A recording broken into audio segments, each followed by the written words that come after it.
What's going on, everyone? Welcome back to the conversation today. And what a shit fucking weekend it has been. What a shit weekend it has turned out to be. Um, Big up to everybody who's stopping by for the conversation. We got a lot to talk about today because this was a shit fucking weekend across the board. Been another shit show with me at work, which is why I've had to cancel a couple streams, which again, I apologize for that. But we are going to we're going to dissect everything right now. I mean, I don't even know where to start with either of my teams, if I'm being quite honest with you. I honestly don't know where to start with either of my teams. Napoli capitulated, lost to Lazio. Maurizio Sarri did an absolute masterclass on Napoli.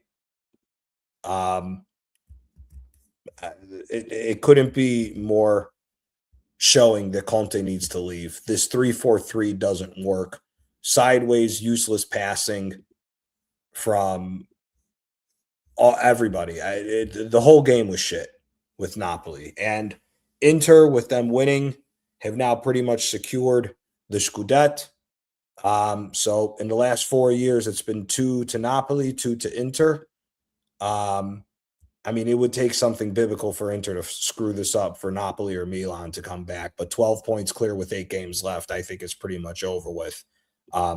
Inter, listen, they were the better team this season. Conte is at fault. Whether anybody wants to defend Antonio Conte or not is irrelevant for me. Conte is the reason why this season has gone the way that it is. Not wanting to play a better formation, him wanting to go to this 3-4-3 that he tried working with last season. It hasn't worked out at all. Big up, Gavin. Damien, the bottle's on. You're 100% right. Well, Pistons, let me tell you something, Damien. I think the Pistons go at least to the second round, maybe even to the conference finals. I don't know if the youth is going to come back and bite them with them being too young, but you know what? I hope the Midwest does something. I'd rather Detroit, even though there's a rivalry with Detroit and Chicago. I'd rather the Midwest do better than the rest of everybody. So, but we'll see what ends up happening. Big up Wahaha. Big up Wahaha. Big up Kwaja. Big up Kwaja. Twofold as well. It's twofold. It's absolutely ridiculous with what's going on, man. It's absolutely ridiculous. He needs to be sacked. There's nothing. This manager, the good thing about this game, for anybody who's honest about the situation for Arsenal, we will get into that. But everything's getting exposed tonight with Arsenal. But I'm going to start with Napoli. Listen, at the end of the day, Maurizio Sarri pulled an absolute tactical masterclass against Napoli. It is what it is. It leads one to wonder, had Lazio not sold the players underneath Sarri's nose and would have actually spent money to add to the squad that they have, where Lazio would be. When you look at the amount of draws and you talk about just maybe 3 draws changing into wins, you know, they're in Europe at this point. They're in Europe fighting with Atalanta. So absolutely unbelievable. Big up my guy. Big up my guy, Manny. Brother, it was a shit weekend for me. Napoli absolutely got pieced up by fucking Lazio. Maurizio Sarri returns to Napoli with Lazio and smokes us. And then this bullshit happened. I don't know what the fuck is going on, man. This shit is ridiculous. But big up, brother. Appreciate you hopping on. What did you make of this utter shit show? Because that's what it's been, is another shit show. Well, first of all, let me offer you my commiserations. Sadly, due to circumstances, I don't get coverage of Serie A over here. It's basically the Premiership and whatever else I can get. But you know how I always say, or how it's often said, rather, that the fourth kick in, the shootout is always the most important one. In fact, be it in, football, soccer or ice hockey, for example, it's the fourth one that will always pretty much, crystallize everything. That's going to be the one on which things hinge. April is always the most important month in any title race. Yep. Wherever you're in.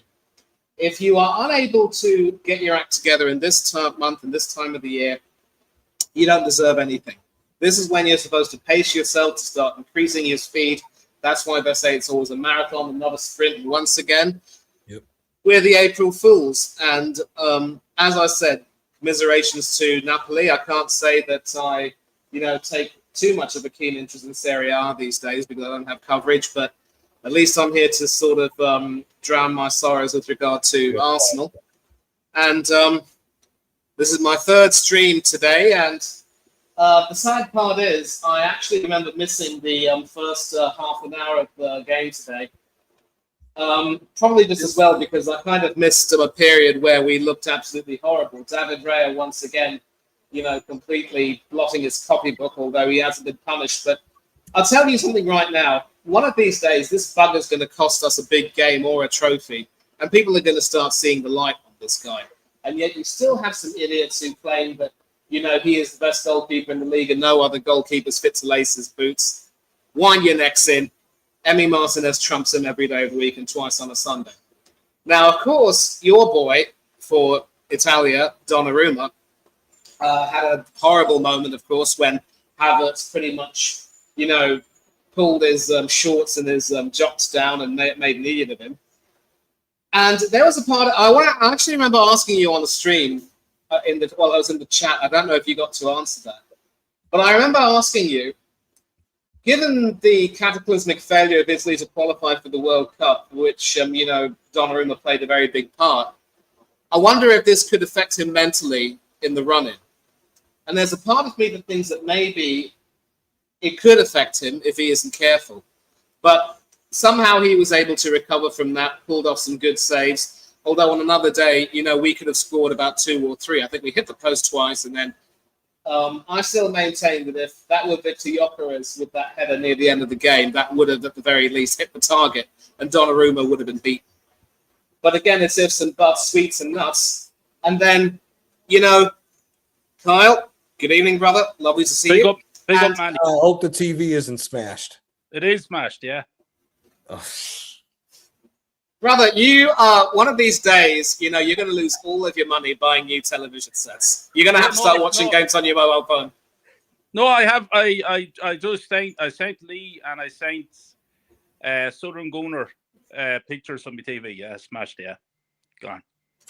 Yeah, but I'm saying one of these days you're gonna lose a lot of money smashing those TVs. It's not worth it. I've lost $2,500 already this season, Manny. Oh,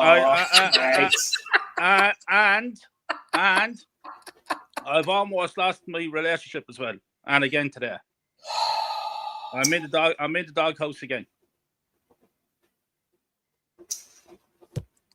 Oh, you don't because it means something to me. I understand, but at the end of the day, you deserve better. And I'll just get back to what I was saying. We did show some fight. We took it to the very end. We did, have some chances of our own, but we just couldn't convert them. And yet, at the crunch moments, we were found wanting.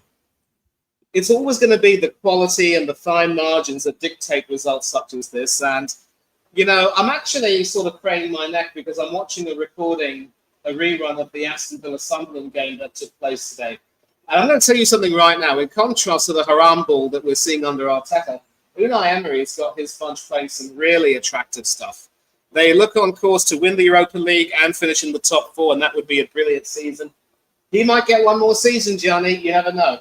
But today's game, it was just crazy football. Villa were classy enough to take a 3-1 lead with about 5 minutes to go. Inexplicably, Sunderland found a way back with 2 goals in the space of about 60 seconds. They very nearly could have won it, but then Emi Martinez made a big save with his right hand to prevent himself from getting chipped. And then barely 45 seconds later, Tammy Abraham, promotion hero, scores the winning goal. That is the difference, when you have a team that is willing to, fight for the manager, fight for the club, fight for the fans. And that is the effect that Unai Emery has on them. And the most important thing is that their fans are keeping their feet on the ground, saying that it's never over until it's over, and we've got to make sure that we do not make these mistakes again. Now, in stark contrast to that fateful day in 2022-23 when Reece Nelson scored that winner against Bournemouth, people were going mad saying stuff of champions.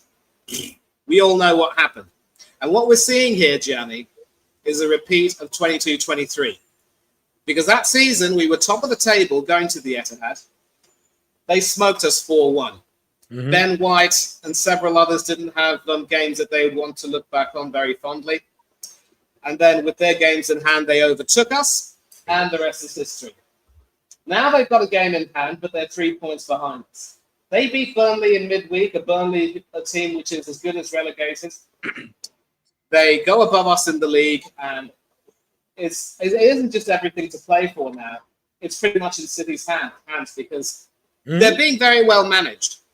And I'll try and be as brief as I can, but I remember reading on the BBC Sport webpage that, in fact, I think I might possibly have the thing here. Let me just see this. I believe it was a correspondent named Sami Mokbel who said that there's so much of a contrast right now between the way Arteta's managing things and the way Pep's managing everything. And basically, the worst part is that our training style, the way we're doing things, is so damn intense that there are literally going to be there is going to be a time when we start to flag in terms of our energy. We lose it. Not too long ago, I think quite recently, Pep Guardiola gave his players 4 days off. Mm-hmm. And so how you manage your players, how you manage a squad, how cognizant are you of players being run into the ground and played too often, how cognizant you are of players not being given the minutes they deserve, that really, sets you apart with regard to how good a manager you are. And yet again, we're seeing the fact that the guy's an absolute novice, and that is Aston Villa's first goal, Ollie Watkins with a nice header. He should be back in the England squad. This guy just doesn't have a clue. And yet you've still got people who are saying that he's so much better than Unai Emery because he's brought about stability and has helped us challenge. No. Most of his successes have been down to serendipity. And I want to big up Shane Dooner, who did a stream not too long ago talking about the actual reality behind Arteta's run against the so-called big teams, that so-called run he has. I'm just going to say this right now. I always say, if you give a bad carpenter a good set of tools, he's still going to muck everything up and do a bad job. We've been seeing that now for the past 6 years. More and more players are starting to get disillusioned. If Christian Norgard doesn't bash on Arteta's door and demand a transfer request at the end of the season, I'm going to say this right now, the man's an absolute coward. And, the only hope that we have, and I hope that Kyle and Kawaja will agree with me, is that when the fans start to see that, the emperor has no clothes and we're not getting anywhere and we falter again, they're going to start realizing that, we can't keep doing this. Enough's enough. Oh no, we were on course. Disagree. Yeah. If you look at what's been said and what's being posted around, they're already finding excuses for him now. You got dumb fucks coming out here talking about it was a great performance, can't be mad at the boys after that, blah, blah, blah, and all that type of fucking nonsense. No. Fuck that. What needs to be said needs to be said. This stupid motherfucker took all of his boys, took Odegaard and Havertz, and took them and died on the hill with them shit scumbag fucking players. In what world do you take Eze off? I don't even have to say what world. He took Aubameyang off after Aubameyang hit the post against Villarreal. He did the same thing today. He took Eze off when Eze hit the post. Unai Emery's Villarreal, don't forget. Unai Emery's Villarreal. Unai Emery's that was something that told me he wasn't it. Go back ahead. But brother, here's the sad thing. Unai Emery in 3.5 years might have spent 300 million pounds. Might have spent 300 million pounds. If he goes on and wins this Europa League and we fuck up, this asshole took a third of what Arteta's had and won a European trophy with a team with these motherfuckers. It's all bullshit, bro. It's all bullshit. There is a real situation right now, a real world that we live in, where Mikel Arteta has spent over $1 billion. Unai Emery has spent maybe a third of what he spent, and he's the first one to win a trophy. It's bullshit. It's fucking And don't bullshit. forget the net spend. Yeah, that's what I'm saying. When you look at the net spend compared to two, Unai Emery is maybe on a third of total of what Arteta has gotten, and he's already beat him to win a trophy. It's bullshit. This stupid motherfucker said, I'm playing my way or the highway. I will not change the system. Remember, all of us said, everybody said we were negative Arsenal fans because we were talking about how shit the system is and how the system is affecting Gyökeres scoring goals, right? And we've been proven right because the guy who has scored nearly 100 goals in 2 fucking seasons is struggling to hit 20 because of this dumb fuck of a fucking manager that we have. This idiot also stood by his guns and said, we're playing Madueke, and then brought Martinelli in because Martinelli can press. What this manager was basically living off of was putting in a defensive unit, tried to go there and tie the game. He did not go there to win the game, and he went there to force Donnarumma to try to make mistakes at the back. He got lucky on the one, but that's basically all he hoped for, was that they could press and make Donnarumma give up more than one opportunity for them to take advantage and score goals. That's all we played for today. That's all we played for. I get that. I get that completely. Whatsoever. We did not attack whatsoever. And the fact that Havertz started and got 4 opportunities, and this motherfucker only scores 1, and it's the goof up by Donnarumma, should have told you all that he should have been off earlier. That he should have just came off. What the fuck is the point of it? What the fuck is the point of trusting players that haven't shown up? Exactly. None of these motherfuckers have shown up. Not only have they not shown up, they've played in the wrong fucking positions. This manager is a fucking retard. He needs to go now. I don't even care I don't give a fuck who you bring in at this point. Sack him. And if we don't win the league, it is what it is, and start over the season. Because this idiot stood by what he said. He was picking his boys, and he was going to die on the hill of these players that have fucked us over in the past. He died on that hill with Kai Havertz. Havertz got you that goal off of pressing, which is the only thing he did good was press today. Finishing has never been his forte whatsoever. And everybody, if only Kai could have got the header at the end. Brother, he didn't do shit. Trossard, the only thing he did was give the fucking cross that led to the miss. He didn't do fuck all. And this manager pulled the exact same thing he did at Villarreal. Now, let me take Eze out because Eze was our best player going forward this game. Eze was our best player going forward this game. For all these fucking dickheads that still want to talk about Odegaard, Odegaard this, Odegaard that. He's dog shit. And we all knew as soon as Havertz started that Havertz would miss chances if it was given to him. The guy who was our leading goal scorer this season got 12 minutes. And that's only because he got 7 minutes stoppage time. You put Gyökeres on for 5 fucking minutes. What the fuck is he supposed to do? That's Aubameyang all over again, isn't it? Brother, it's about, it's not, but not only that, again, it's common sense. This is what I mean. This is the only manager that goes against common sense with what's always happened in the history of this fucking sport. This manager, big up Antonio, but this manager, when you look at the entire situation, and this is a key thing to what I'm saying, this manager took Eze off and other guys off because they didn't play his brand of football. He is living and dying by what he wants to do with this defensive bullshit. Once again, no creativity, sideline passes, go all the way back to the goalie, come up to the midfield and go all the way back to the goalie again. And then you expect Havertz, who has never shown up for us at all, for this to be the one time. I swear, everybody's living on Havertz like he's magically going to show up like he did the 1 goal for Chelsea in the Champions League. Sorry, brother. The dickhead got fucking lucky and scammed us out of a contract because of that fucking goal. He ain't shown up. He ain't going to show up. He fucking sucks. He's got to go. And the funny thing is, and I'll be brief here, although he did score that goal, Chelsea fans were actually celebrating when he left, just like they were celebrating when we signed Madueke.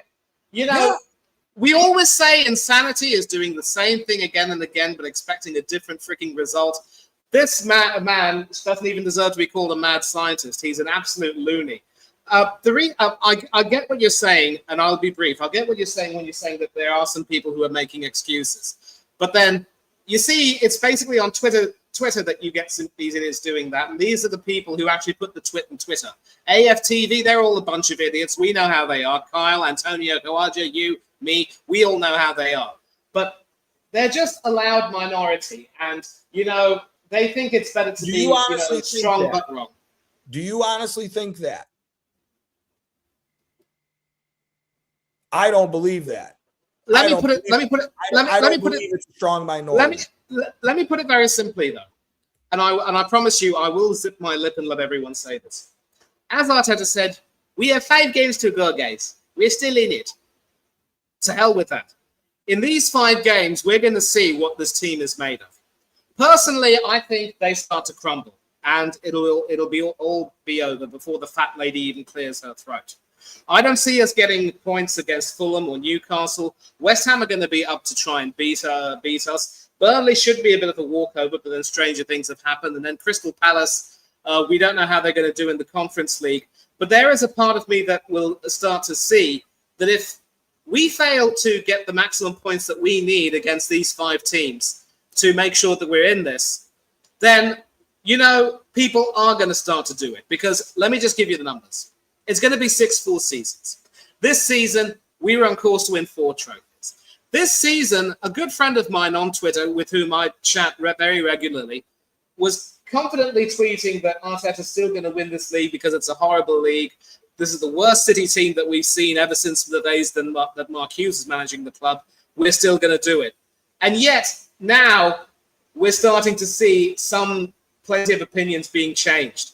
We're starting to see people realizing that this isn't it, and this league run-in will be the last straw. Believe you me, because it's gone on for 6 years. Do they want to take 6 more?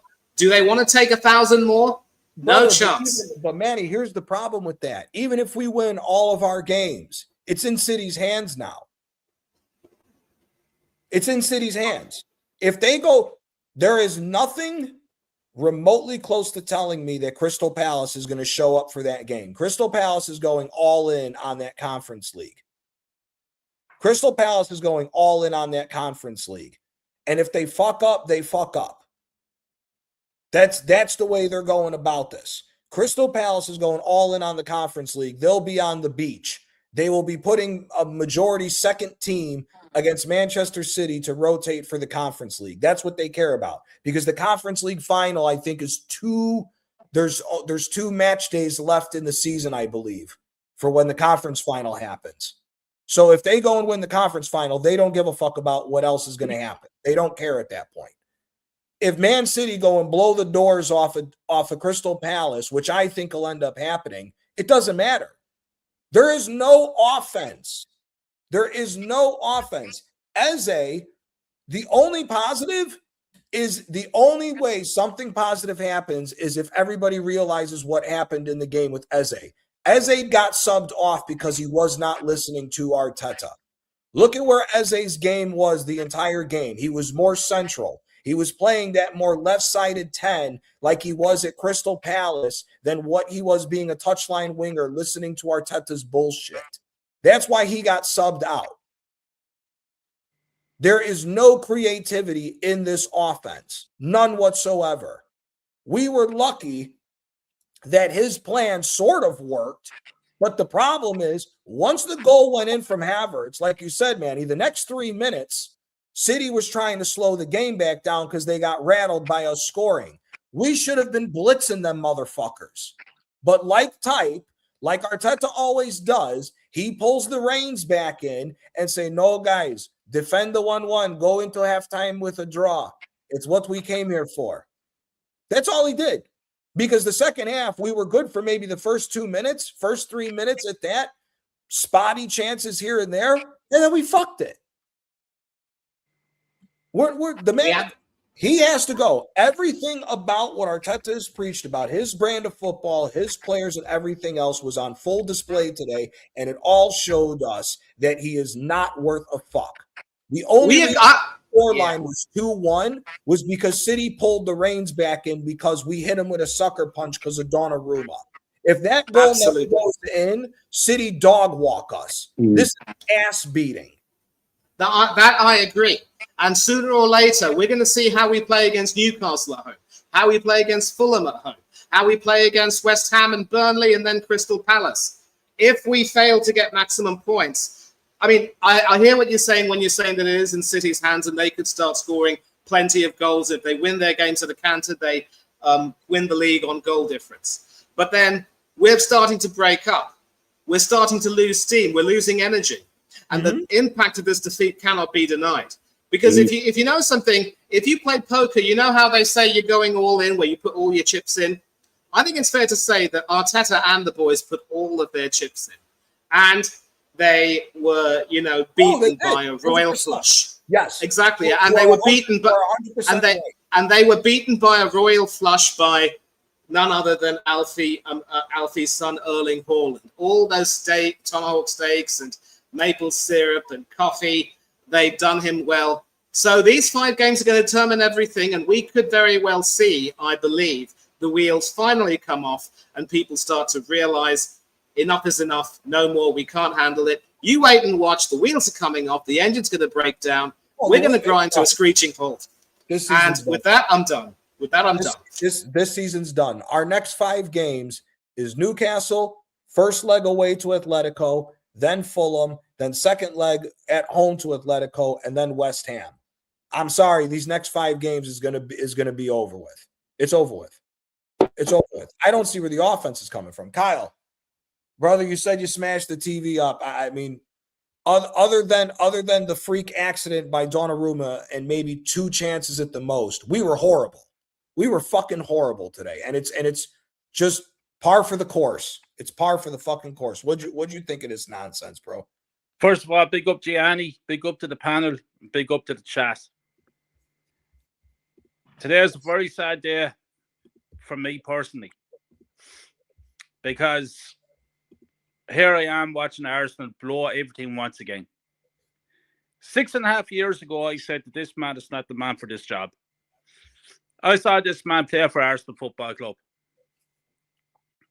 How the hell did he get the keys of Arsenal to walk in, to take care of this once great club at 34, 35 years of age, whatever he was at the time? No managerial experience. He just walks in, takes over. Narcissistic. All about him. And fuck everyone. It's his bay or no bay. And look what his bay is after doing to this club. I'm on my 5th, I repeat, my 5th television this year.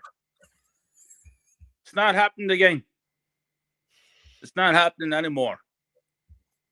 I sent Lee Gunner and Southern Gunner pictures of my television on WhatsApp. I'm in the bad books once again. I've been doing that and only arguing with family members all year. This means everything to me. And here I am tonight. Absolutely devastated. I don't know where to turn. I don't know what to do. I'm shouting and screaming, but I can't shout and scream no more. I have to save my energy for me. I have to save my energy for my daughter. I have to save my energy for my relationship. I have to save my energy for my own personal life. I am physically and emotionally wrecked, giving my energy to this club. I have done this for 41 years. And after today, I don't think I can do it anymore. I'm drained. I care. I love. I cry. I invest. I have travelled many, many miles watching Arsenal throughout the years. I've spent serious amounts of money. I'm paying over €90 a month for Sky. I'm doing everything I can. I just can't do it anymore. I can't do it anymore. Look what we done today. And I'm listening to Arsenal fans and top gooners coming out. And Gianni, I'm saying this from the bottom of my heart, man. I'm devastated, man. Yeah. My whole family life was turned upside down here tonight. And here I am listening to top gooners saying that we put in a great performance today. I'm not too annoyed because we put in a great performance. We tried our best. We did this, we did that. Mm-hmm. And I'm going to name the name. My fucking body-headed friend, Lee Judges, flip-flop, fucking Guy Ritchie character. He came out today and he said he's not good. Referee's fault. He should have sent off the centre-back who bought Havertz down. They would have been down to 10 men. Different game. This is the shit. This is the shit that we have to listen to.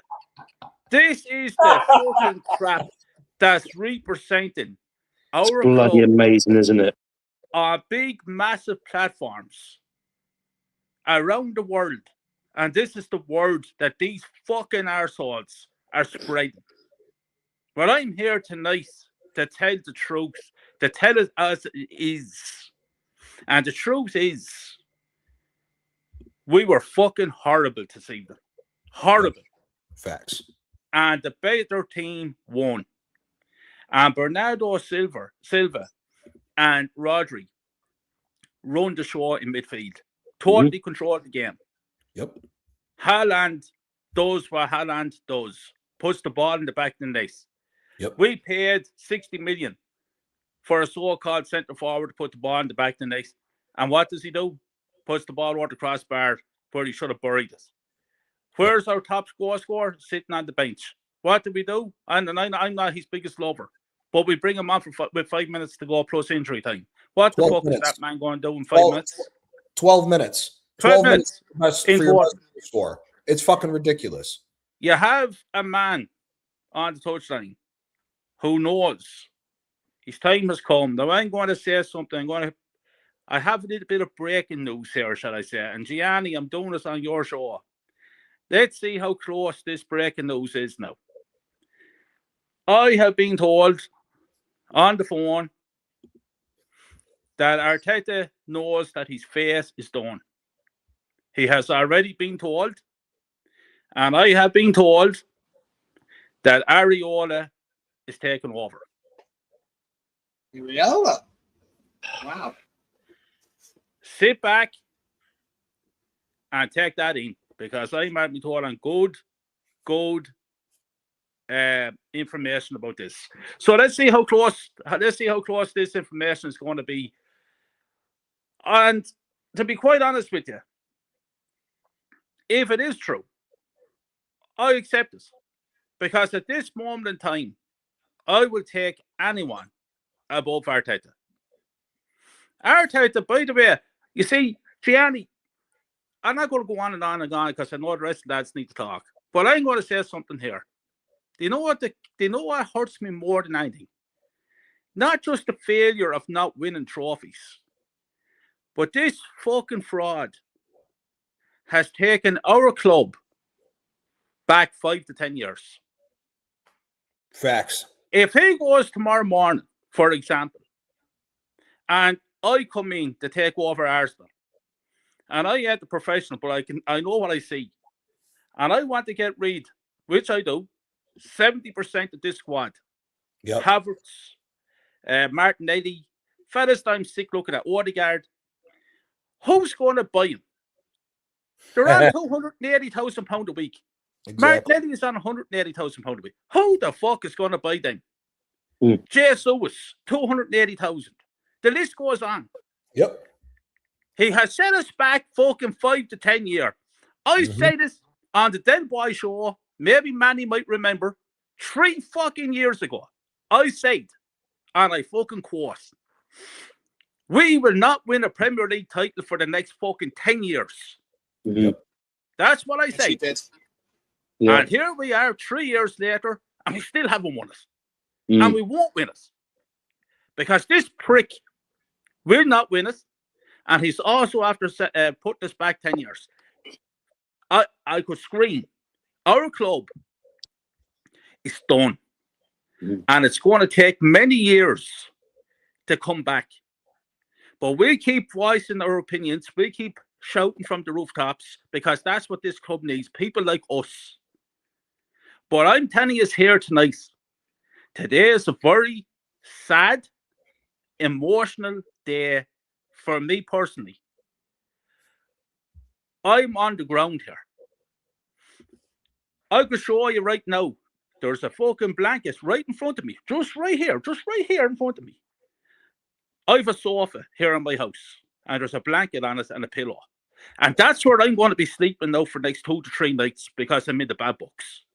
Because I broke a fucking television. Because I'm down and fucking out once again. Why should I put in that energy? Why should I put in that effort when these fucking clowns won't? Why should I? Facts. Why should I? I'm done with this shit. Until I see change, then I'll start again. But if I see the same fucking faces come at the start of next season, and I see Arteta talking shit going into next season, second it's not good enough, we're going for that. That's what they told us all 2 years ago. And here we are in the same position still. I'm looking at Odegaard talking shit. I still believe. I got news to tell you, Odegaard. I never believed in you, and I never will believe in you. You're the worst captain this club ever had. You're an absolute fucking disgrace. Facts. And I tell you another thing. Mikel Arteta gave a press conference there during the week. I got fire, guys. I got fire. That fucking stupid prick went along to the training ground last Friday, and he actually lit a fire. He got the squad of players around the fire and started explaining to them the symbolisms of fire. Where was the fire today in the Etihad Stadium? Where was the fire there? I didn't see any fire. What I saw was failure. Stop talking shit, Mikel, and start winning trophies. And if you can't do that, just do. There you go. Look, Antonio. They're a good man, Antonio. There's a fire right there. Isn't that beautiful? Hold on. Look, league titles because of the fire. Look at that. Look, there's the only fire I saw today. It's a fucking disgrace. And I'm going to say something, Gianni. This was the fire that fucking Mikel Arteta brought, this little Bic lighter. This is what I'm saying. Gianni, brother, this is fucking serious shit. This is a sign of a fucking lunatic. It's a sign of a fucking madman who's in charge of Arsenal Football Club. Mm-hmm. Facts. Now, Gianni, I'm going to be perfectly honest with you, Pat. I love listening to yourself. I've told you this in person on message between us. I love listening to you. I love your shows. Manny, you know what I feel and think about you, Manny, for years. I think you're just really fucking, your IQ was just second level. Come on, Jay. Absolute legend as well, a gentleman. Antonio, gentleman, and the chat and all that. But Gianni, listen, pal, I had full intentions of coming on here tonight. And I have full intentions of staying on for as long as the show went on. To talk and to listen and all the rest of us. But I'm going to be perfectly honest with you, friend to friend, brother to brother. I can't. All good, brother. What I'm doing, Gianni, I'm emotional, man. What I'm doing is I'm just going to turn everything off. And I'm just going to spend a bit of time just for me, just to reflect and get my head around things, because this is personal, you know. This is killing me, Gianni.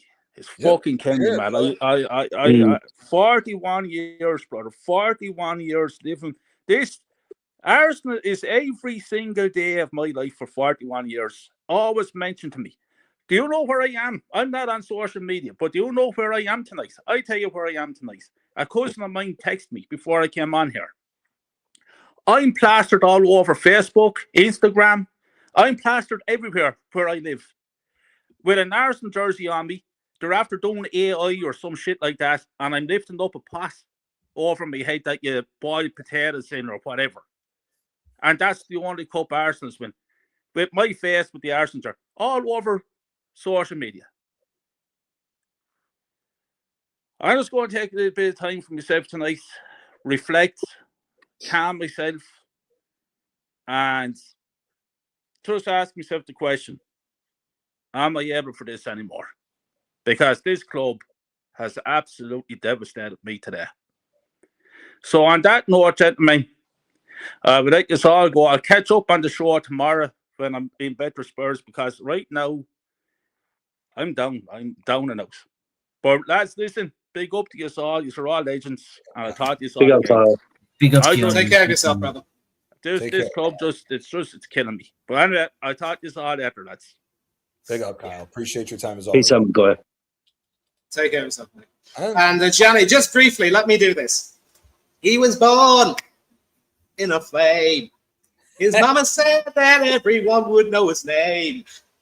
He's the worst we've ever had.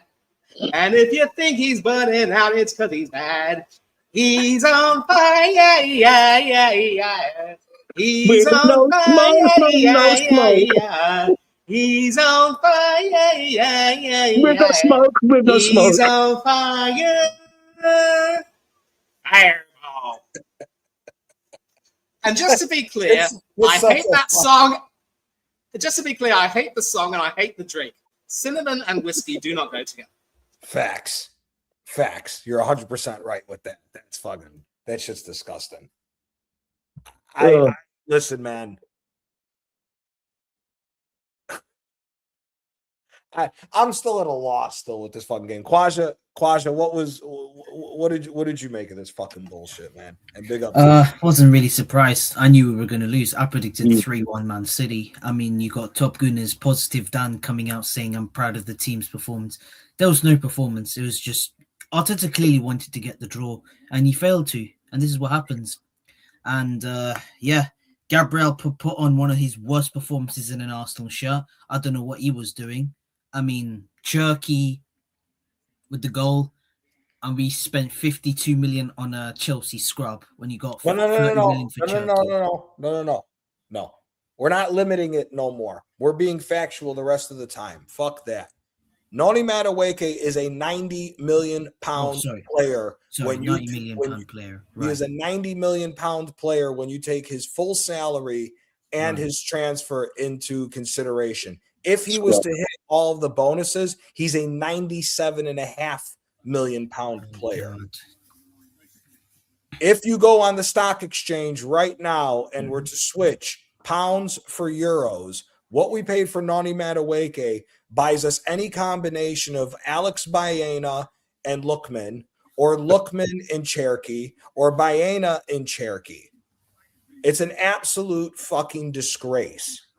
But sorry, I didn't mean to come across you like that. No, that's fine, man. I mean, Gabriel put on one of his worst performances in Arsenal show. I mean, the 2 goals should have been avoided. I mean, I don't know what Gabriel was doing. The ball was there. He might as well just stop that ball from Cherky. And then the second goal from Haaland, why did he give up?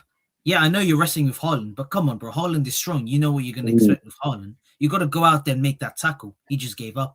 And then after that, this manager brought on Gyökeres with what? I think was it 12 minutes. 12 minutes. 5 minutes left in normal time and 7 minutes. Left. 7 minutes added time. What are we doing here? I mean, Havertz missed 2 good opportunities. That should have been in the back of the net. If that was Gyökeres, it would go in the net. That Gyökeres, I mean, don't blame him, but this manager played our captain and again was one of the worst players on that pitch. What did he actually offer? Like, can someone Bro, he don't offer nothing. He's dog shit. He's fucking. I think he froze up. I think Quadra froze up. No, it's probably, yeah. But brother, he didn't offer nothing. Why is Gabriel Magalhaes on Haaland in the first place? Saliba is the one that always shuts him down. Why are we allowing this changeover? Saliba is the one that always shuts him down. It's fucking bullshit. Go ahead, Quasha. I know you froze up briefly. I know you. Sorry about that, but to be honest with you, I just feel like I just don't get the system. Some of our players play out of position. Arteta needs to stop playing Rice in the 8. It does not work, bro. Like, come on, bro. We see Rice in the 8. It does not work. Play him in the 6. If you want a ball carrying midfielder, use Lewis Skelly as a number 8 because he's got the ball carrying ability. You know, Antonio, because do you remember against Atletico Madrid when he went past those Atletico Madrid players? That's the player that we want. But Rice ain't all that, bro. Like, Rice is a traditional number 6.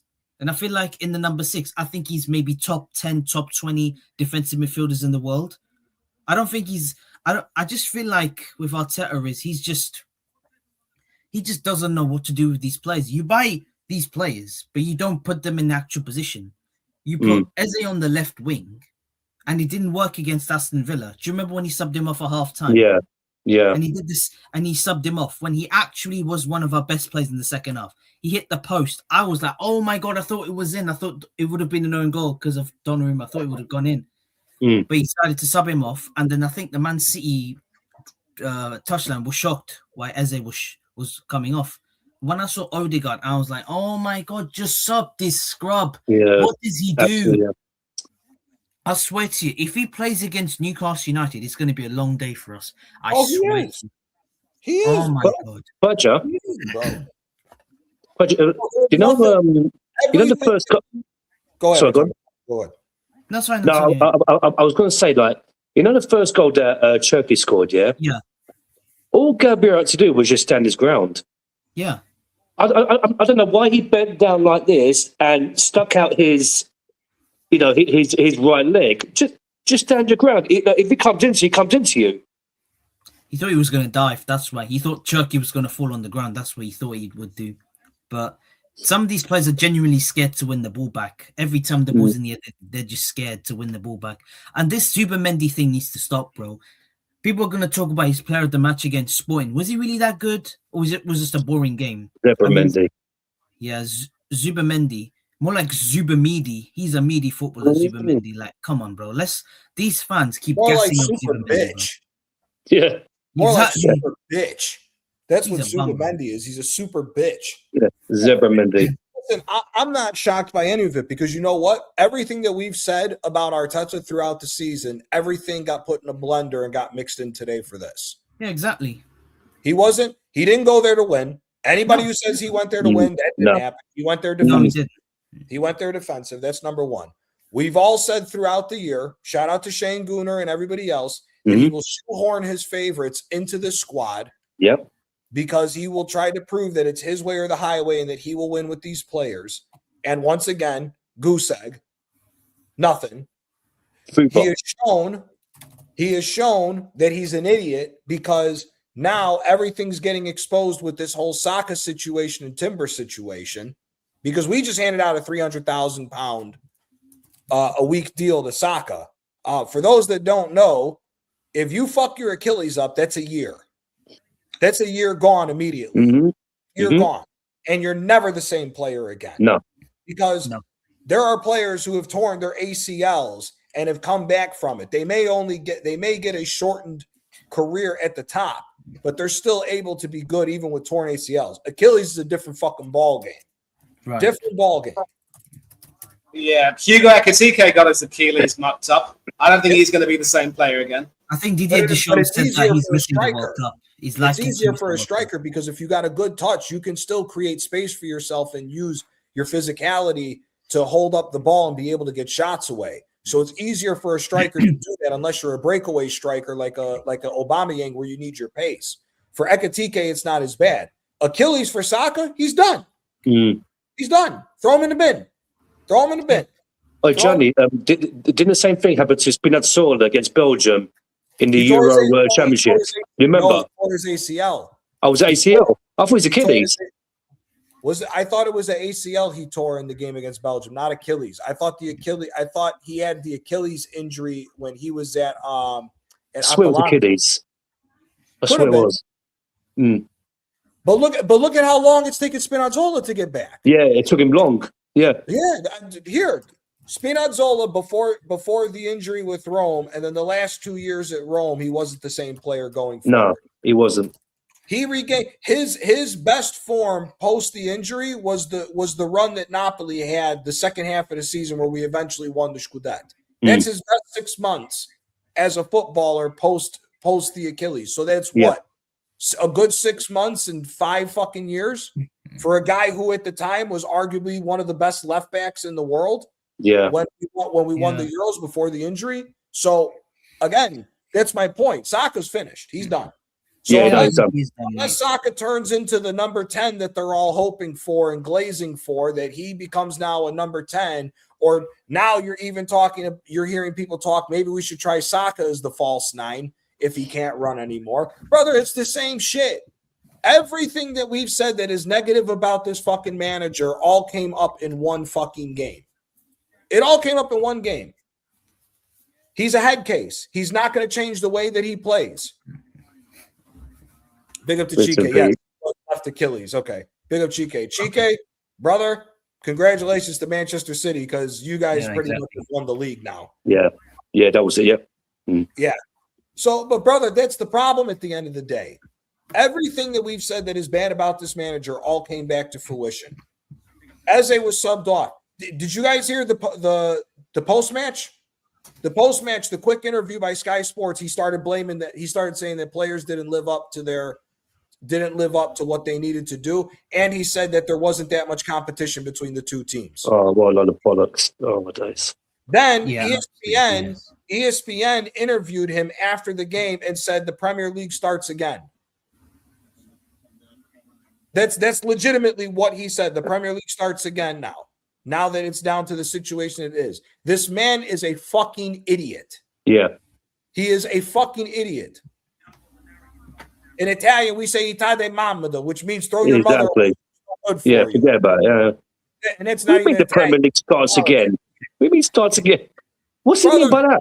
That's why I'm telling you, the fan base has to fucking change. This offseason right now, if we don't win the Premier League, this offseason is going to tell us everything we need to know about this club. If we don't win the Premier League this season, if we don't win the Champions League this season, this summer is going to explain this entire club in a nutshell. Yeah. Either we sack this motherfucker. We better not go get Iriola. I don't want that motherfucker. I don't want another project manager. I'm sorry. Yeah. I just want another fucking project manager. You sack this motherfucker. You go get a proven fucking winner in the offseason and put this shit together and go and win. Otherwise, whether it's Arteta or Iriola, same shit, different day. Iriola is going to come in here and say, oh, look at all these injured players. I need new players. We're now going to then have to sell in players, rebuild a new fucking team, and it's a whole nother fucking cycle all over again. No, I don't want to hear it. I don't want to hear it.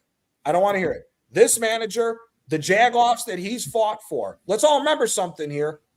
He chose Odegaard over Ethan Nwaneri.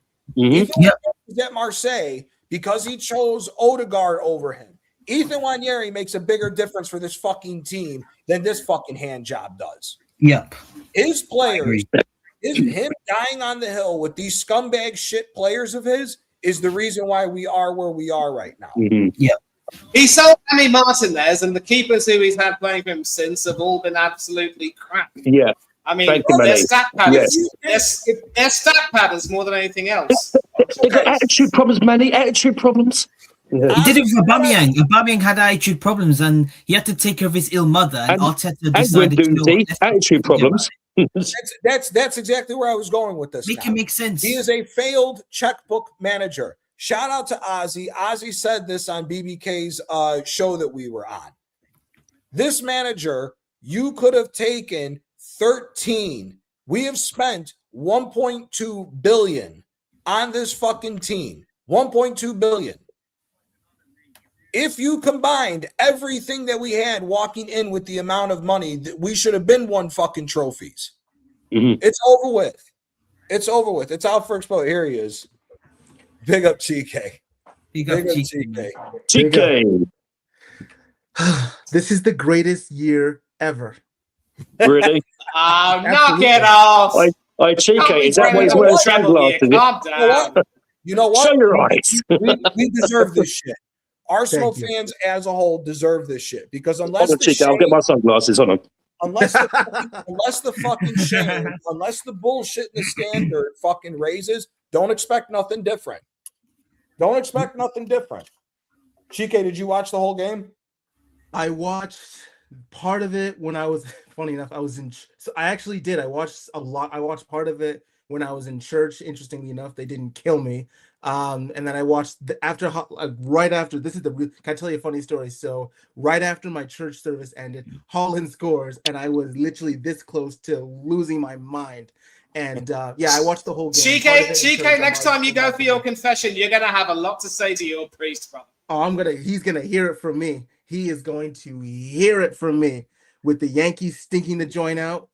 Right. Well, currently, with the Yankees doing better than I thought they were going to be, with Spain winning the Euros this year, my Ravens are going to be back in the NFL, and to see Gianni's team ball it again. And you're not getting away with this. Arsenal are Duke University. They are not the Dallas Cowboys. Brother, they stop saying Duke. Stop saying Duke. Duke is one.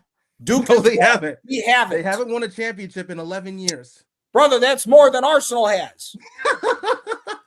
Stop disrespecting these motherfuckers.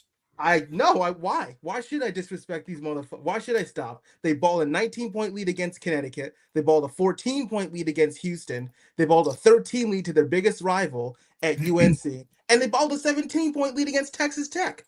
There's a bunch of similarities here, Gianni. You're not getting away with this. I'm terribly sorry, but you ain't getting away with this. Whether you like Duke or not because you're a Connecticut fan, Duke has won titles. Arsenal hasn't. That's why you can't disrespect Duke with that. We haven't won.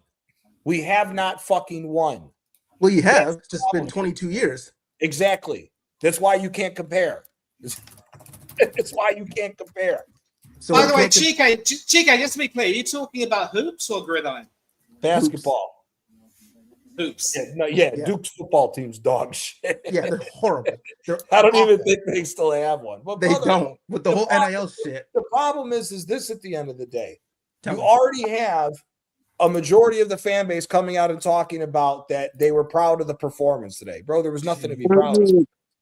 There's nothing. And I watched the whole game. There was no one, other than the one screw up that Gigi Donnarumma has been. He shouldn't play for Italy ever again. But again, that's a whole other discussion. Why? Arsenal for Italy. Why? Gigi Donnarumma? Yeah, why? Okay, he did that one mistake. I said for Why Italy. Why should he never play for Italy again? Didn't you say that you remember that stream that you did?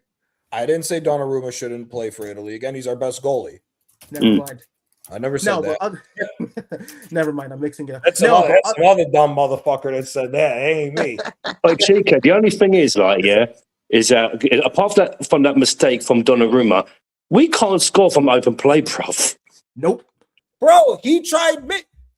We can't score, guys. We can't score. Dumbass manager, do you know, makes the replacement from Madueke is dog shit to begin with. Let's just start with that.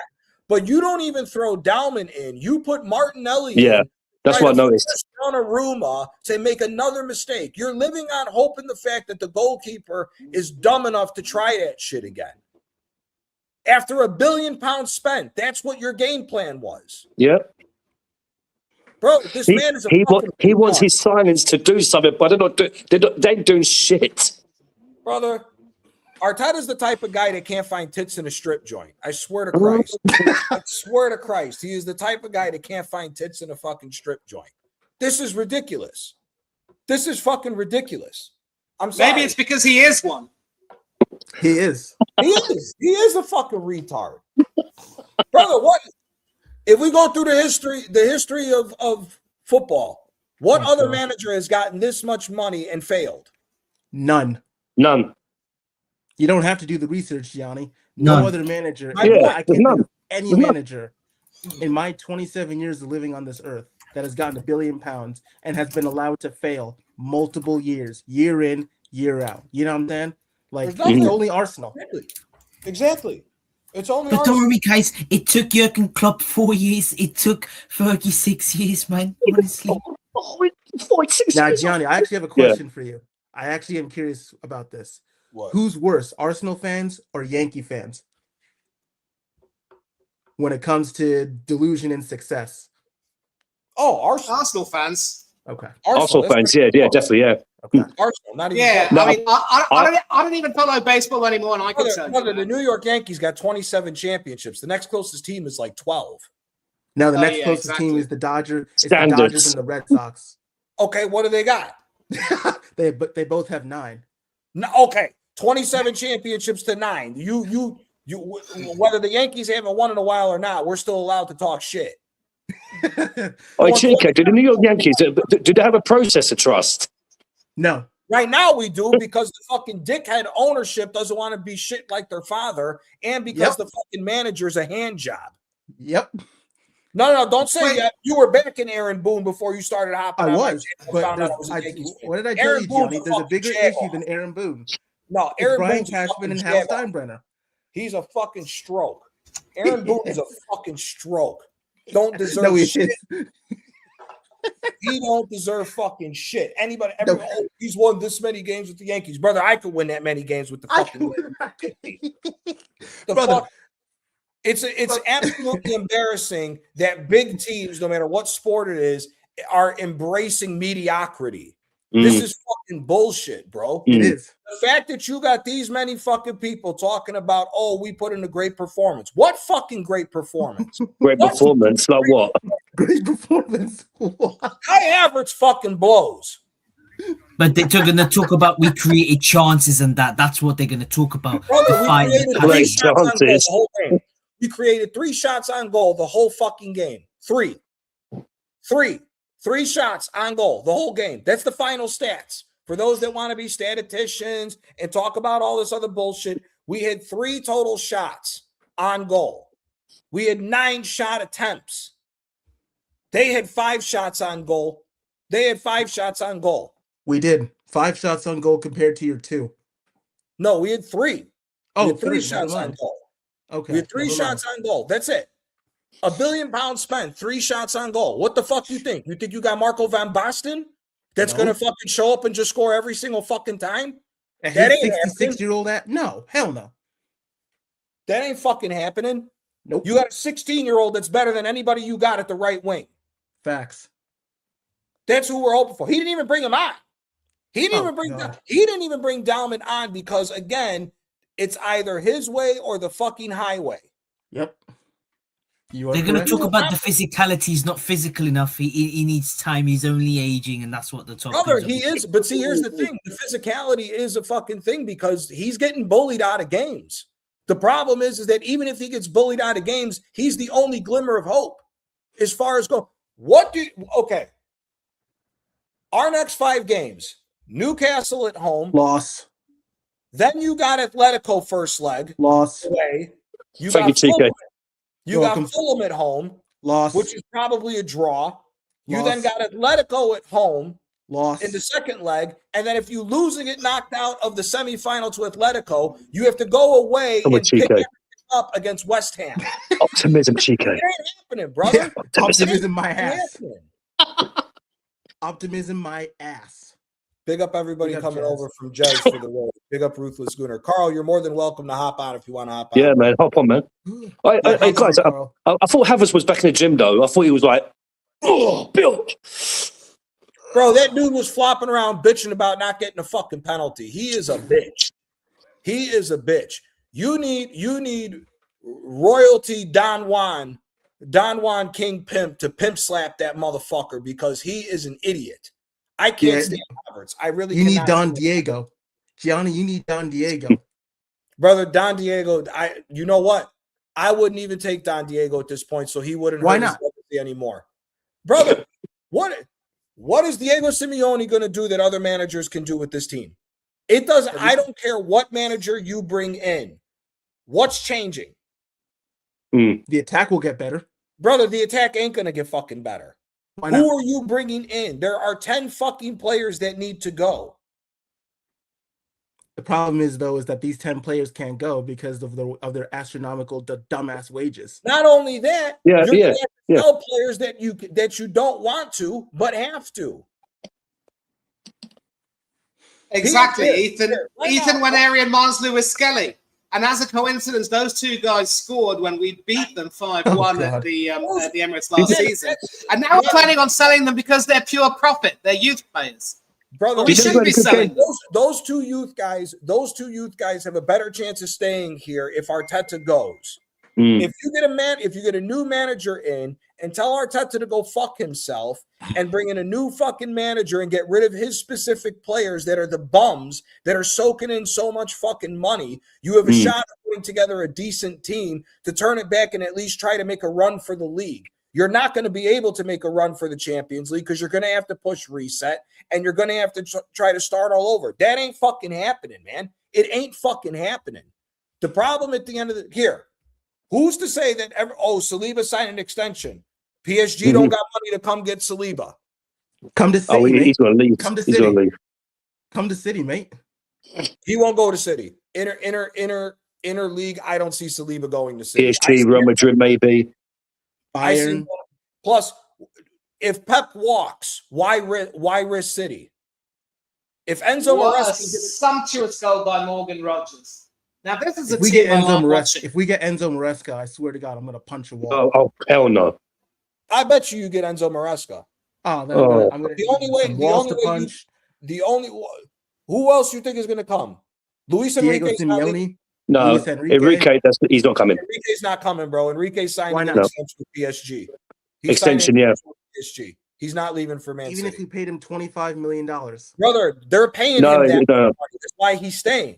He's staying. Wait, Yeah, he's saying Yeah, he's they're going to paying sign a him new 20. contract. It He's- looks Yeah, like he- no yeah. disrespect. It looks like he's staying for a lot more PSG money. because He's not his coming current here. contract, he's got 1 year left in his contract. I think he's going to extend. Why? And plus, why would Enrique leave PSG when he has a finished product with maybe 1 or 2 players to sign when he has to come to City and rework it? Your midfield's got to get rebuilt. You need a new number 6. Bernardo Silva looked great because our guys are ran into the ground and our midfield is fucking dog shit and trash. Yep. So He's gone.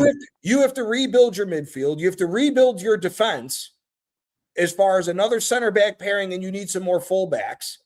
Facts. The only way you don't do a major patch up on your midfield is if you move O'Reilly into the midfield. But if you move O'Reilly in the midfield, I was impressed with O'Reilly. Good brother, look at the difference of him and Miles Lewis-Skelly. Yeah. It's night and day. Lewis-Skelly, it's night and day because our manager don't believe in fucking youth training. I'm telling you, it's over with, bro. It's fucking over with. Wow. Brother, the problem. Oh my God. If you guys get Southgate, I swear to God, I'll piss myself. I'll actually piss myself. Money talks. We can get Enrique, brother. Absolutely. You guys are fucking bullshit walks, Yachty. Brother, you guys are fucking delusional. You guys are delusional. You guys think he's on an extension, Chico. He's not coming. You guys think the money that is the end all be all. If the money is the end all be all, why did Zidane tell every big English team to go fuck themselves? Because money isn't the end all be all for some managers. Again, why would Enrique even look at City or Arsenal? He is a finished product at PSG. What about Klopp? No. No. Klopp's not going to betray Liverpool to come back for money. That's not happening. True. That's true. not happening. That. Klopp isn't going to betray Liverpool to come back for. Again, here's the thing. Okay, 20 million, whatever, throw it at them. Why would they come?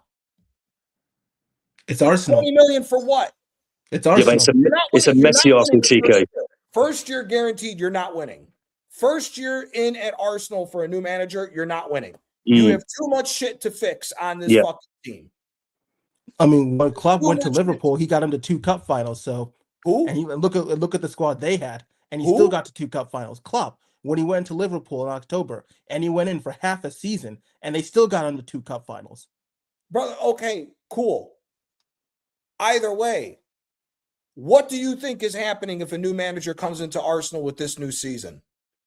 You need to get rid of 10 fucking players. You're not winning. You're not winning. The wages are ridiculous. Even if the wages weren't ridiculous, brother, you're talking about hauling over, and you basically have to do the exact same thing Liverpool did this season and expect something different. No, I understand. We have no idea what's going on with our right back. He hasn't disclosed what's going on with Jurrien Timber. Jurrien Timber, for all we know, is done for the season. Same thing like we said for Saka. And if it's a complete ruptured Achilles, Saka's done.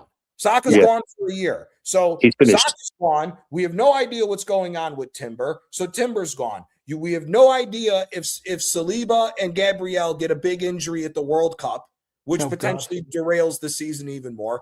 Declan Rice, I mean, fuck. Declan Rice is literally playing on eggshells, mate. He's literally eggshells. That motherfucker is a fucking AMG. That motherfucker is an AMG engine running on 20,000 miles of no changing of the oil. That is where he is at right now. That bitch is ready to blow at whatever fucking chance there is. Zubamendi is a lost cause. 60 million down the fucking drain for him. 60 million? Yeah. Actually, more. I think, what was it, 67.5 million was Zubamendi? I could check. You guys are so... You're talking... So here, if let's say Rice doesn't get destroyed in the World Cup, brother, if Rice is going to be playing the same amount of minutes and in the number 8 where he's got to run back and forth, Rice will blow his ACL or his Achilles next season and he's down. Oh, God. You're talking about a restart. You have to blow this whole fucking project up. Oh, jeez. You do. So Zubamendi, so around 65 million euros, which will be 55.8 million pounds sterling English. Dollars, 76.6 million. Right, but that's the basis. If he gets all of the incentives and everything else with the contract, if that was to happen, I think it jumps up to like 62 and a half. Yeah, probably does. Yeah. Jesus Christ. Yeah. Honestly. Bro, we're done out here. We're done out here. Ben White is not the same player. Ben White is not the same player. You got to get rid of him. Football. He's injured. Yeah, he's done. He's done. Big up Terran, man. Hey, at least their Knicks won. But it's over with.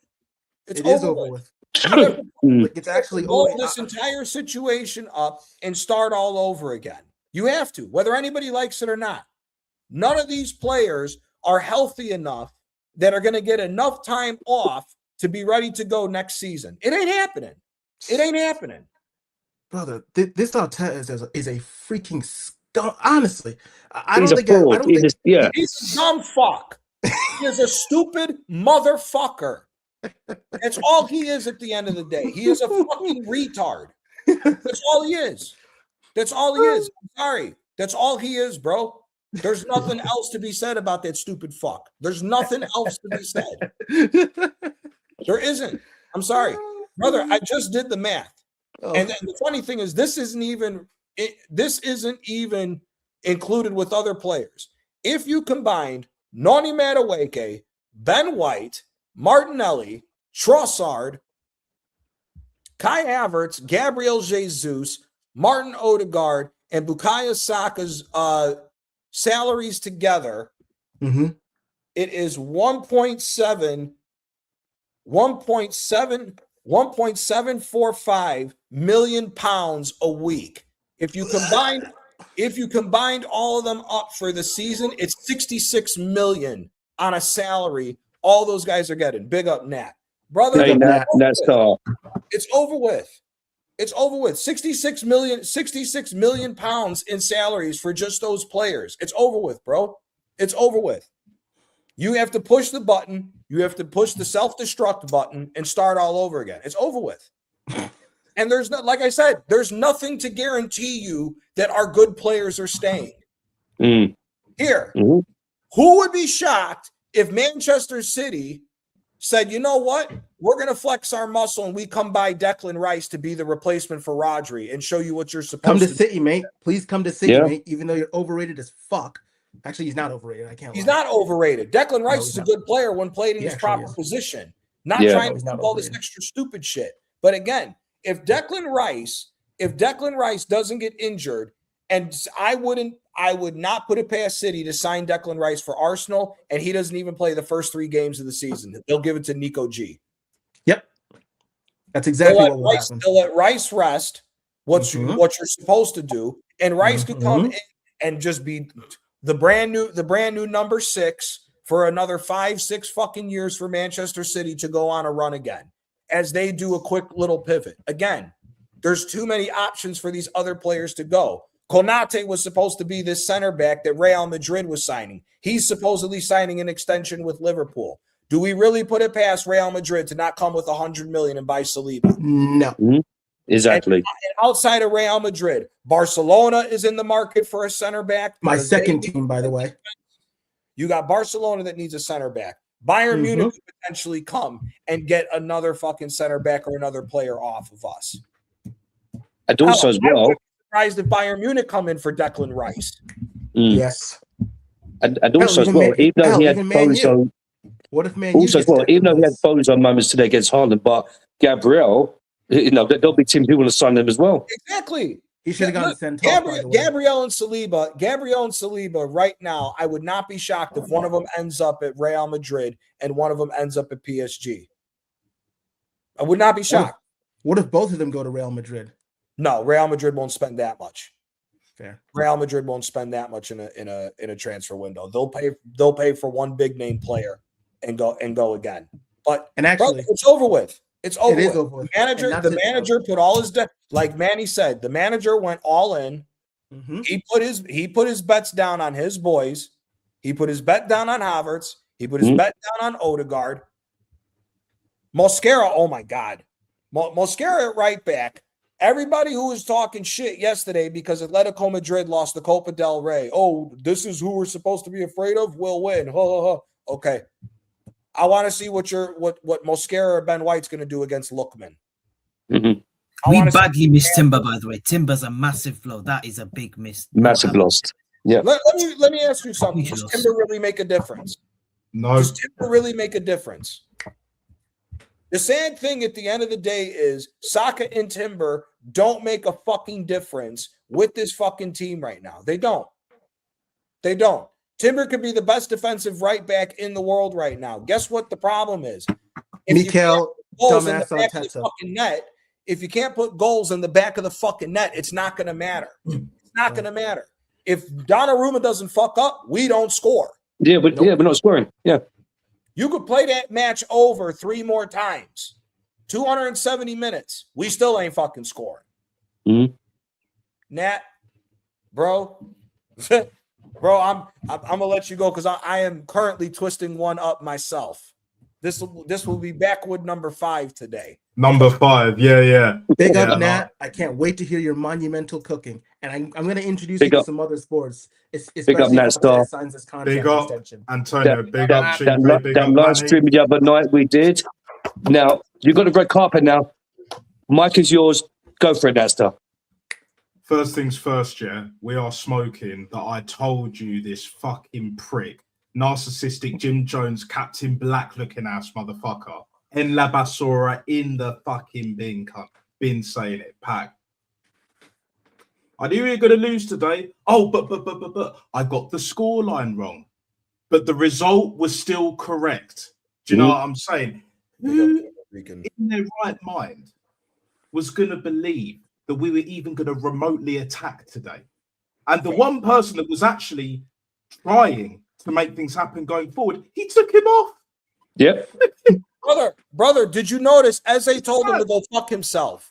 What? No. Not literally. If you look at the way Eze played the game, where did Eze play? He played in the left side 10. He basically was telling Arteta to go fuck himself. I'm not playing a touchline winger, and we need to create. As soon as he hit the post and pushed the ball to his left foot, he took him off.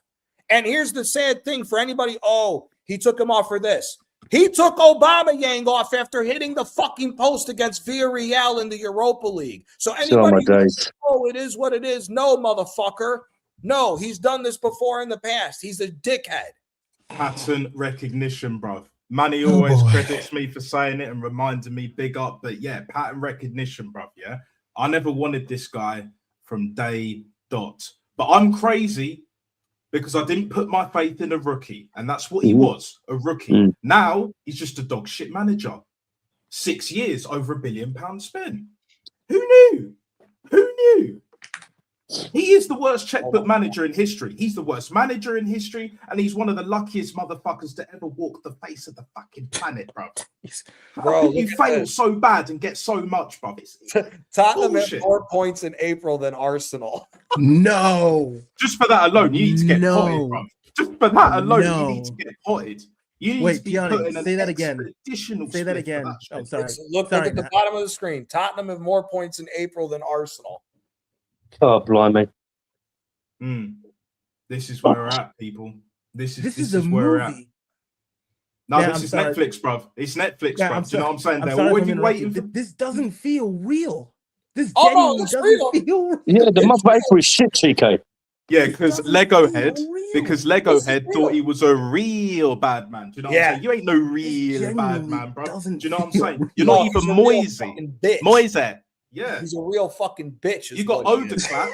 You got Nick in the living guard. Oda fucked. Do you know what I'm saying? As soon as he started him, I was like, yeah, we're losing this game. Yeah, this game. Yeah, when I saw that lineup, I was like, oh. White flags and all of that.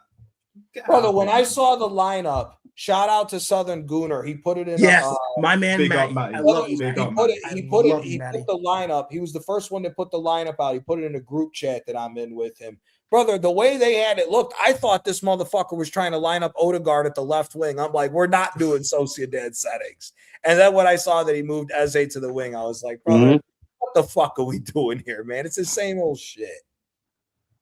It's over, man. Like, do you know what I'm saying? The title race is done for Napoli, and it's done for Arsenal.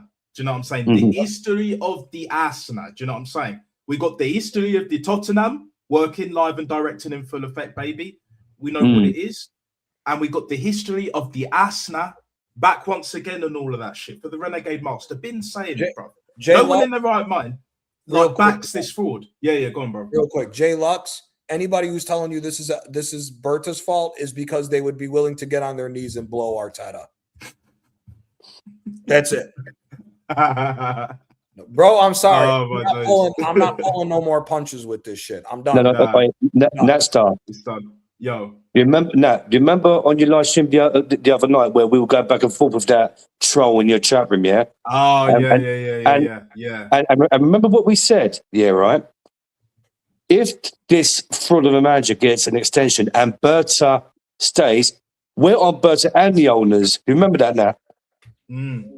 We're going to be on Berta and the owners. Antonio, he wasn't in my chat today. Do you know what I'm saying? Yeah. I told you. Magically, they're nowhere to be found. What coincidence. The lights got turned on and the roaches went running.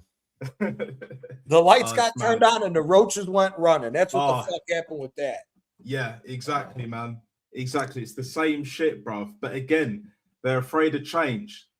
Do you know what I'm saying? Like, they don't want to look at the man in the mirror, bruv. That's them, bruv. Arteta inners, sexuals, whatever the fuck you want to call them, bruv. They're losers, bruv. No standards, no self-respect.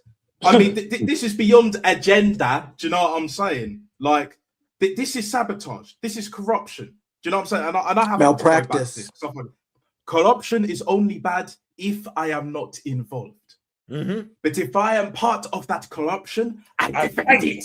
I defend it. Do you know what I'm saying? That is what this club is, bruv. It's a circus, bruv. I'm going to be real with you. Lord. It's a circus, bruv. They are moving like that, bruv. David Dean was talking about that cartel, bruv. Especially the ones that are still here. They all need to bounce, bruv. They all need to bounce. Yeah? Josh Kroenke, if you don't sack Lego Head, yeah, you got to bounce too, bruv. Do you know what I'm saying? It's Kroenke out from here on out. Do you know what I'm saying? It's Kroenke out from here on out, bruv. Best believe. Do you know what I'm saying? Yeah. And if Andrea Berta doesn't leave, if Andrea Berta leaves and Arteta somehow gets a new deal. Oh, it's over with. Fold the club. Yeah, fold it. Yep. Do you know what I'm saying? It's done. Now, it's done. It's done. I'm going to end it with this, right? Sorry, no problem. I'm going to take your time. Yeah, take your time, man. My thing is that all these fans that have been backing this shit, you're part of the problem, yeah? They could piss off too. The fucking problem. Yeah, you can fuck right off. Do you know what I'm saying? Because, like, you have allowed us to be laughed at more than any club on the fucking planet, even more than Tottenham that are about to get relegated. How can we be the laughing stock when the Spursy, Toilet Bowl Stadium are about to be fucking relegated? You know, Frank Lampard's got promoted. Coventry are back up. Do you know what I mean? Big ups to them. All we need now is Millwall. All we need is Millwall to get promoted. Trust me, bruv. You know Antonio. You know. I know, yeah. Millwall, West Ham. And I would love Millwall to play Arsenal. Do you know what I'm saying? Under Arteta. Do you know what that's going to be like? It's too negative, guys. They went in the changing room and they destroyed the light bulb, guys. Do you know what I'm saying? They destroyed my light bulb. They're crazy, guys. They're crazy. I've never seen this in my life. It's embarrassing. It's like disgrace. Do you know what I'm saying? Like all of this bullshit. I'm tired of it, bro. We could mock it till the cows come home, but I'm tired of it, bro. But back to what I was saying about the fans. The fans are the biggest issue, bro. You have standards of not even Brentford, bro. Even Brentford and Brighton have higher standards than you. You have standards of Boreham Wood, bro. I swear, I don't even think they're in the Football League, bro. Go support them. Go support Barnet, bro. Go support Stevenage. Yeah? That's where you fuckers belong. Not the Arsenal Football Club with standards like that. If we're meant to be this big club, why are we backing this fucking little narcissistic prick? No, we ain't. This tyrant. Do you know if they win the domestic treble, we are officially the fourth biggest team? Man City will Talk pass, about it. Yeah. There you go. Man City will pass Arsenal on trophies if they go and win the domestic treble. 100%. And he should be followed for that as well. Exactly, which is what I was saying. Like these fans that think we're a big club and all of that, we're meant to be this big club, right? Yeah. City win the league and the FA Cup. It's done. It's done. You've allowed us to go from third to fourth as the biggest club in the land. With all the Isn't Chelsea far behind either? We got the heritage, Chelsea's guys. not We far got the behind heritage. either. Is Chelsea not far behind either? No, Yeah, they're fifth at the moment. City are fourth at the moment. They're Chelsea are fifth, but I think it's like maybe five. I think it's 5 trophies is what Chelsea's behind us with. Fine. The good thing is as long as them retards own that club and they got. I was just gonna say, and they're not gonna pass. Stephen Bartlett, they're not Diary of a passing CEO merchant, bro. They've literally Diary of a CEO merchant, bro. As long as they got that clown. Thank God. But you know what? Thank God, bro, because this is a laughing stock. This is a laughing stock. Thank God they got him as a manager. Otherwise, we're fucked. Yep. We're fucked. Yeah. We're fucked. Kyle said that he got from a reliable source that we're talking to Iriola. Brother, if we get Iriola, it's another 6 years of fucking bullshit. I don't want that motherfucker at this club. I'm sorry. Fuck off. You're at Bournemouth. This is Arsenal. What are we doing here? What the fuck are we doing here? Acting like a small club, it seems like. It is acting like a small club. It is. And I said this on Northside. The problem is the fans. Exactly to what Nat said. The problem is the fans. People want to talk crazy about the Cronkies. Brother, what have we done? What has this dickhead done to show to the Cronkies that he should get that the club in itself should get 200 to 300 million of their own personal money to be put into this club when that stadium's going to be sold out by these same dickhead motherfuckers that couldn't wait to get on their knees and glaze Arteta if they got the fucking chance. They would get on their knees happily and take a gold shower from this motherfucker. And then all of a sudden, we're supposed to expect something fucking different? It's not happening, bro. It's not happening. It's not. They're trying to get another process. Bro, if they're trying to get, I said this, if we don't win the fucking league this year, this fucking offseason tells you everything about this fucking team. If this fucking team goes and gets Iriola, big up views for the raid. And big up views, man. Views, man. If this fucking team goes out and gets Iriola, that's all you need to know. They are not serious about winning. It's another process. They will all be about the money, and we will never fucking win. Arteta has to go 100%. Arteta has to go either way. But this summer, for this whole club, you will learn what this club is really about. If you're about winning, then you go and get a for real fucking manager, not an Iriola. Iriola's a decent manager. He's played some good football at fucking Brighton or at Bournemouth. Brother, that motherfucker ain't used to playing 2 days a week. He ain't used to playing European football, all that shit. Bro, I don't need it. I don't fucking need it. I really don't. I don't fucking need that shit. Everybody's talking about going out and spend some money. Go call Carlo Ancelotti and tell him we got 20 million for his ass. We got 20 million for you. And if we're serious, Berta, go pull a Chelsea. 7 players out, 7 players in. If we're going to be serious. That's what you got to do, because other than that, what you bring Areola in. Actually, fuck Areola. Just fuck Areola for an example, right? No. I'm being serious. If you don't go out and go get a proven manager, this is what's going to happen. It doesn't matter who the fuck you're going to go after or anything else, right? This is what's going to end up happening. They're going to bring in a new manager. The whole first 6 months of this new manager is going to be glazing, is going to be fucking the manager giving up the bullshit. Big up, Jim. It's going to be the new manager. Hey, James. Big up, James. Months is all going to be about exposing Arteta for what bullshit he was. And then all the players are finally, well, we couldn't say it while he was the manager, but this is what's going on behind the scenes. That's what's going to fucking start this all off. Oh, yeah. Because now the new manager is going to come in and he's going to oust Arteta for the amount of injuries that he's going to inherit coming into the new season because of the World Cup. And again, it's going to be on top of that with the amount of injuries of guys that are still missing right now. Again, if Saka's got a blown Achilles, he's done for a year. You can write off all the next season. We're done with football. He's gone. He's done with football. Timber, we have no idea what's up with him because they're keeping everything hidden. Same thing. Timber, if it's an Achilles with him, gone for a year. So your whole starting right side for your best team for this pile of shit is gone. Yep. It's gone. It's gone. Now you got to rebuild that, and you still have to convince your other top players to stay. Not going to happen. And believe in the more fucking bullshit. Again, you bring Areola in, they ain't buying it. You bring an Ancelotti in, maybe you could keep some of these fucking players that should be staying. But majority of them got to go. And again, that's the problem here.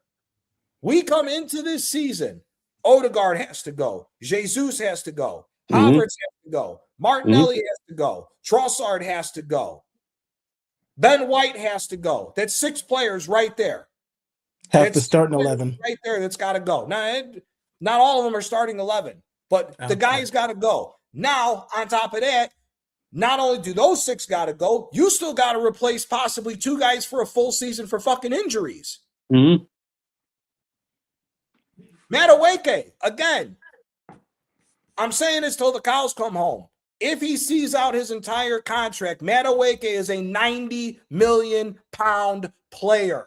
Whoever came up with this idea, if it was Berta, I'll be honest with you, if you don't fix up, you deserve to get sacked just for that bullshit.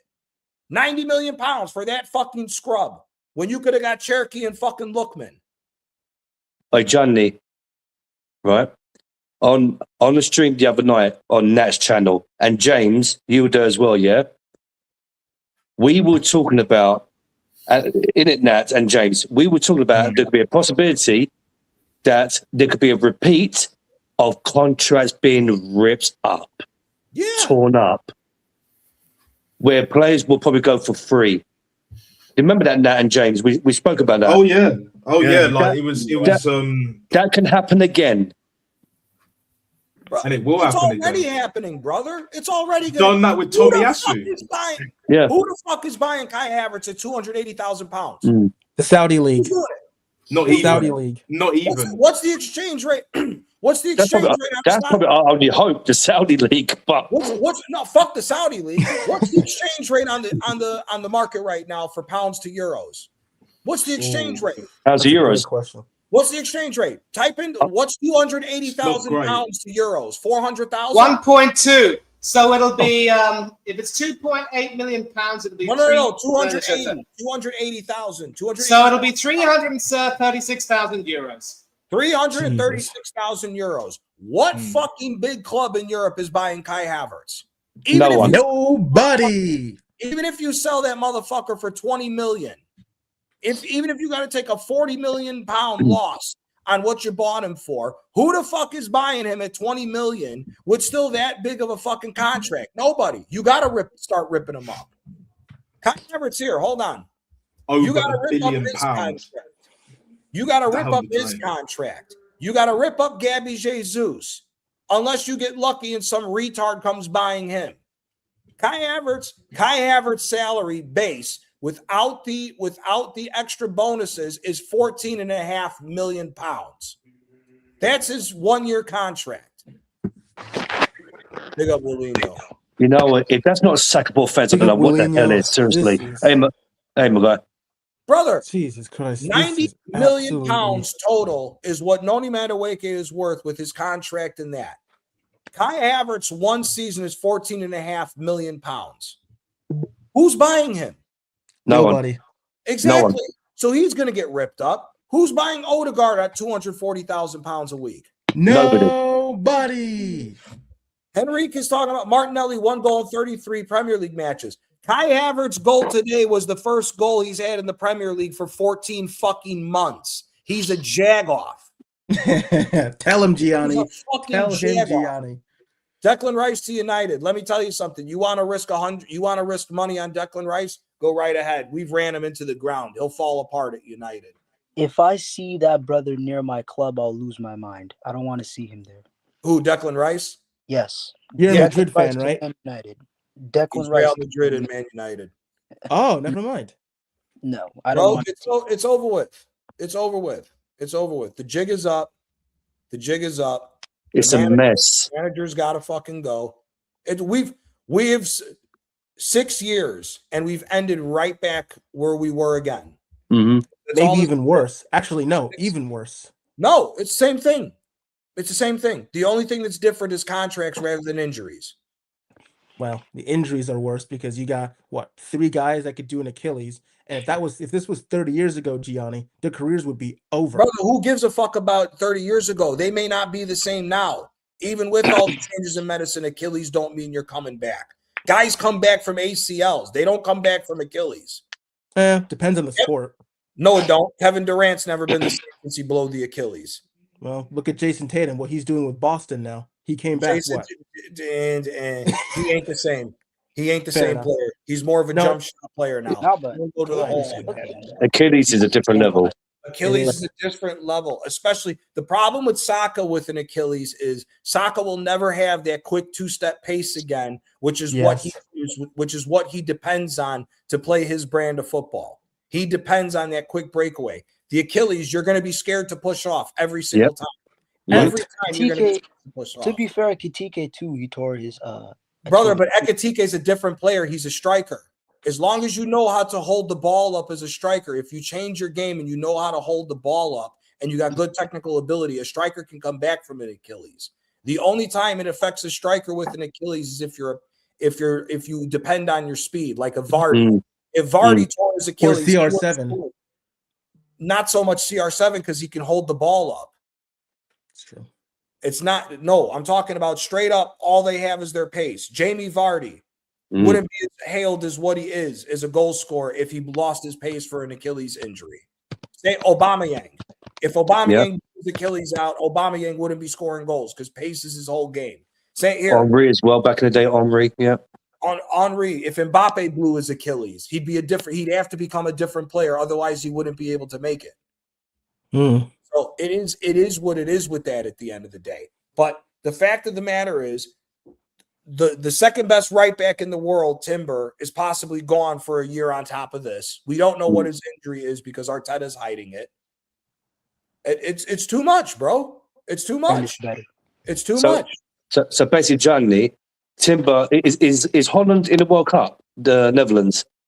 Yeah, the Netherlands are in the World Cup, yes. I mean, so basically, Timber could miss that if we don't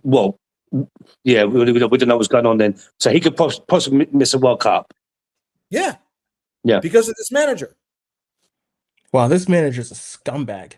Bro, go look at the interview. Go look up the stream where Lee, shout out to Yasser. Yasser was on the stream translating it from Dutch for Lee when Timber talked about the bullshit of getting forced on the pitch against PSG when he could barely walk. This is 2 years in the making. That's why I'm saying we're back to square one again. This manager put all his chips in the middle. He said, I'm going all in. And you know what he used? He used a pair of deuces. Mm-hmm. This motherfucker just got hit by a flush. A royal flush. Also as well, Johnny, Lee Gunner, he called it with Saka missing the World Cup. And lo and behold, it's going to happen. He also called. But yet Lee's the problem. Rice injury. He also called, brother. If you watch the live stream for the game, he called when they would score. He called when City would score. He called when the injuries would come and when we would start attacking. Brother, I'm sorry. Last 12 minutes, when you take 5 minutes of the game and 7 minutes of extra time, is now when you start throwing the kitchen sink. Brother, I'm sorry. I don't know where you're getting these tactics from. You're more defensive than even some of the old greaseball Italian managers are. And that's saying you know what? Allegri wouldn't do that. As defensive as Allegri is, Allegri wouldn't do that. If Allegri went down 2-1, you better believe he would tell them to start attacking and start throwing the kitchen sink. Gyökeres. Conte wouldn't do that. Conte wouldn't do that either, but his football's just terrible. Gyökeres should be insulted. He should feel insulted. Who, Gyökeres? Yeah, he should feel insulted. Brother, I would not doubt that Gyökeres puts in a transfer request if the manager stays. Why can't someone just punch this guy in the face? If the manager stays, I would not be surprised if Gyökeres, the two center backs, Timber and Rice, all put a transfer request. Exactly. I would not be surprised if all of them asked to leave. That's why he needs to leave and get sacked. Hell, I'll be honest with you. I also would throw Hincapié in there. I wouldn't be surprised if Hincapié asked to go back to Leverkusen. I would go back to Leverkusen and try to go to a different team again. I want Saliba at Real Madrid so bad. Yeah. He's very good. But there's also one more thing we need to also consider. Gianni, you and I were talking earlier about the money that Arteta spent, and obviously, Emery has also spent quite a bit of money, but with the net spending that's been taking place, having to sell before he could buy, he's still proven himself to be the better pound-for-pound manager. But we've been blowing all this crazy money on transfer fees and wages. Kai Havertz, Exhibit A. It's a wonder that, we haven't been, written up by PSI as of yet. Oh, but I was on the stream with Kenny Ken and one or two others, and Kenny was saying that sooner or later we might have to pay an almighty tax bill, and we could very well end up being collared by PSI ourselves. Brother, that's happening. Arsenal is making, Antonio can speak to this, Arsenal are making the exact same mistakes that Juventus made before they got hit with all their financial problems. They're making the exact same mistakes. They are signing people on incredibly high wages for no fun. Arsenal has the highest average salary per player in the league. Our players average more money paid out to our players per person than any other team.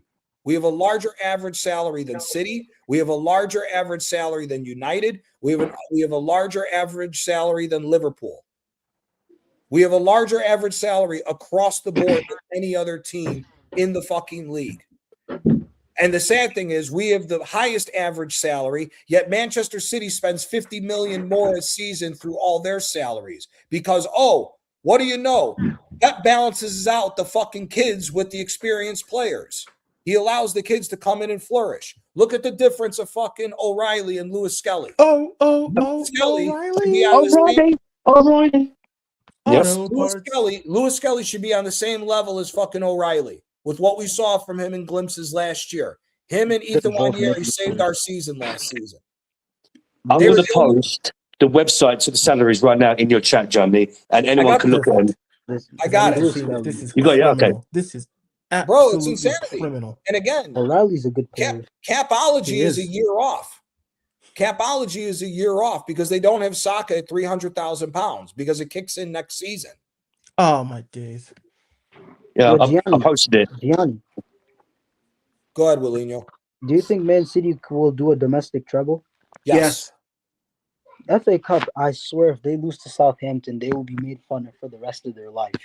I don't think they're losing this. I think they're doing domestic trouble. We lost to Wigan, mate. To be fair, Southampton are on good form, bro. In their last 7 games, they won everything. Brother, it's the championship. Nobody gives. I know it's the champ. I know, but nobody gives a fuck about the championship, brother. Nobody gives a fuck about that. Problem is that Manchester City puts up when it's time for pressure time. They live for the fucking pressure. We don't. Arsenal is a fucking joke.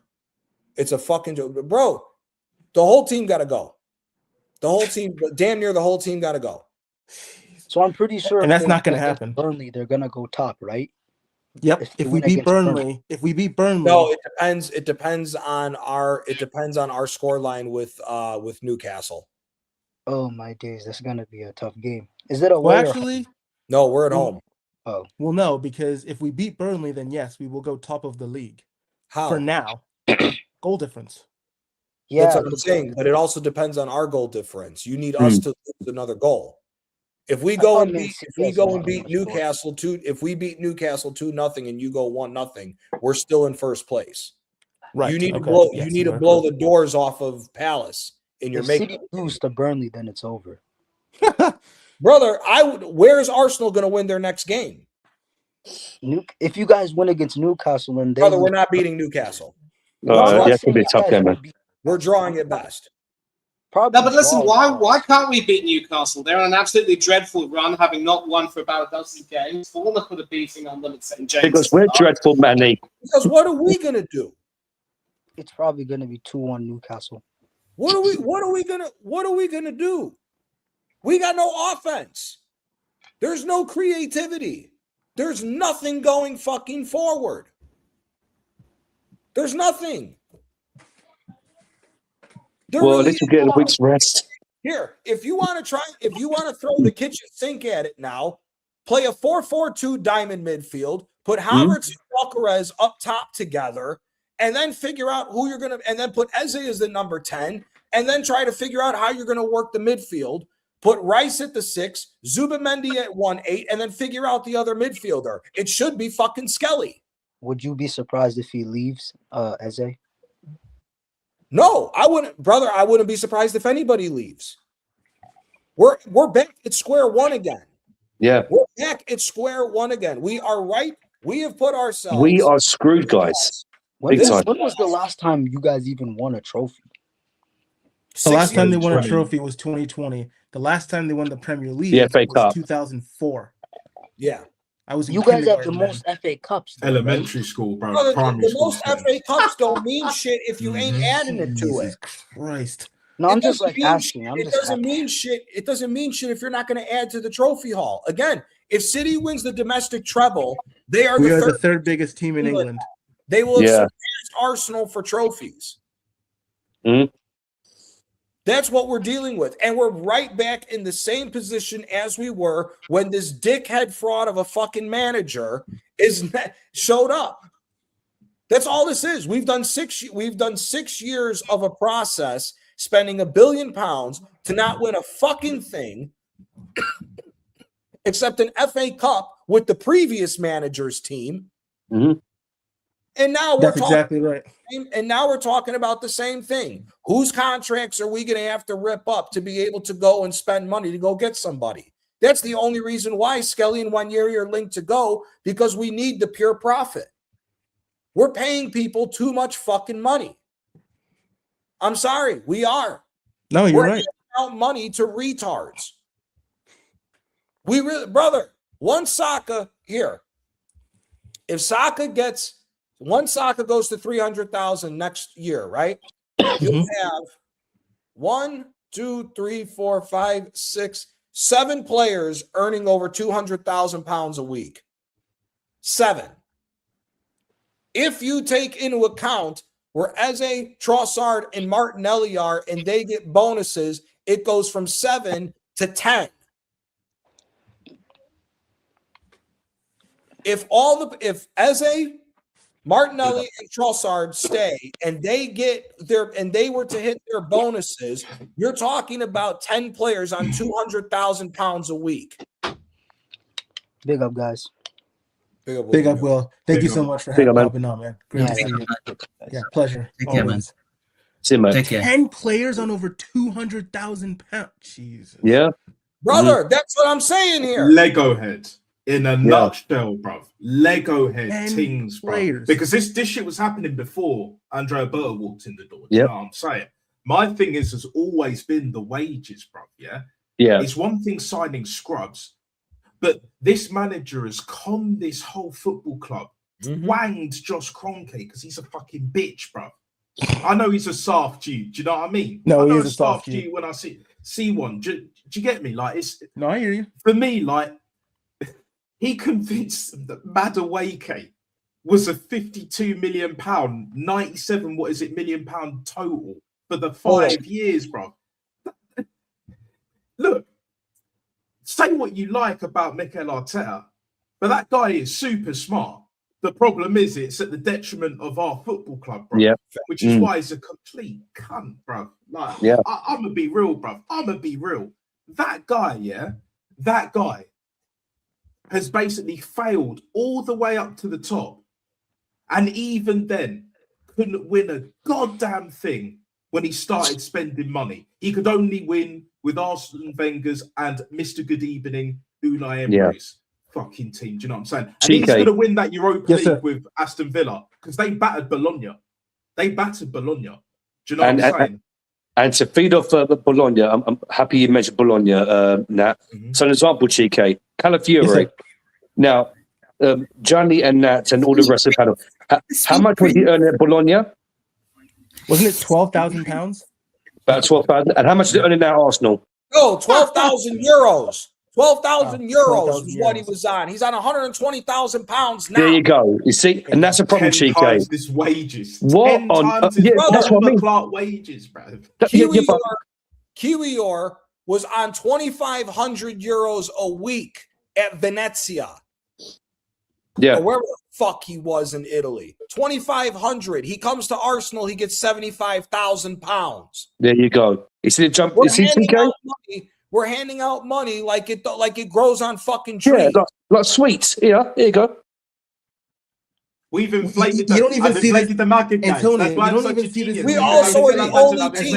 We've made money two as the US fucking has, you don't even see signings. this. We've made we're the greatest. This club is one of the greatest lies. This fucking club has signed 2 players that have left their team that were deemed the best player in their team, yet their team the following season goes on to win a fucking trophy. We bought Calafiore. Everybody, Calafiore, great Italian defender. Great Italian defender. That cocksucker leaves. The difference was 6 points. Bologna was only 6 points worse than where they were with Calafiore and won the Coppa Italia. First Coppa Italia in 50 fucking years. Yeah. Yep. Real Sociedad. What did that fucking hand job Martin Keown say? Supermendi. He's Superman. He's Supermendi. Martin Keown needs to fucking go find somebody to take him to Turkey and fix his hair because he looks like a fucking crackhead retard that has managed to live past the opioid epidemic and the fucking fentanyl epidemic. He looks like you know what? I can't listen to him no more. When I see him on TV or on my mobile phone on social media, I just switch. I can't do it. Martin, you know what I think? Yes, bro.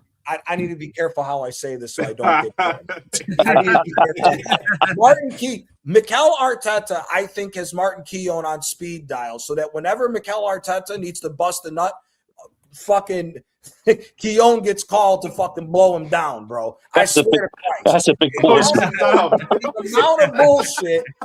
amount of bullshit that comes out of Martin Keown's mouth to praise this fucking manager, I swear. Either he's blowing Arteta or Arteta's got a picture of Keown blowing a goat or some shit.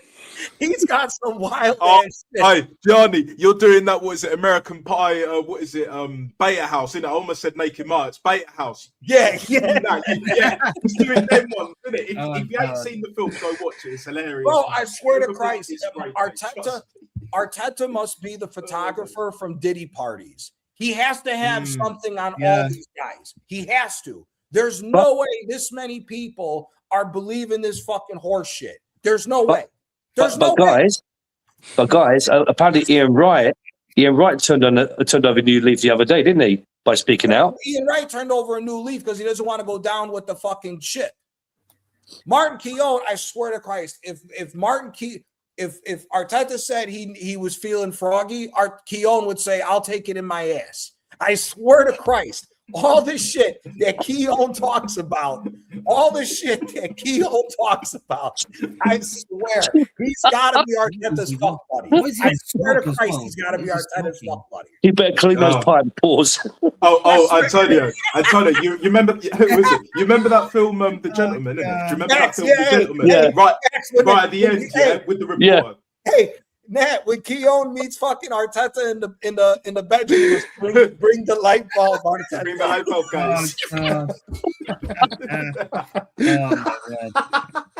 Bring the light bulb, guys. Oh my days. Keown, that's haram. What a disgrace, man! Seriously. This is hilarious. Yeah. This is actually hilarious. If I don't laugh, I'm gonna cry. TK, it's a mess. Crying with laughter. It's a mess. Brother, this is bullshit FC. That's what this should be called from now on. Bullshit FC. Bullshit FC. It is. Money laundering FC. Well, my title, even though it's not there, Bottlers FC. Yeah. Yes. Yeah. Arteta's on fire, brother. Of course he is. Yeah. That's probably what he did. The TikTok screen, pick up Manny. Between the 100-inch TV for the TikTok shit, you brought a fire to the fucking brother. Just bring Win the dog. Let me show you a fire. Hold on. We'll bring the win because his name's Win. What the fuck is there to do here, bro? Hold on, guys. You can laugh at both. You can laugh at Spurs for being fucking retards, because that's what they are. That shit fucking club. The only good thing, exactly. Bring the fire, Antonio. Bring the It's the fire guys. It's the fire guys. Jenny, let me just tell you something really funny, okay? Yeah, but let me tell you something really, really funny, okay? I mean, obviously, this is concerning a sport which I don't think the majority of you will follow. I think Nat's not a big cricket fan. Maybe Kawaja might follow it. I don't know if anybody else does, but I'm a huge fan of it. Now, with a fire connection, there is seldom anything more iconic than that amazing hit from John R. Cash. You know, love is a burning thing. It makes a fiery ring. No idea about cricket. Yeah. No. But you've heard the song, right? You've heard the song, Johnny Cash, Ring of Fire. Yes. Oh yeah. Oh yeah. Right. Yeah. Yeah. So the story goes that when the England cricket team were on tour in India, I think it was the third test. It was being played at the Wankhede Stadium in Bombay, and or Mumbai, as it's now called. Now England they somehow worked their tails off to get themselves in a dominant position to win the game. As it turned out, I think one of the players had that song playing on his iPod, and it was a really catchy tune. And you know the iconic lyrics. I fell into a burning ring of fire. Yep. And I went down, down, down. The flames went high, and it burns, burns, burns. This ring of fire. And then that sort of became the tune that really psyched them up, and they went on to win. Now, there's a part of me that thinks if you want to do all of these ridiculous gimmicks and all of this nonsense, you leave that to the players. As a manager, you're supposed to be better than them. Now, there may be some instances where some of these gimmicks can work. For example, Gianni, I know that you and Chike are big basketball fans. I remember reading Alonzo Mourning's autobiography, Resilience, I think it is. And he spoke about the story of the season when, after returning to the Miami Heat, he won the NBA championship under Pat Riley, the legendary coach of the Los Angeles Lakers, if memory serves me right. Yes. Now, there was something which... I think it was Riley, something that Riley did. It might have been before the deciding game. And what he did was he sort of had, I think it might have been a sort of a barrel or something or another. And he asked his players to write something on a piece of paper, namely, what is more important to you and what you're playing for. And they wrote everything down and put everything into that box or something like that. And basically, they sort of read everything out. And the idea was to remind them what they're doing this for whom they're doing this, and how much those people mean to them, and the sacrifices that they're making for the people who have belief in them. And of course, Ange Postecoglou made a similar speech before the Europa League final. That is how you motivate players. And sometimes gimmicks can work. But with Arteta, it's just a little bit too cheesy. There's a part of me that thinks that because he's such a rookie, he's so damn inexperienced, he reads some of these books and thinks, you know, this might be good for doing something. Whether one day it's going to be a light bulb, the next day it's going to be pens, the next day it's going to be fire. What's he going to use the next day? Ice? Jesus Christ. But, you know, the best coaches and the best managers are able to balance that by, you know, just being someone who commands respect. Arteta will never command respect.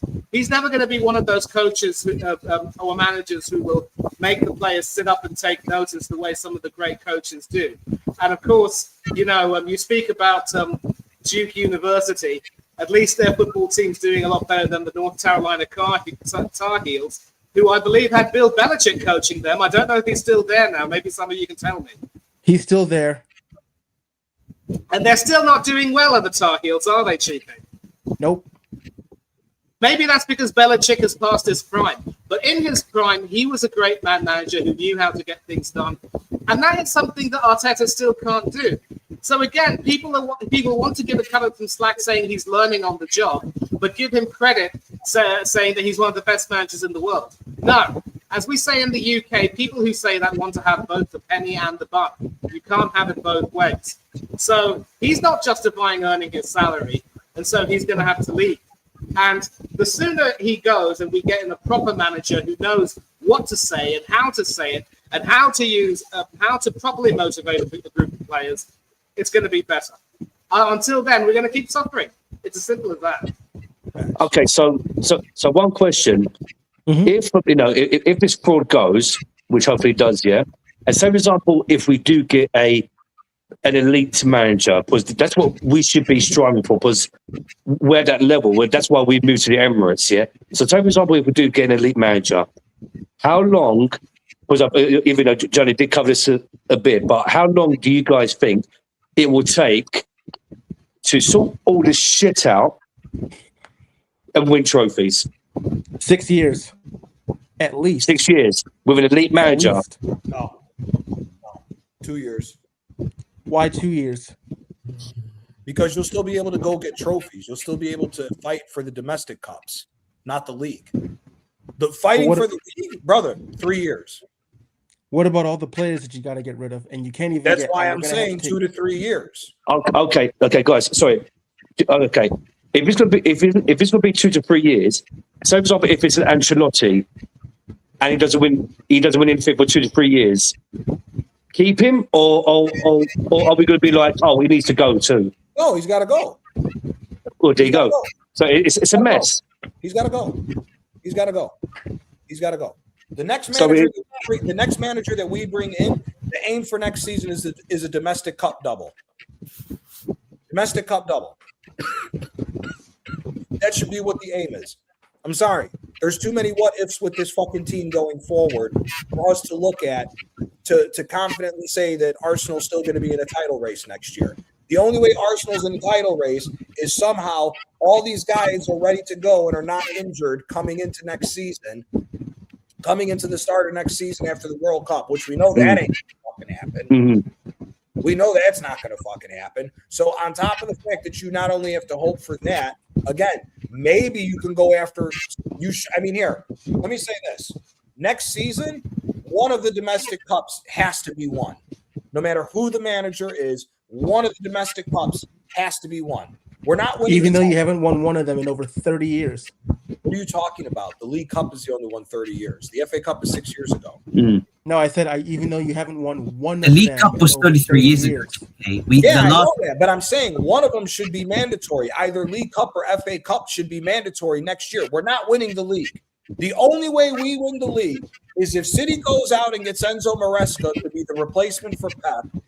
And if you guys go out and get Enzo Maresca, if Manchester United goes out and get Julian Nagelsmann, Chelsea keeps shitbag. If Chelsea keeps the shitbag and fucking Arsenal gets a top quality manager, that's the only way there's a possibility of going on to winning the league. But again, what about Liverpool, though, Johnny? Liverpool, though.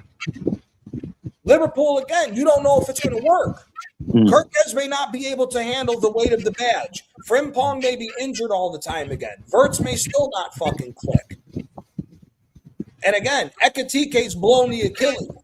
So if Ekatike's out for a full season with the Achilles, Liverpool's now depending on fucking Isak. Plus, you have to find somebody who's going to replace Salah. Yeah, he's going, yeah. Because that bum Gakpo ain't going to do that bullshit. He fucking sucks too. So again, the only way we have a chance at winning is if we scam the league next year because we get a top quality manager and maybe 4 starters to come in immediately. Like here, funny enough, this would be the perfect opportunity for Conte. Conte would come in, take over Arsenal. He'll fuck us off. We won't qualify for the Champions League, and we'll be down to 1 game a week the second half of the season, and we go through and win the league. You scam it enough to go through and try to win the league. That'd be the only way that you could go and win a league with a manager. Because Conte will fucking do that shit. That'd be it. Other than that, it's not happening. It's not happening. You got to replace Zubamendi's got to get replaced. He's the first one that's got to get replaced. We have no idea on our entire right-hand side what's happening with Saka and Timber. They've hidden that. Gyökeres, listen, if he had a decent manager that knew how to play around him, get involved properly, maybe it's a different fucking story. Maybe that's why you go and get a top-quality manager, so you have a fighting chance for having a striker who can bag that many fucking goals. But if you get another false 9 retard that believes the same way that Arteta does, it ain't fucking happening, man. It ain't gonna happen. Your midfield's fucked. Zubamendi has done the most amount of minutes in his career in a season, and the season's not even over yet. Declan Rice, I don't know. Declan Rice is back, or his ACLs and his Achilles are holding on by threads. Yeah. Because once Rice goes, it's over with. And again, that'll be another fucking player that we'll have to buy out and sell because we won't be able to make shit back off of him once he gets injured. Brother, if he wins the 3, if he does a domestic treble, I think Pep is walking no matter what. But if he does a domestic treble, it's even sweeter for him to walk away. He does a domestic treble. He's taken Manchester City over the mountaintop again, and he has surpassed Arsenal, where now Manchester City is the 3rd biggest team in England's history. Wow. It's over with, bro. It's over with. There's nothing else to be talked about with this bullshit. Nothing. So basically, to win a league or Champions League, as you already mentioned, it would take what, 2, Rather than a 3 Champions years? League, 5 years away. But, 5 years away. Wow. 5 years away. Don't even bet on the Champions League for Arsenal. Unless we scam it this year, unless somehow we scam not going to happen this year, it's not happening. What about Premier League? Whatsoever. What about Premier League, Johnny? I would say 3 years, 2 to 3 years. Brother, what? Look at Chelsea and Manchester City. How many years did they go before they won the Champions League? And how many trophies did they win in that time frame? They built that winning mentality. Yeah. They built that fucking winning mentality by constantly picking up trophies. Arsenal ain't picked up no trophies. You saw what happened today. You saw what happened against Southampton. You saw what happened against Bournemouth. You saw what happened in the League Cup final. You're telling me that teams that are so good on the counterattack are causing us that many fucking problems. You're telling me that Atletico Madrid, the team that has made their bones in the last decade, the team that has made their bones in the last decade on counterattacking football, we're going to beat them. Sorry, man. Not buying it. So basically, Johnny, it's going to be another rebuild, basically. It's exactly what it's going to be. What else is there going to be? Here, I'll put it to you like this.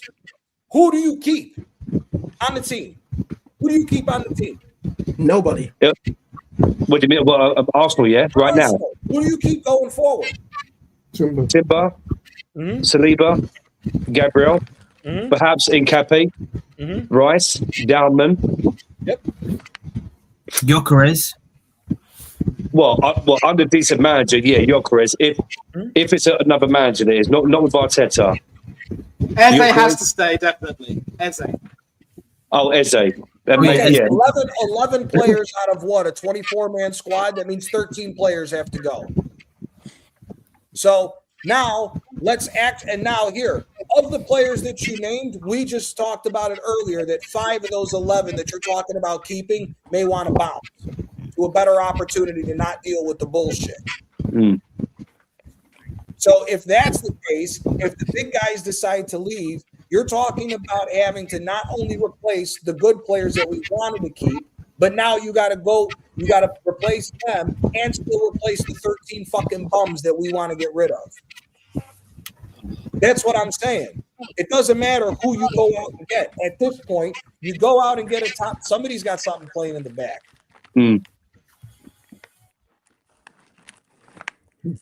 But at the end of the day, you have to. We're realistically looking at a situation. Yeah, exactly what Benji here is saying. Saliba can pick and choose wherever he wants to go. Yeah. Gyökeres could end up wanting to bounce too. Go to a team that'll actually play to his strengths. Yeah. So again, and we heard Willinho, who's a Real Madrid fan. I'm telling you, I think there's an issue somewhere. That was it. There was just something in the background. I think it might have been the TV, Antonio. There's something in the background. No. It's not me.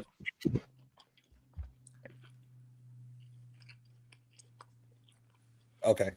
No. But it's insanity. It's insanity. This whole thing is insanity. Again, you got 11 fucking players, 11 players you want to keep, but potentially half of them 11 want to go. What are we doing? And look, that's the scary part. You don't even know what Arsenal are doing because there's no It's plan. a mess.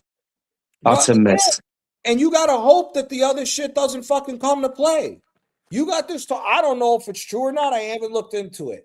But like my guy who pops in and out of the chat, Mark, who's a Manchester United fan, there's talks about a $300 million spending spree for United. United could if United's on the up and up and they're going to show intent, United could very easily do a Robin Van Persie and take someone away from Arsenal again. Gyökeres. I don't think it'll be Gyökeres. No, I don't think it'll be Gyökeres. No. For United, I see one of the center backs.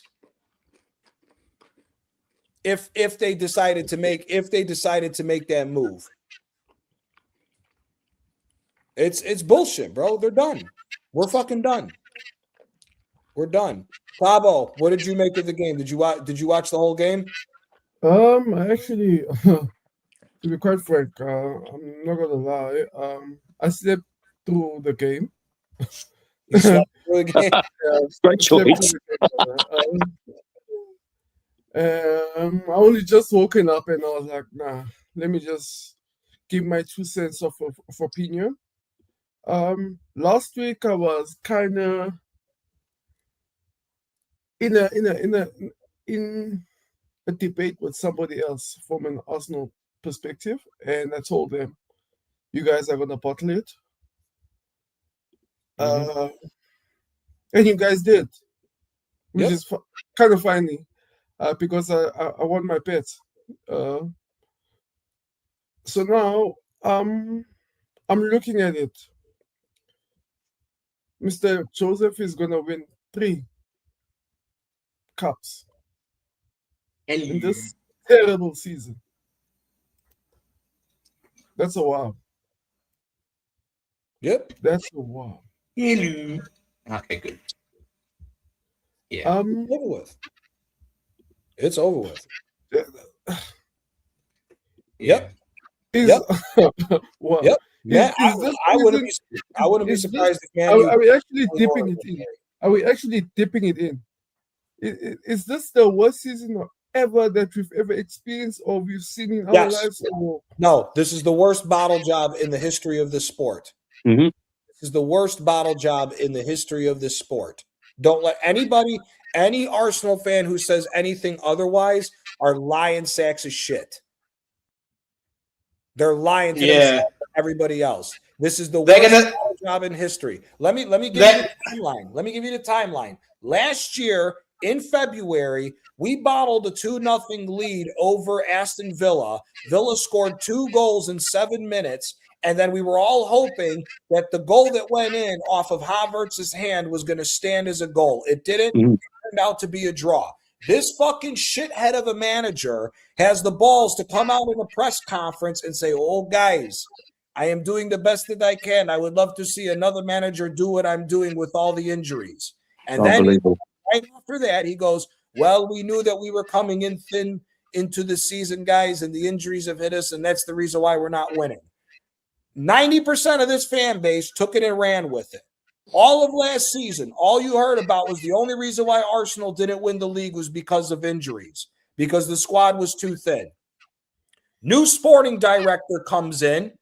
He gives him all these new players, spends just over £250 million in the summer to make the squad bigger. What does he do? Refuses to play players, refuses to give players opportunities, sends Ethan Nwaneri on loan, which makes no fucking sense, especially with the injury problem we have now. And he's better than the people that this manager would choose over him. He gets all these players fucking hurt, and it's back to the same old shit, his players to play his shit sideways brand of football. It's all bullshit. We're back to where we started again. We're back to where we started again when we signed this fucking asshole. It's the worst. He is the first ever failed checkbook manager. This is the only manager to get $1 billion spent and not do fuck all with it. Exactly. The man's profligate. He's a money pit. Yeah, and I actually saw. Yeah. Will you guys do a protest like Chelsea? No, the problem is, Pablo, most of us are based overseas. They ain't got the balls. The Arsenal fans ain't got the fucking balls to go protest. They're going to sit there like that piece of shit Martin Keown who bends over anytime Arteta says he fancies it and lets Arteta ram him in the ass, because all these fucking fans, majority of these Arsenal fan base are, "Oh, we're only happy if we're competing." Sorry, brother. That's why you're not. That, you know what? That's why City deserve to become the 3rd biggest team in England, because they're not happy with competing like we are. We're happy to be competing. Well, everybody prides ourselves on, "Oh, we're the 3rd biggest team in England." Not no more, dumb fuck. Not no more. It's not even that, Johnny. Let's not forget that there were some protests near the end of Arsene Wenger's reign, because they were sick and tired of the whole top 4 as a trophy thing and winning an occasional FA Cup. Well, now I think I can speak for all of us when I say that we killed the 3 FA Cups in 4 seasons, which is what Wenger gave us near the end of his reign. And even then, because he started to fall behind Spurs and not even qualify for the Champions League, that was when, he had to go. I think he stayed his course too long. But then Wenger is also a really good case study here. And this goes back to something you were talking about with regard to how long it might take a new manager to, repair the damage. I think many of us will remember when Arsene Wenger came in from Japan, Bruce Rioch was sacked quite early into the season. That was 96, 97. And when Wenger came into the team, he inherited a side that had some really fine players and also had a huge core of George Graham era players as well. Now, the best thing about Wenger was that he was sort of like a breath of fresh air when it came to, management strategy and how to, really make the players take care of themselves. He got rid of the whole win or lose, get on the booze culture. And his training methods were able to bring out the best in many of the Graham era players and added years to their careers. But he also was smart enough to know that some players had to be phased out year after year so that the team could start to evolve. In 97, at the end of 97, we said goodbye to Paul Merson. He went to Middlesbrough. In 1998, we won the double. And then Ian Wright ended up leaving as a double winner, moving to West Ham. In 99, we said goodbye to Steve Bull. In 2000, we said goodbye to Nigel Winterburn. Tony Adams and Lee Dixon retired in 2002 as double winners themselves. David Seaman left in 2003. He won the FA Cup in his final game. And Ray Parlour and Martin Keown two absolute gutter snipes or arse-wipes who are only too happy to also Carla's just as bad as Keown, by the way, who are only too happy to be cheerleaders for this regime. They left in 2004 as invincibles. So that was the entire George Graham era, completely wiped away. But then that was how you start to, regenerate and evolve a team and start to decide which players will need to go. And so given that it only took Wenger not even 2 seasons to stamp his mark and start winning, I'd like to think that any decent manager worth his salt should be able to start cracking the whip and saying, you know what? If you hired me as manager, I've got to have the authority to stamp my mark on the team and say, you know what, this is what I need to do. That's exactly what Jose Mourinho did at Chelsea. He got rid of a lot of, squad players and brought in some of his own players, trimmed down the squad. And, because it was his way or the highway, he started winning league titles. Couldn't win a Champions League, but whatever. And I'm not a big fan of Jose Mourinho, and I would say that now he's more or less a busted flush, given if his Benfica stint is anything to go by, but maybe he'll have a consolation prize of managing Portugal after the World Cup. But the point that I'm making is, Gianni, this might answer your question. It shouldn't take any good quality manager more than 2 or perhaps 3 seasons to sort of set everything right and start winning. But that's sadly what Arteta failed to do. Unai Emery could have won the Europa League in his first season with us. He could have won top 4. But a large section of those players, down tools on him and threw him under the bus. And the next season, because he realized that he was being so undermined by the players, he wasn't liked by the fans, the football wasn't getting any better, we hit a fork in the road, and he had to leave. But none of us wanted Arteta to join in. And that's the entire thing. And the thing about Arteta's tenure is that he spoiled it now for ex-Gunners coming back to manage the club. He spoiled it for rookie managers to come in and manage the club. I don't think anyone will want to repeat that same mistake, which is why, as much as I admire Andoni Iraola, he's better off going back to Athletic Bilbao, the club where he made his name as a player, and start building himself up there. But, we just need to start thinking big and giving the manager a little bit of time. And if we do start to give managers time, they will produce. Look at what Unai Emery's done with Aston Villa. I have nothing but respect and admiration for that man. He may not have the best command of the English language, but in terms of football, he is no fool. He thinks about the game. He lives and breathes the game.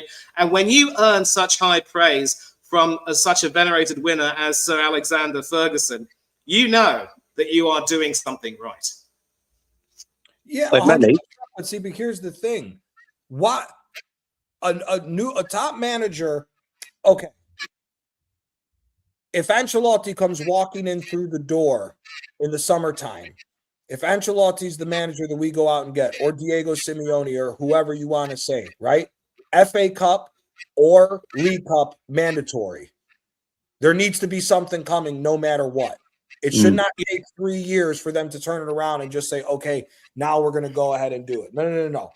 If they walk in, a League Cup and FA Cup is mandatory your first 2 years. If one of them don't do it, they got to get sacked too. I agree. I would say that 2 seasons, yeah. Gianni, the reason why you're saying that is because those 2 managers have got a good CV, right? They've got a good CV. Brother, I'm not saying it because of the manager's CV. I'm saying it because that's how big clubs are supposed to be fucking ran. Again, my number 1 team is Napoli. I grew up watching the old Inter, the old Juve, the old Milan. Them fucking teams are not standing for this fucking bullshit. True. They're serial winners. They're definitely serial winners, those people. But brother, it's the standard. It's not only serial winner, it's the standard of what those clubs represent. I say this all the time. Roberto Mancini won 7 fucking trophies in 4 years with Inter. They still sacked his ass because he didn't win the fucking Champions League. Arsenal would kill to have 7 trophies in 4 fucking years. This man wouldn't know what to do with itself if they won 7 trophies in 4 years. They wouldn't know what to do with themselves if they pulled that off. You would have to send in the British version of SWAT to make sure they don't burn down the north end of London. They wouldn't know what to do with themselves if they had that many trophies. Absolutely, yeah. That's the mentality of what it takes to be a big fucking club. Is you stand on business and make sure business is done, or you slap the fuck out of somebody and go on to the next one and make sure you keep winning. Arsenal. I agree completely. Arsenal's agree. not doing that. They're going to I go agree with sign you. some fuckhead, dickhead manager. They're going to go sign some dickhead manager, probably Areola from Bournemouth, and say, you know what? We want you to play a good brand of football. Again, what Areola could come in and be the fucking Messiah for all we know. The problem is the first year, he doesn't know who's healthy and who could even play anymore for this team at this level. When you play in England at the top level, you're playing 60, 70 fucking games. If you're trying to win multiple trophies, you are going to play that amount. You will play more football in England than anywhere else. You need to build a competent team and have a manager that knows how to rotate. We don't have either of those right now. We don't. I agree, Gianni. I agree. Remember this. Unai Emery was at Arsenal, right? And he didn't get the backings from the top management. So now, why is it the fact that now that Arteta is leading and now he's getting all the backing from everybody? So you see where the problem starts. Yeah. You see where the problem starts. It starts from the top before it even goes to the coaching. So now, looking at Emery now, his achievement, I think he's the most underlooked coaches of all time. Who, Emery? Brother, if Emery wins this Europa League title, Unai Emery is going to be in the manager class like what I say about a player like Clarence Seedorf. Everybody forgets how good they are. Yeah. Seedorf is one of the most forgotten about top quality players of all time. Nobody gives Clarence Seedorf respect. If Unai Emery goes and wins this Europa League, it will be his 5th Europa League title, and the only team he didn't win Europa League with will be fucking Arsenal.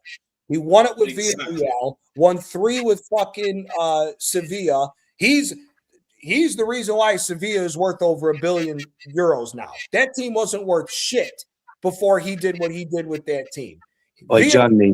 Their only trophy in history is that Europa League fucking title. And then if he wins a Europa League with Aston Villa in the state where that club's been, you know, all these Arteta people, oh, look where he got us. No, look where Emery got Villa. I was about to say that. Steven Gerrard got over £100 million spent to build a team up and nearly got the fucking team relegated. He comes in. They're the hottest team in the league outside of City, who goes on to win the league that year. And Aston Villa has been in Europe every season. This motherfucker's been there. Yep. He wins a trophy on a shoestring budget before Arteta does with $1 billion. There's no longer a conversation to be had. I hope he wins it. I hope he wins it. And that's another thing as well, because let's also not forget that he had a pretty poor run sometime in the earlier part of this year when they were losing games, couldn't buy a home win, but they were disemboweled. They lost John McGinn, they lost Boubacar Kamara, they lost Yuri Tielemans. That's their entire midfield. And that's another reason why we say that Aston Villa can't be expected to challenge for the league, because they don't quite have the squad quality. Right. But they're going to have to start selling a few players that aren't really up to it anymore. I think the likes of Leon Bailey and a few others will have to go. And, you know, I was speaking about how we had a huge core of Graham-era players back in the day. 12 members of that squad, mind you, have worked under Dean Smith, going all the way back to when Aston Villa were in the Championship and got promoted, mind you. Yep. Ezri Konsa, Tyrone Mings, John McGinn, Douglas Luiz, Tammy Abraham. And then not too long afterwards, the likes of Emi Martinez, Ross Barkley. Matthew Cash was also there back in the day. Emi Buendia.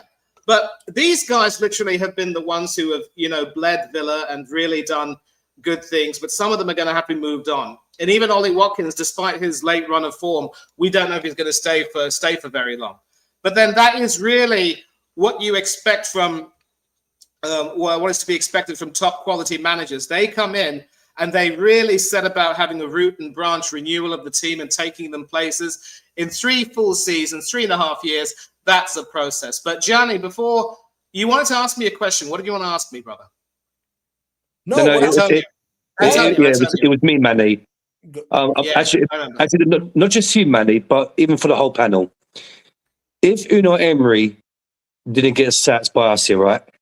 If he would have stayed, and he would have got over £1 billion to spend, he would have got the Ezes, he would have got the Gyökereses. He would have had Saliba, Gabriel in defence, blah, blah, blah, blah.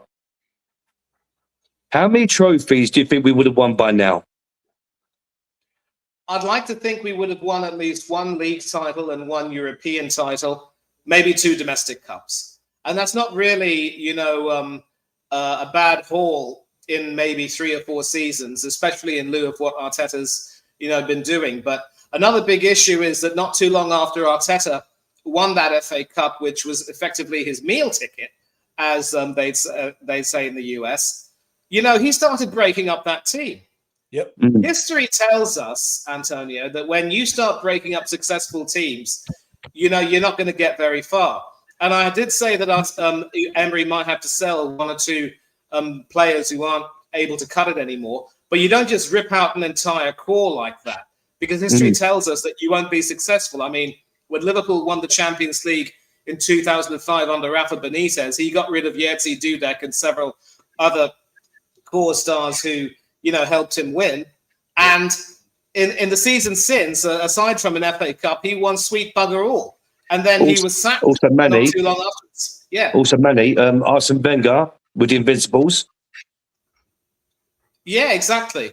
I mean, he still had Ray Parlour and Martin Keown as the Graham era remnants.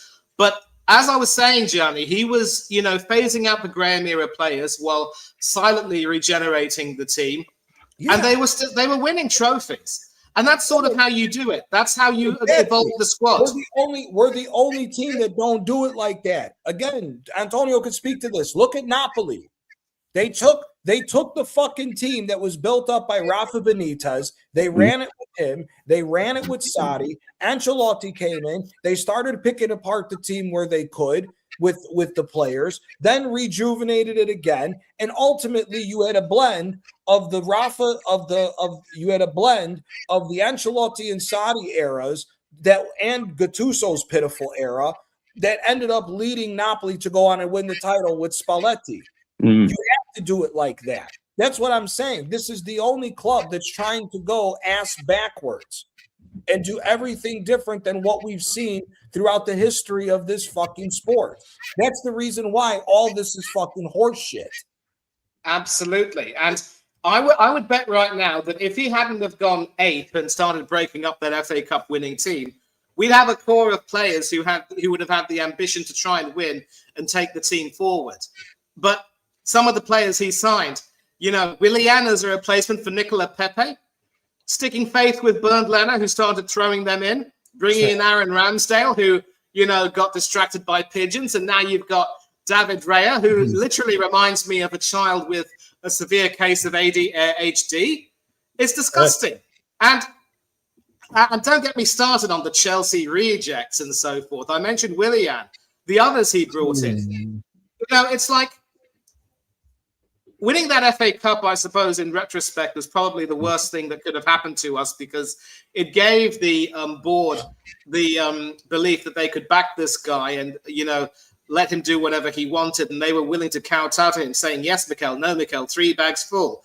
If you say jump, we'll say how high, as would be said on the other side of the Atlantic. Yep. So, maybe it would have been better if we hadn't have won that FA Cup, but then I suppose we needed to win something. And Kawaja, before you bounce, I just want to ask you before you leave, is there anything you'd like to say either with me or against me what I've said so far?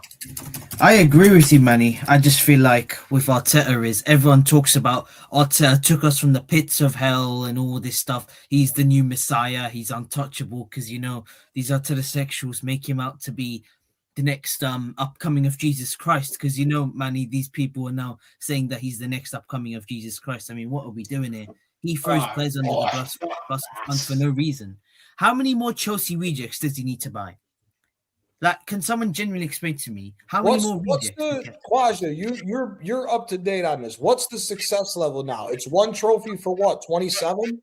I think that 26, maybe. I think 27. Yeah, 1 for 26.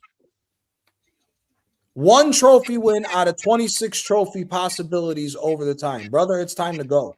Yeah, exactly. It's time to go. It's time to go. But don't forget, Gianni. don't forget, because if Man City win the domestic treble, Arteta will be talking about his Community Shield, because obviously in August he's gonna have to. Yeah. He's gonna have to. Just like all these dickheads that are holding. Oh, hopefully 115 comes, brother. You better hope 115 comes, because if it doesn't, you're the biggest joke of a fucking manager there is. You bet.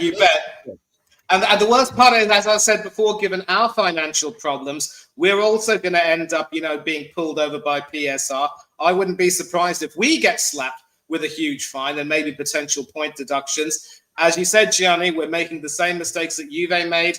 And it's always said, if you fail to learn from your history, you're always doomed to repeat it. Thanks. And once we have our taste of humble pie, we need to shut our mouths and eat it. Gentlemen, I'm also going to have to go. I've got some work to do. I've got to go to the airport to drop my sister. And I will see you all very soon. And as always, take care of yourselves. Love, God bless. Che Dio vi benedica tutti. Buonanotte. See you all soon. Peace out, Manny. Peace out, Manny. Great to see you as always. Big up, Manny, as always, man. No, it's horseshit, bro. It's fucking horseshit. It's a mess, Johnny. Quaj, you want It's a complete and utter mess. Yeah, I'm gonna bounce. I wasn't surprised by the result. It's another disaster class from Arteta. Saying I've got some fans online saying that we deserve to not lose the game. It was a great performance. There was no performance. If we'd taken our chances, we win that game. So what are we doing here? If Havertz had not screwed that chance, he had one-on-one with Donnarumma, it would have gone in. But yeah. I don't know where we go from here, mate. Honestly, we're going to go second if Man City beat Burnley, because obviously they're going to beat Burnley anyway. I mean, the amount of chances we had to win our games, the games that we've dropped points in, we should have won those games. The title would have been over and we would have just relaxed and forget about it. Let's go to the trophy parade. But right now, it's the same old Arsenal. April. Yep. We're in April. It's our bogey month. And I've told everyone this is our bogey month and we're going to crumble. Arteta, I think he's had one win in April. Am I right saying that he's had one win in April in the last 5 years as the manager of Arsenal? Yeah. He's only had one win in April.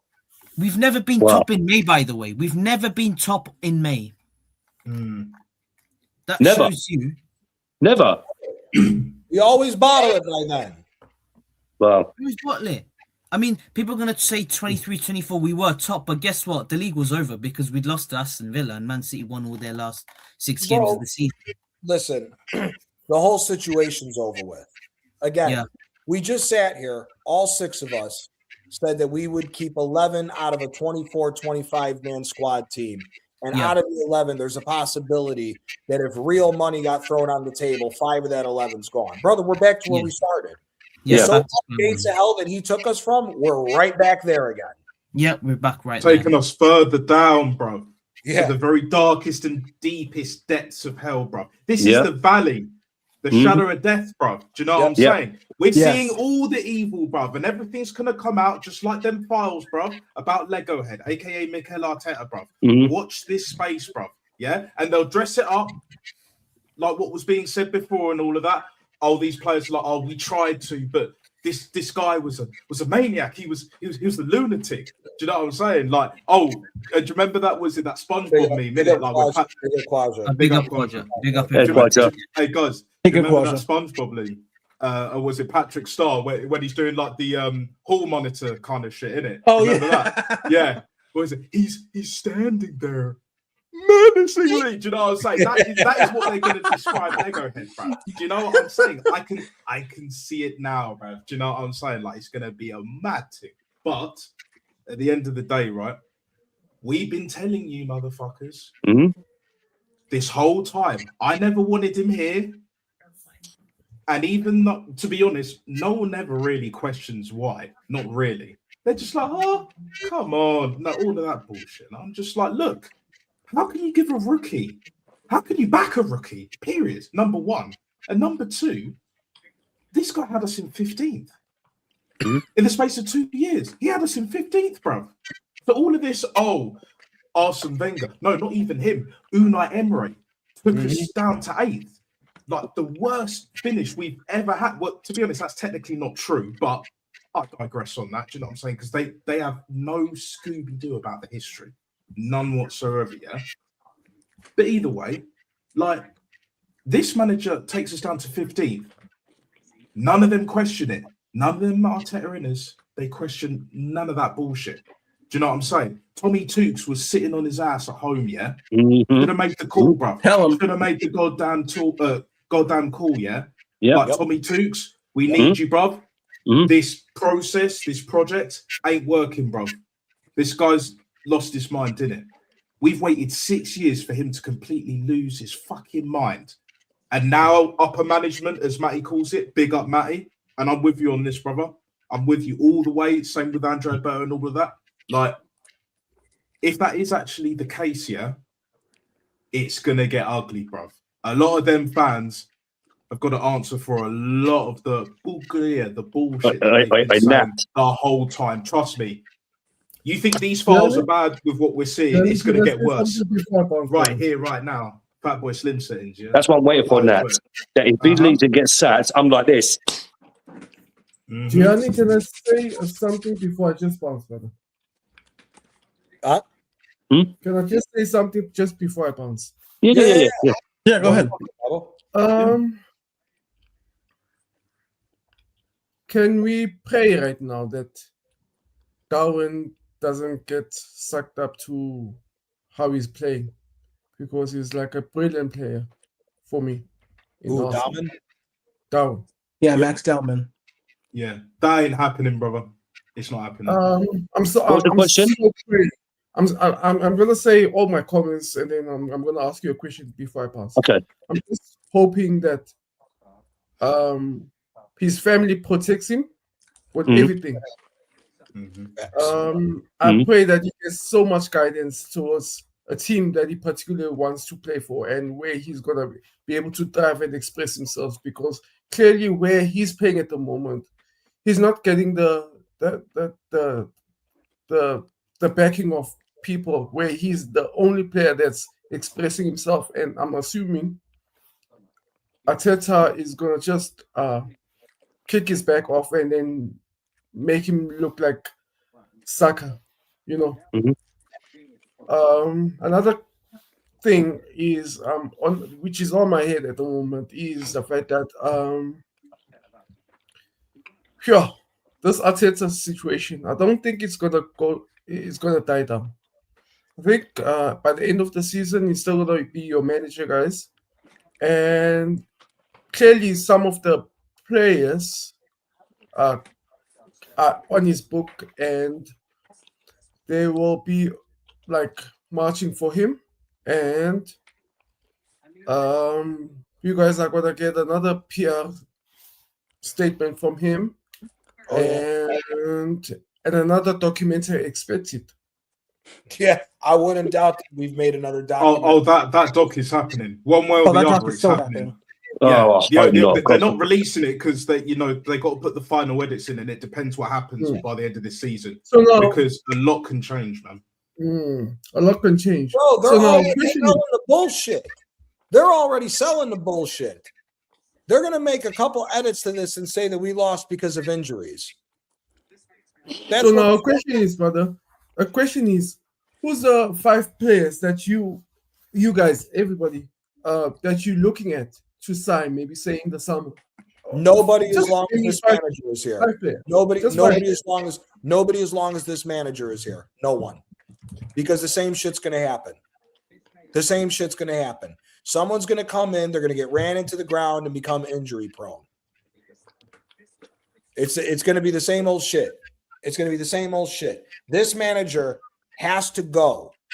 I don't care if you say, brother, if we sack him tonight and we bottle the title from here on out, I don't care. I don't care.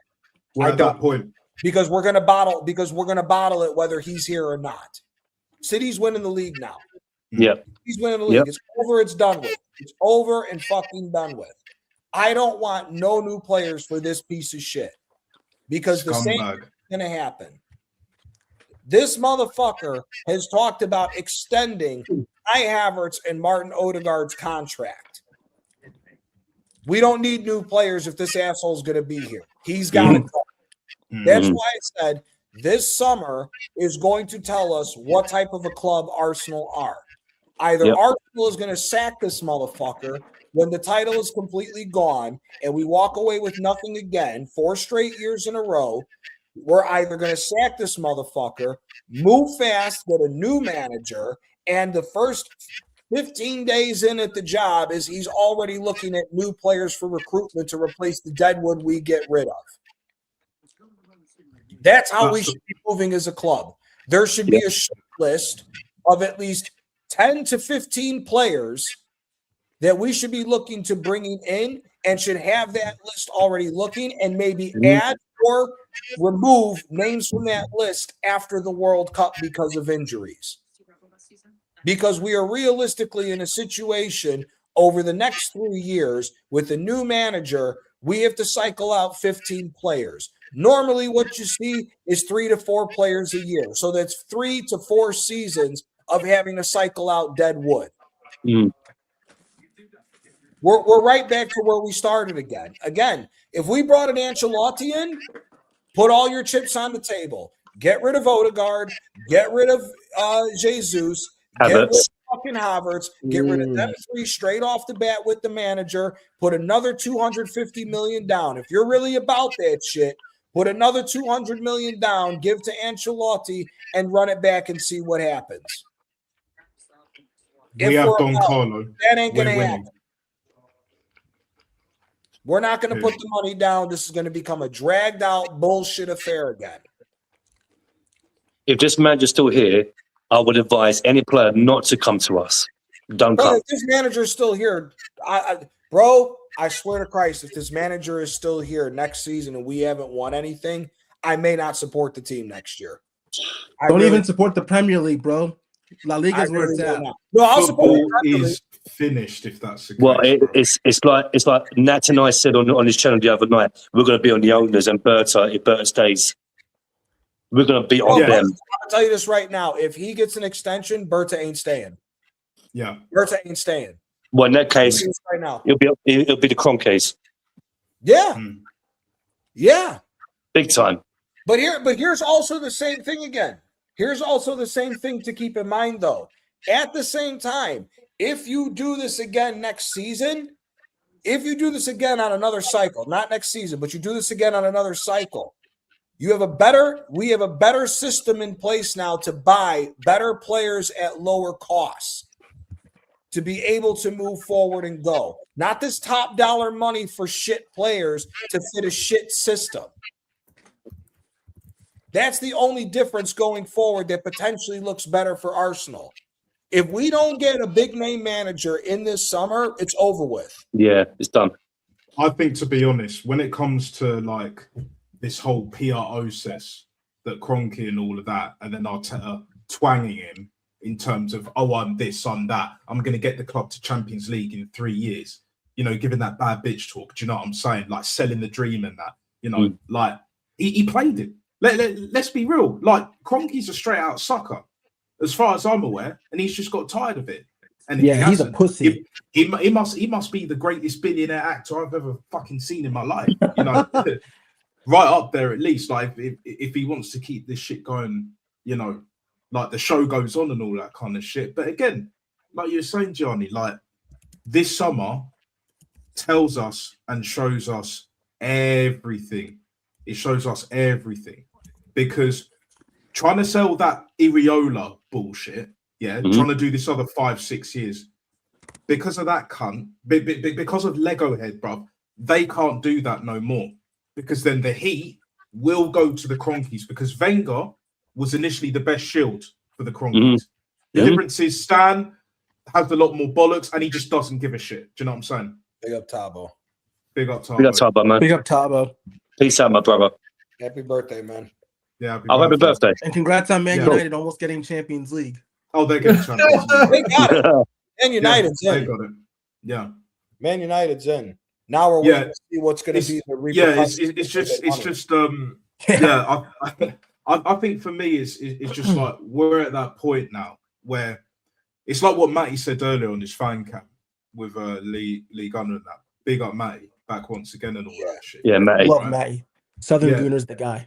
Yeah, exactly. The thing that he said that was very like prevalent is that he reckons that someone in upper management has had a word with him recently. So whether it's not just him and Andrea Berta having the conversation, but him, Andrea Berta, Kroenke, some of the cartel members that are kind of, you know, squeaky bum time, as we call it here in the UK and all that. But yeah, like you saw Kroenke's face after the League Cup final, not happy. And to me, I think he's more pissed off that he got embarrassed, bro.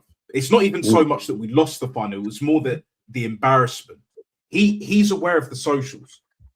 Don't get it twisted. Whether he has them or not, it doesn't matter. He's aware. He's getting fed that information. He's being told. He knows. Like, when your brand is a joke, yeah, unless you're EA Sports, that for the longest didn't give a fuck because they were raking in so much with their loot box system and all that shit, and then they got taken over by the Saudis. Unless you're that level of company, that scumbag, fuckeries, then any other owner that wants to keep the image while making the money, they're not going to stand for that.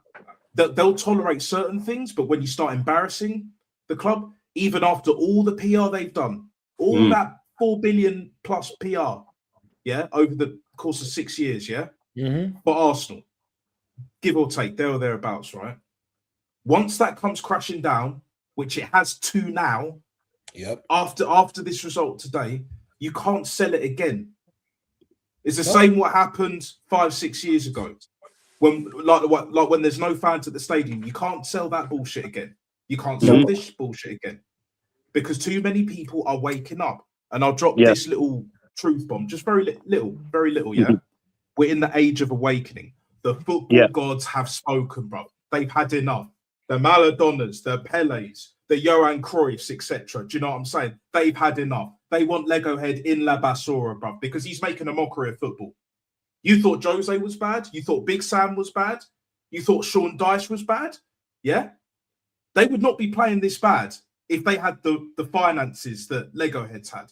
You saw what Big Sam did with Bolton. We all saw that shit. JJ Okocha, Ivan Campo, Yiannopoulos, Pedersen, Nolan, even made Nolan. Okocha. When did fucking Inter's offense, when did Inter under those 2 years play sideways football under Mourinho? Mourinho had an attack.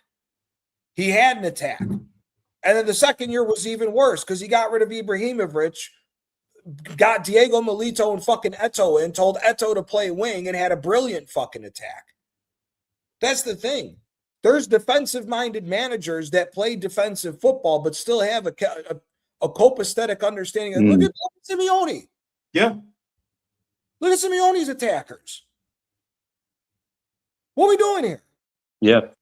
They had loads of chances on last night. They should have put them away, bro. That should never have got to penalties. No, Never should have got to penalties. Never. Just like when you're watching a fight, bro. Never leave it to the judges, bro. Exactly. Tyson Fury didn't get the fucking win against Wilder the first time. What did he do the second time? Beat the fucking shit out of him.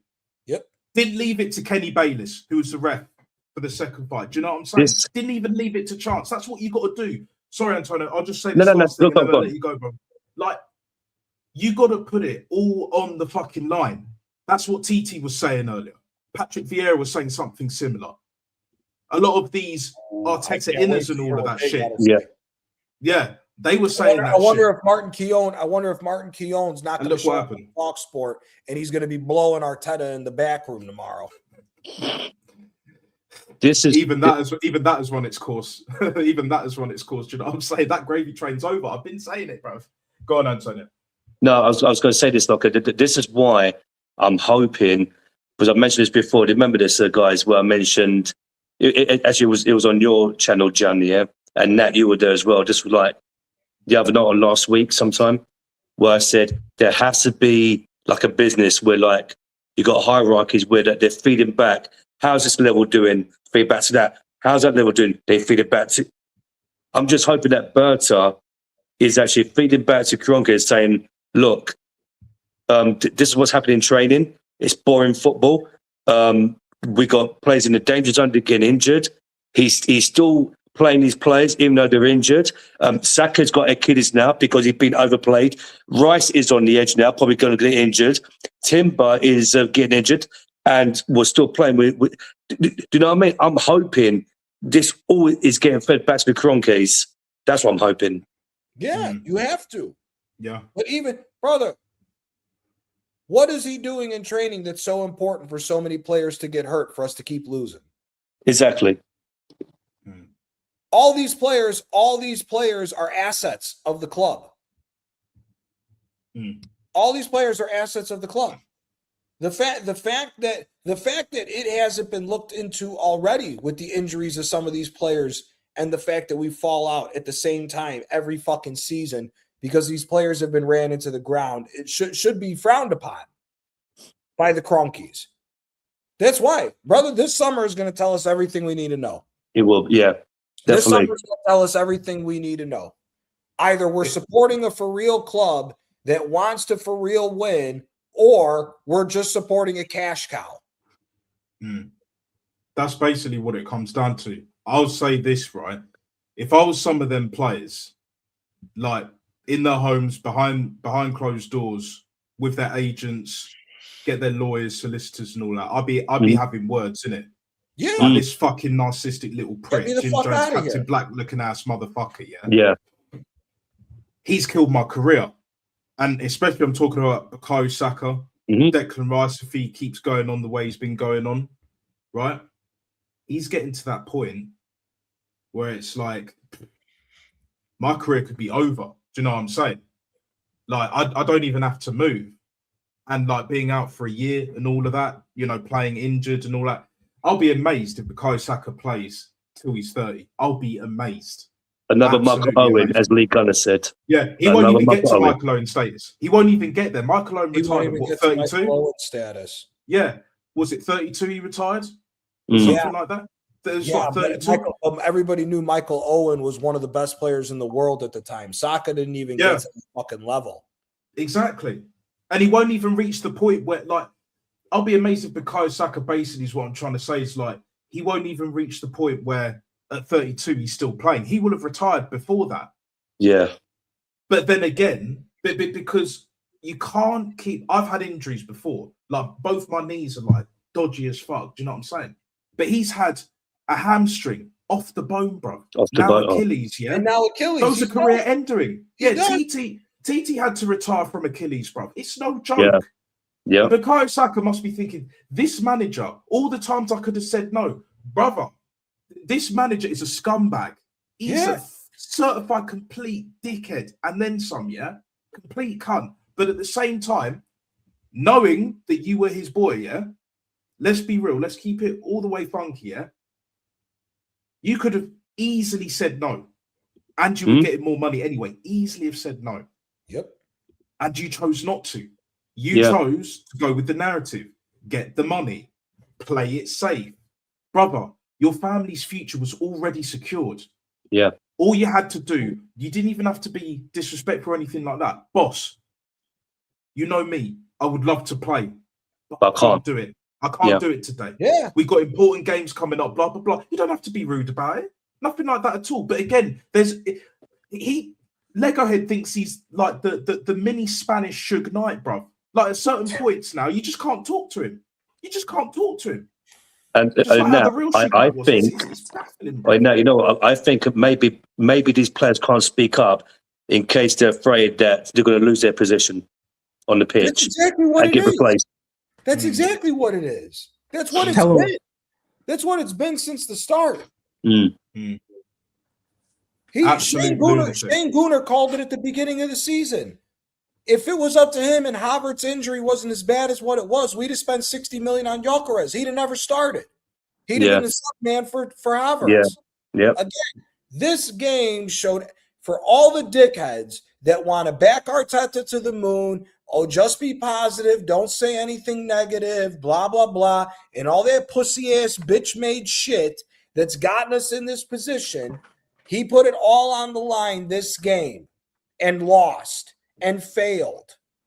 He chose his players that he's always wanted to make him look like he's a genius. He chose Havertz, This is the same fucking asshole that said we need to wait 50 games before we know what's the best position for Havertz. Brother, he still doesn't have the best It's not to be with He's Arsenal. a dog shit. You know what? Whichever fans fell for that, you're thick. Majority of the fan base fell for it, brother. That's what I'm saying. It's done. It's done. He It's chose finished. Odegaard. He Finito. chose Havertz. If it wasn't for the injury, Saka would have started this game. If Saka wasn't hurt, he'd have been starting this fucking game. It's bullshit. Exactly. It's all the times favorites. all the times they could have said no. That's exactly what all these idiots are running through their fucking minds right now with all this, because at the end of the day, they all know they're fucked. They all know they're fucked. That's Also, guys, Rice could still miss the World Cup. Because also, guys, Oh, absolutely. Thomas Tuchel is not going to be responsible for injuries. Again, I No. said it on the last show. If the national team causes an injury to a player that they sustain for longer than 6 weeks, the national team is to pay the salary. I remember you saying that. He will not be paying. He will not. No. It will not come on Thomas Tuchel to force the English national team to start paying Saka £300,000 a week. Mhm. He's not going to do the same thing for Rice. He's not going to do the same thing with other fucking players. He's not going to do it. He's not going to do it. Also, guys, what? Do you remember at White Hart Lane when he pushed Thomas Partey back on the pitch? Yeah. Remember that? Yeah. Yes. Yeah. Brother, This guy's a lunatic, Timber bro. told him the night before Bring the him right back. Timber told him the night before the second leg. He says, I can't run. Yeah. He said, okay. And then he pushed him back out onto the field. The And manager what He should have been sacked for that. Yes. the manager should have been sacked as soon as he fucked up top four. This is the biggest problem overall. Every fucking year, this piece of shit has been a failure. It's not just it's not just about to be the 4 straight second place finishes. It's also the fact of the matter is the first season, okay, you won the FA Cup, we're in 8th place. You bought yourself time because you got Europe through the FA Cup. The second year, his first full year was 8th place again. He bottled 6th. He had us in 6th place. He bottled it to where we could have made the Europa League. We fucked it off. The next year, he had us in 3rd, fucked it off, and got us knocked down to 5th. And now, 4 straight second place finishes. Every year has been failure. Every year has been failure. There's no more of this nonsense. Again, it's exactly. California, that's brother, that's even if, brother, we're going to get smoked against Atletico. Anybody who thinks Atletico, because you got people, these ultra positives that think that Atletico is going to be the one to dominate possession. Brother, it ain't happening. Diego Simeone's game plan is you have the ball, we'll counterattack. And we'll get smoked. This manager is due to humbling. I hear what you're saying, Johnny. This manager is due. He is. An ass whooping. Brother, and Don Diego to do it, bro. Yeah. After that Copa del Rey, Don Diego would have been livid, bro. Livid with the chances that they had. Because I saw like the extended highlights in it. He must have been livid. He was trying to keep it calm for the nature of the game to try and get the players in the right frame of mind, you know, to keep pushing, which they did. But again, they couldn't take their chances. When you leave it to penalties, there was a couple of poor penalties that they took. And who was the other one that missed? Right, the Alvarez. Yeah, that was. Wow. And that's what I'm saying. Sociedad got lucky that Atletico's shooting boots were on. What happens if Atletico's shooting boots are on against Arsenal? Bro, they could do us 4-0. They probably will be.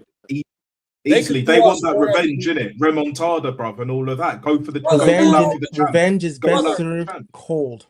If Southampton was able to hit us on the counter the way that they did, what is Lookman going to do to Ben White? Or here, everybody who said that not Maresca, Mosquera can play fullback? Yeah, right.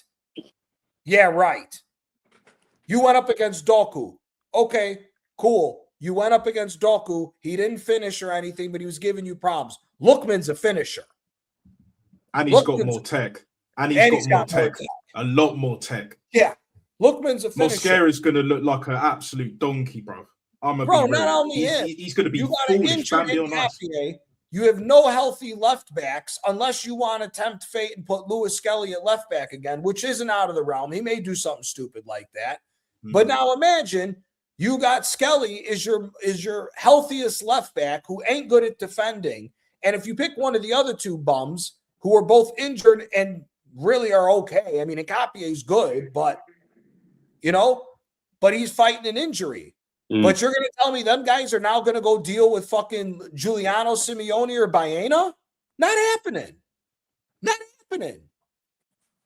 No chance, bro. How did Haaland end up getting guarded? How is he getting guarded by Gabriel?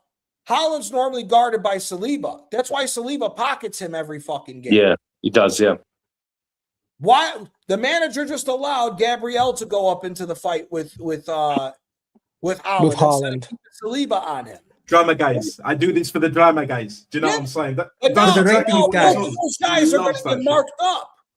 Now both of them guys are going to get marked up because Saliba is going to have to guard Griezmann or Alvarez and vice versa. Bro, if you had a problem with a 19-year-old in Leverkusen, what the fuck is Griezmann and Alvarez going to do to your ass? Don't be surprised if it's worse than Tottenham. Do you know what I'm saying? Where they actually take their chances and smoke and then us. You got them destroyed 5-0. legs. You got them destroyed legs of fucking Rice, Zubamendi, and a fucking bitch in Odegaard that's got to match up against Pablo Barrios, Johnny Cardoso, Marcos Llorente, Koke. Brother, what are we talking about here? We're hardly going to get the ball, brother. When we do, it's going to be what we saw today, brother, where we hardly gave it away. I guarantee you Arsenal is 70% possession. Guarantee. You can keep it. Guarantee. We will have 70% possession of this. Oh, my life. And still lose 4-0. Sideways or 4 or 5-0. As soon as the first counterattacking comes, we're going to get blitzed. 1-0. Oh, it's going to be. You're being nice. I'm going to say be like more than the 1-0. counterattack. 1-0, then 2-0, then 3-0, then 4-0. Oh, bro. Okay. I could definitely see a world where Atletico beats us 3-1 or 4-1. I could see it. And we're playing at Atleti in the first leg, I swear. If they we win like 4 or 5-0, it's done. I just got the wrong score line today. Maybe I might get it right because them players have clocked out. You know why about to cry like Gabriel and all that shit. Come on, and again, this is what proves to me. Again, it's just another layer of what I'm saying as far as the manager showed himself of who he is to be. City did not expect that sucker punch of a goal. They were rocked for 3 to 4 minutes. They were, yes. You should have blitzed them motherfuckers. Yeah. You saw once again, Donnarumma was now second guessing himself on the ball. Yep. The passes were slower through the middle. The pass up top was taking longer to get up there. They did not expect that goal for us to score. Whether it was a crazy goal or not, as soon as we scored, the next 5 minutes we should have been all over these motherfuckers. All over them. Ebrieza trying to do his thing and all that without nicking a living guard getting in the fucking way. Well, look what he did. Madueke not like having that Timberland boot touch. Like, bro, but look what he did. He scored. We scored the fucking goal. Hey, guys, go back to defense, guys. Yeah. We will hold the 1-1. Come back, guys. We need to get back, guys. We need to get back. We will hold the 1-1 score line until halftime, guys, and we will go again second half. Brother, it's bullshit. Shambles. It's bullshit. Shambles, mate. Shambles. When this manager gets potted, and Labasura and all of them things there, I am raving, bro. I'm celebrating, bro. Trust me. I am one of the pettiest motherfuckers on the planet, yeah? If you think the likes of Egal, Christian and all that... no, it's Egal. No, I want to see that. I want to see that. It's Egal. You, Mikel. Trust me, yeah? Mad thing. Bigger things are going on, you know what I'm saying? Because it's going to happen sooner than you think. This is unsustainable. I said this, I think, last week on my channel and even on here as well. Like, this is unsustainable. No, you can't keep running players into the ground and expecting the same results while having your favourites at the same time. It's a complete mess. That's why Kroenke had to bring in Andre Berta, because then Arteta can't protect him no more. Arteta can't shield the Kroenkes anywhere near as well as fucking Arsene Wenger did. That's why they loved Arsene Wenger, and Arteta was meant to be the new Wenger, an Yep. owner's dream. And it's only an owner's dream when he's not pissing away loads of money and running players into the ground. So basically, like doing what he did in 22-23, but just rotating more, a hell of a lot more and better. But he don't have the fundamentals. You look at Frank Lampard. He was managing Chelsea, and then before that, I think it was like Derby and all that. He's managed a few other clubs after until he got to Coventry. And we've all questioned his managerial abilities. But fair play, already promoted, bro. Already promoted. Done what he needed to do. Not even Mikel Arteta can do shit like that, bro, because he hasn't put in the groundwork. He might be this very good head coach and all that when it comes to training methods, not as much anymore. But even then, if you can't manage, if your favourites get in above everything else, this is how I feel, guys. This is my light bulb. I'll do what I want, guys. Do you know what I'm saying? All of that bollocks, yeah? If you can't pick the right team, the lineup, in-game management, taking certain players off at certain times, bringing on the right type of players, putting them in their right positions, etc., making certain tweaks in tactics. If you can't even do that and you're 6 years in, your managerial career is over. It's game over, bro. Do you know what I'm saying? The end is here. Not even night. It's here, bro. The thing is, Nat, yeah. I want to ask you a question. Actually, all of you a question here, right? You know, I said like there needs to be like feedback in hierarchies, whether Berta is feeding back to Kroenke. But isn't Berta saying to Arteta, "Look, what the f are you doing? The way you're playing, the way your tactics are shit. Why are all these players in the red zone or danger zone in regards to injuries?" Isn't Berta speaking to Arteta? I mean, he should be. Is he above him to ask him these questions? Look, why are you messing up? What's going on around here? Oh no, I think Berta was told to get. I think Berta spent all this money to give him enough rope to hang himself.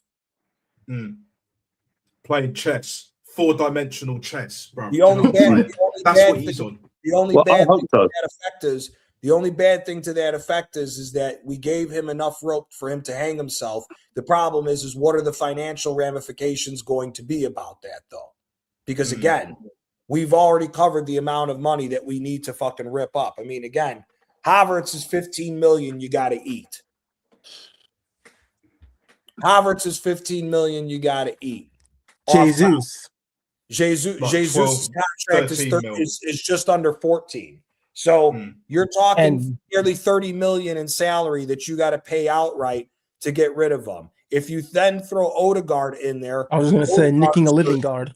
Odegaard's 12.5 million. He's 12.5 million base. So you're already talking 42.5 million base that you got to eat. So if you buy him out, right? 42.5 million is already against your books. Well, second place prize money for the Premier League is just under 50. So all the prize money you made off of finishing second place goes out the window just to pay for those players. Which then now means the 60 million that comes in for the Champions League is about to be completely blown on Hincapié. So now you have no more money. And all you did was you bought out 3 fucking bums and you made your left back permanent, and now you have to replace 3 players with no money. And hope that you win something, if anything, next year with a new manager. Not going to happen. No. Oh, no. New manager could get us to win something if we got players. Oh, sure. A new manager could get us to win here. Like I said, if you bring in an Ancelotti, I'm telling Carlo, listen, man, finish top 4. Finish top 4 because we need the Champions League money to rebuild the team for you. But go and win the domestic cups. With an FA Cup or League Cup, yeah. Shoot for top 3 and try to bring in both domestic cups. If Ancelotti came in and he finished top 3 and got both domestic cups, I'm fine. I'm chilling. You got over the line and got us some trophies. And now got us into Europe as well, regardless. So yeah. Well, not only that, but it's this. It's getting over the mental block of not fucking winning. which is the biggest thing. Because if you don't get any manager in that's going to get you over this mental block, it ain't going to fucking happen. It ain't going to. You are going to have to redo what Arteta just did, and that is cycle out 30 fucking players. I can see contracts being ripped up. Nagelsmann. Oh, I'm yeah, not yeah. taking a chance on That's Nagelsmann happening. and Arsenal. I'm sorry. No, I'm what? not Contracts are taking getting a chance on it. ripped for damn sure.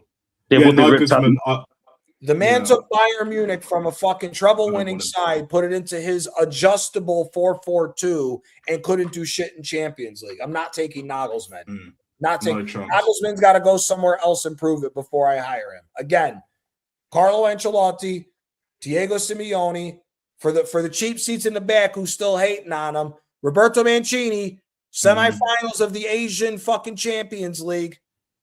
Semifinal of the Asian Champions League, and has Al Sadd in first place after taking them over in fifth. Big up the legend, the absolute legend, DJ. DJB. bro. DJB. My DJ, guy. DJ, if you're available, if you want to hop Jump on, DJB. Jump on. Yeah, please jump on DJB because I All actually the never people, met the bro. guy. Do you know what I'm saying? Like, we need to hear what he's got to say, man. Yeah. This motherfucker's done, bro. This manager's fucking done, bro. It's over. Johnny, the Asian, it's a farmers league. Brother, if Manchester City wins, the Premier League is a farmers league. Yeah. Yeah. And I'm coming to 100%. Chicago when we win to celebrate. Hold on. If brother, you come to Chicago trying to celebrate that, I'll shoot your ass. Now what? You ain't coming to Chicago celebrating Manchester City with me. Stay away, CK. You're not welcome. You will not. No. You could wait till the start. You could wait till the start of next season before you come to Chicago. You come here to celebrate Manchester City, it ain't gonna happen. Trying to push it, bro. Just wait over there, CK. Wait over there. Be patient. All right. Wait over there. It takes time. It takes time. It takes time.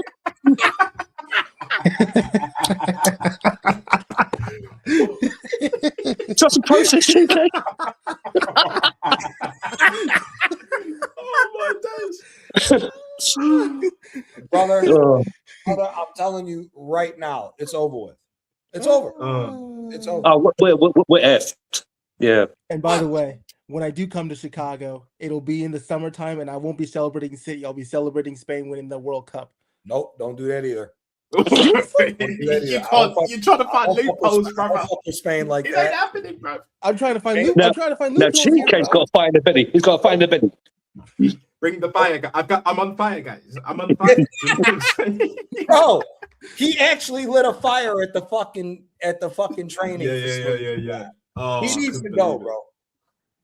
That 100-inch TV Right, screen. There's Yes. no way Right. he lit a fire. Somebody No should way. light his ass up and put him on a spit and just had him going. I thought that's what happened to win the dog, innit? That's why it's been the What happened dog's to the been dog? missing, innit? I Where is swear the they dog? barbecue spit roast that dog. Do you know what I'm saying? Maybe that's what Arteta meant. The dog's on fire. Look, allegedly. I would say something, but I'm gonna get canceled if I say it. I'm just saying allegedly. A different day. By We are margins, guys, by graced. margins. We are graced by the presence of the Yes. By who? By who? DJB. Oh, DJB. Legend. You doing, bros? DJ, DJB. brother. Did you go to the game? How you doing, Please guys? tell me you didn't go to the Oh, game. good. DJ. It's a Legend. pleasure to meet you. By the Legend. way. Pleasure. DJ, did you go to the game? Please say no. No, I won't. You weren't Listen, falling guys. for that bullshit. I wasn't there. However, Gianni, I thought I'd jump on before I finished my live stream, and I thought I'd go jump on before I go to bed. Pick up the doc as well. Hey, man. So, DJ, Has someone phoned for a doctor here? brother, it is. I'm gonna need one It is when an we celebrate. It is an absolute. our football club needs it. Big up, Doc. It's an I absolute. need listen. DJ, what are your thoughts, my friend? Listen, All right, man, DJ. the process is done. The process is done. The phases are done. Mhm.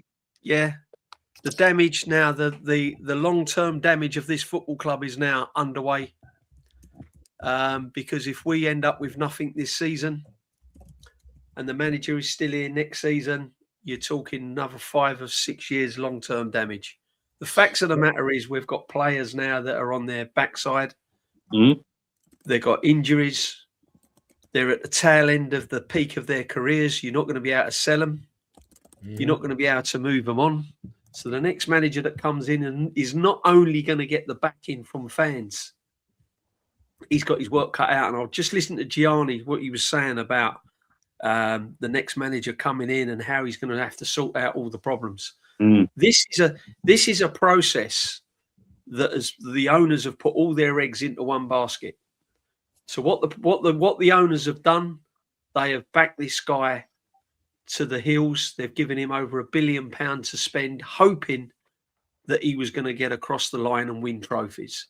The fact of the matter is now there's going to be no more money to spend. The stadium's going to have to be rebuilt and everything else. It's hell on earth. It's going to be hell on earth. And it's all right, people saying, oh, yeah, you know, but there's still 5 games to go, this, that, and we're in the semi-final. We ain't beating Atletico Madrid. Let's prepare yourself for that right now. We have not got the players to beat Atletico Madrid. And when fans was talking about squad depth and everything else, this is one of the most overrated teams I've seen in many, many years. The players are just not good enough. Saliba, Gabriel, Rice, yeah, give you that. But then you're really scratching the surface. And I said on my live streams, there's not many players that I would sell from this football club and lose sleep over. I'm thinking now, if someone's said to me we're selling, I'm not losing sleep over Odegaard, Martinelli, Trossard, Jesus, even Saka at this point. Yeah. If someone came in and gave me 120 million for Saka, I'm biting their hand off. I'm biting their hand off. To make that transfer, DJB. If somebody came in for DJB, this is not 30 million for Saka, I'm selling him. Yeah. Somebody came in, I'd even consider it 90 million, Gianni. Look, the problem is now we've had a manager that has been backed by a lot of fans, by the owners, with money and everything else. And you have seen people said to me, oh, we lost the league at Wolves when we were 2-0 up, and we lost against Bournemouth, and we lost against Brentford, and we lost against Man United when we got beat at home. We lost against Liverpool. No. We lost the league when this manager stepped out on Anfield in August. That's when we lost the league. Wow. We lost the league at the beginning of the season. This guy should have been sold. This guy should have had his marching orders last year. Because let's be honest, last season we were 750 million pound in then. We was near on 800 million pounds spent. We were seeing Austin Trusties, Pablo Maris, Nunes Tavares, Sambi Lokongas. People forget about all this money that's been blown away down the drain under this manager. Thank God we got rid of his sidekick in Edu. We got rid of one, went for one reason or another, but we were still left with Arteta. So we should have won a trophy last season. Minimum, we should have won 2 domestics, an FA Cup or a League Cup last season. The fact that we didn't win anything last season with the amount of money that was spent, for me, was a sackable offence. He should not have been here this season.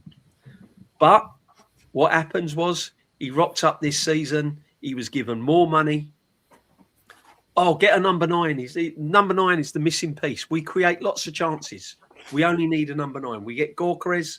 And I said at the start of the season, you can get anyone you like under this manager, unless he changes the way he plays, Gorkarez is going to look bang average. And he's turned Gorkarez and he looks bang average. Yep.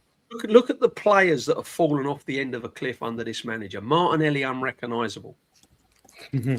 Jesus, never really got a tune out of Jesus. He's had, a couple of good games here and there, if I can remember. Other than that, he's been woeful. Havertz should never have signed him, but he's been woeful.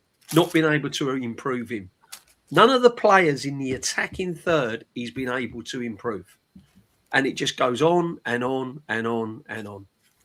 5 weeks ago, we was on for a quad. 5 weeks. 5 weeks later, we're struggling even to get a cup. Bottle jobs. It's ridiculous. It's ridiculous. Yeah, don't get me started, Chike, with that guy. Do you know what I'm saying? Like, they even had the sign of that. They even had the sign at City, right? DJB. All you guys must have seen it, where it's just like, they're panicking in London. Yeah, do you know what I'm saying? They panicking had on the that- streets of London. Yeah, panicking on the streets of We're London. a joke. That's embarrassment. Yeah, we're a joke. We're a joke. Haaland Absolute knows. embarrassment. They all There know has to be it's done. something said upstairs. Yeah, there they has all to know be it's something done. said upstairs in regards to that, because that's tarnishing the badge. That's tarnishing the brand. You know what I'm saying? You're a joke all over the world, and you have Tottenham, shit Spurs. Do you know what I'm saying? The Toilet Bowl Stadium, bro. Yeah, about to get relegated, but yet we're the biggest laughing stock. How can we laugh at Spurs? They've won a European trophy. But we're still top. Yeah, exactly. But we're still top. We're still 3 points ahead. The problem is, right, we've now got fans saying that, oh, the performance today was a good performance. Oh, it was a good performance. Good performance. What are they smoking? Are they smoking crack? See, the problem is, right, that's minimum expectation. You're fucking spice. Well, You're playing. Yeah. I remember that. Be on spice. You're playing for Arsenal Football Club. The minimum expectations is that you go to places like the Etihad and you put on a performance. That's the minimum expectations. And the only reason why you had to turn up with that is because you'd messed up all the other games previous. You had no choice but to put in an half-decent performance. But it wasn't a world-breaking performance. You weren't off your seat. You wasn't really kind of like, oh, the football's amazing. We didn't at any time pin Man City back for long periods of time in their own area. Nope. It was an improvement against Bournemouth, but it wasn't well-beating performance. It was just a better performance. But you're playing for Arsenal. You're going to Manchester City. You're going for a title. That is the minimum expectations of playing for Arsenal. So I don't see why people are suddenly surprised that it was an amazing performance. It gives us something to be positive about. There is nothing to be positive about. Odegaard was still doing Odegaard. Yeah. Martinelli came on. Absolutely waste of time. Noni Madueke. Honestly. How is he an Arsenal player? Someone tell me. £52 million a year, DJB. So £52.5 million cost us on 150 grand a week, DJB. DJB, yeah.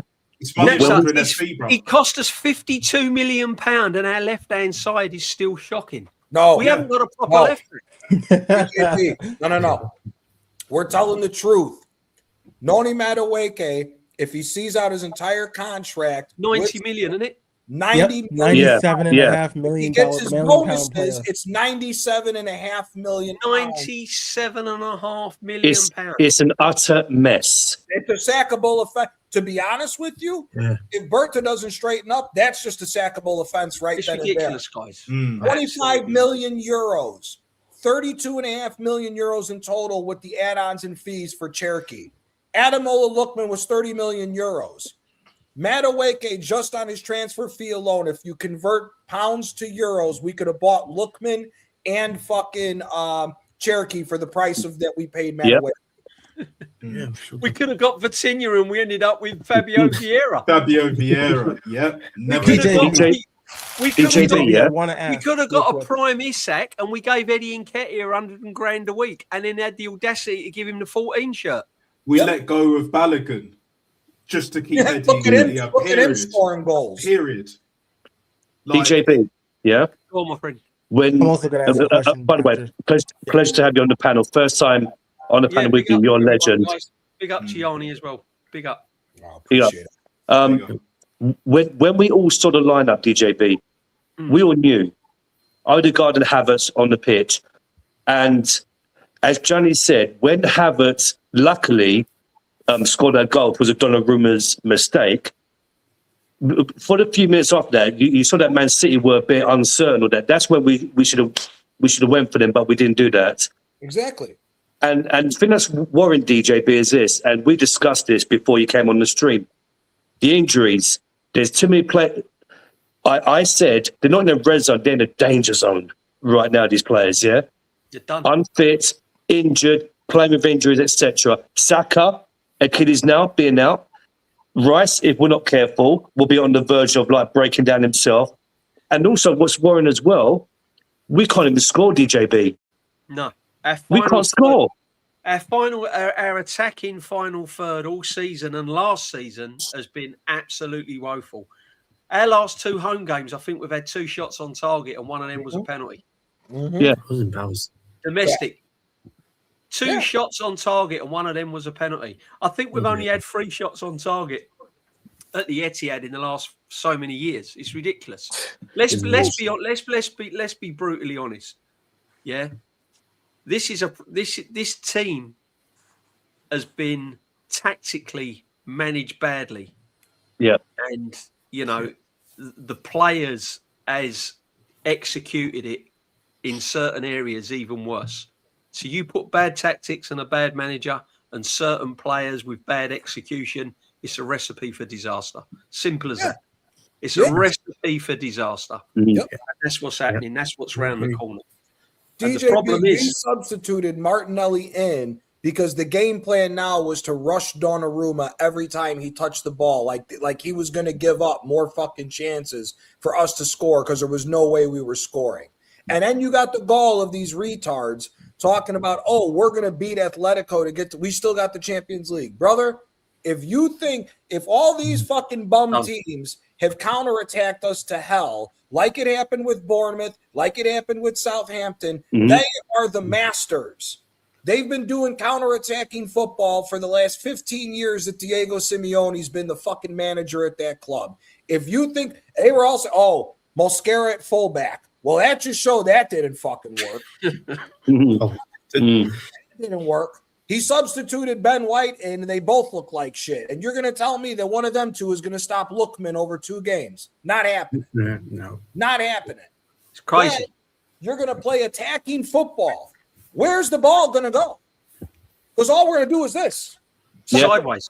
Yep. Sideways. So what you're telling me is Odegaard and all these other fucking morons are going to play sideways passing, and we're good for a fuck-up because we always do it every game and give up a counterattack. You're telling me you trust our defense at the state that it's in, being so depleted, so injured and banged up, they're going to stop an informed Alvarez, Griezmann, Simeone, Lookman, and Baena and Sorloth off the bench. It ain't happening. It ain't fucking happening. No, it's not. It's done. It's done. I mean, look, at the end of the day, right? Today went all in.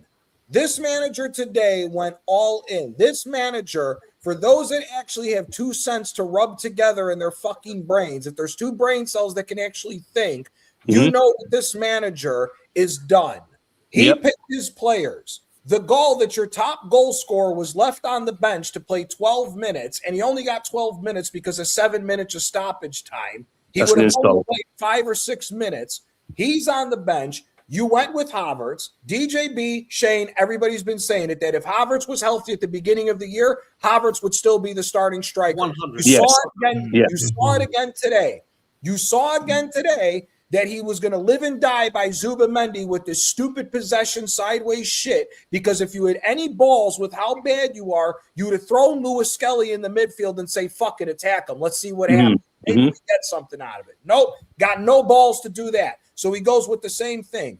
Odegaard playing as long as he did is an indictment. He should be sacked just for that because Odegaard is trash.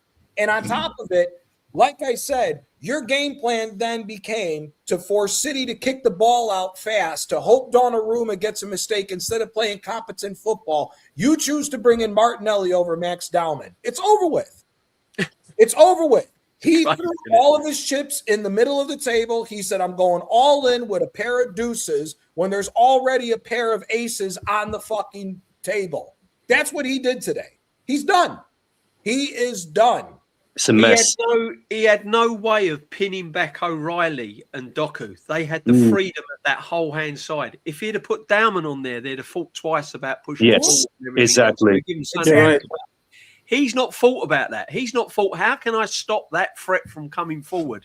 I need someone on there that's going to be progressive, that someone's going to play in the final third. I need someone to push them back, force them back, because O'Reilly and Doku, they were just interchanging off of one another. O'Reilly was coming into the middle and he was coming into the midfield.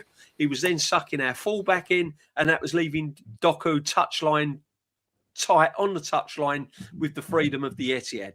Right, so he needed to nullify that. So what does he do? He brings Martinelli on, who can't even play left side, and puts him on the right hand side. Yeah, exactly. Yeah. Wait, not only that. So O'Reilly and Doku, So O'Reilly and Doku have gone. They're like this. We'll just carry on doing what we're doing. Not And this only is- that, look at Eze. Yeah. Eze got substituted because Eze in so many ways told the manager to go fuck himself with his tactics. And Whether play in the anybody middle. likes it or not, Eze is the only player on that pitch that indirectly told Arteta, you can go fuck yourself. Yeah. Eze never played touchline winger the whole game. He was playing more of that left side number 10. That's how he got creative. And look what happens. He Yep. gets the most. Took him off. And I bet he don't play against Newcastle.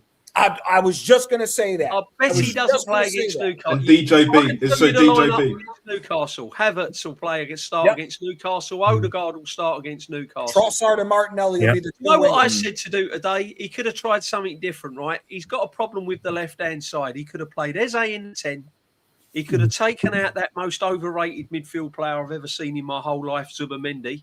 He could have took him. He could have dropped him to the bench. He could have put Rice in the 6, Eze in the 10, Odegaard in the 8. He could have tried Jesus on the left and Gyökeres up front. He could have tried anything. Try something different. Yeah. But he that, won't. that to me, and Dowman on the right. That to me is a more attacking, more sort of like. And Pep, hang on a minute. He's got Dowman out there. He's got Jesus on the left. I've got Eze in the 10. I've got Odegaard in the 8. I've got Rice holding in the 6 to try and sort of stop Rodri dictating things. Yeah. He could have tried everything, but he A didn't. Rodri He who's just stuck ran to the down same DJB. thing. This isn't the Rodri of 2 years ago that's Ballon d'Or. This is a ran down, destroyed Rodri. Oh, This yeah. is- like, Well, he's Rodri and Bernardo Silva are not the same players that they were 2 years No, ago.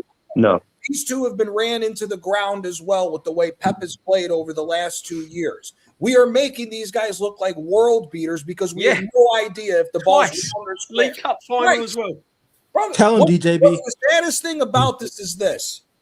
That League Cup final is what started all this, but to a bigger degree that everybody's leaving out. You were given the blueprint by Real Madrid how to beat the City team. Go at them high and Exactly. attack them right from where they get the ball at the back line at the halfway point. Attack them, they'll fumble. No, guys, we are going to do it my way. We are going to go sideways to sideways. Bro, Crazy, isn't it?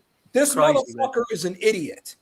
He is an idiot. There's nothing else left to be said than he's an idiot. And like you were saying, DJ, whether you bring in a top quality manager or not, there's maybe 11, maybe 12 players that we would keep. What's to say that half the players that we would all say that we would keep aren't already calling their agents saying, get me the fuck out. Exactly. Get me out of here. Gone. Yeah.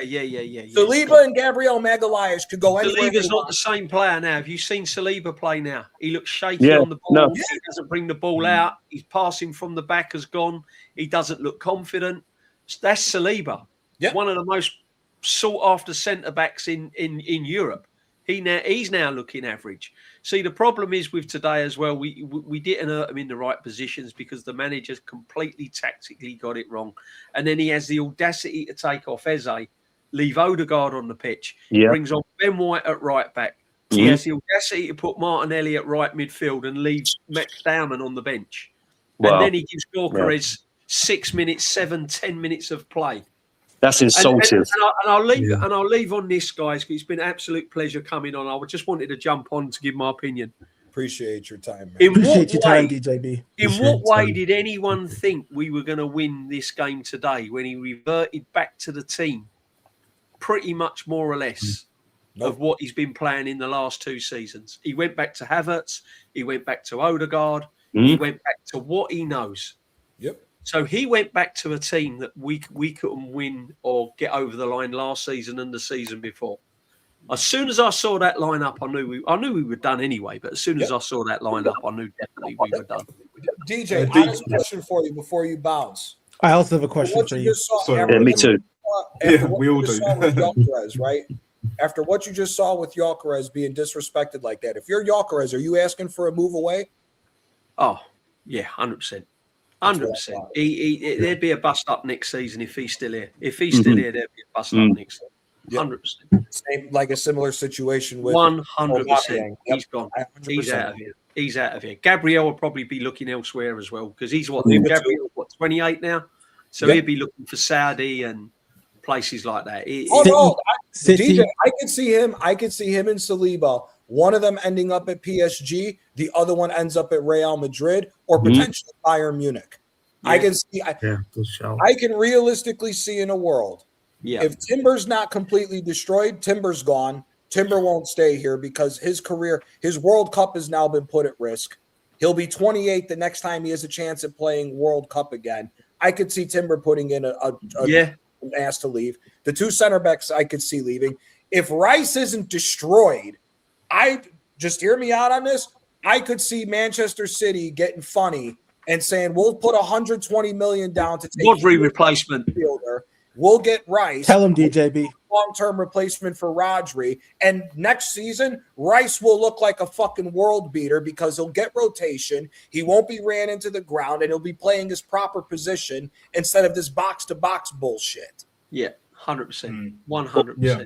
Also, DJB. Go on, Nat. You go first. Go on, Nat. Oh, yeah, no, just very, very quickly, DJB. I've got to ask you this quick question because I know you got to bounce and all of that. Yeah, I understand that. And I appreciate your time as well.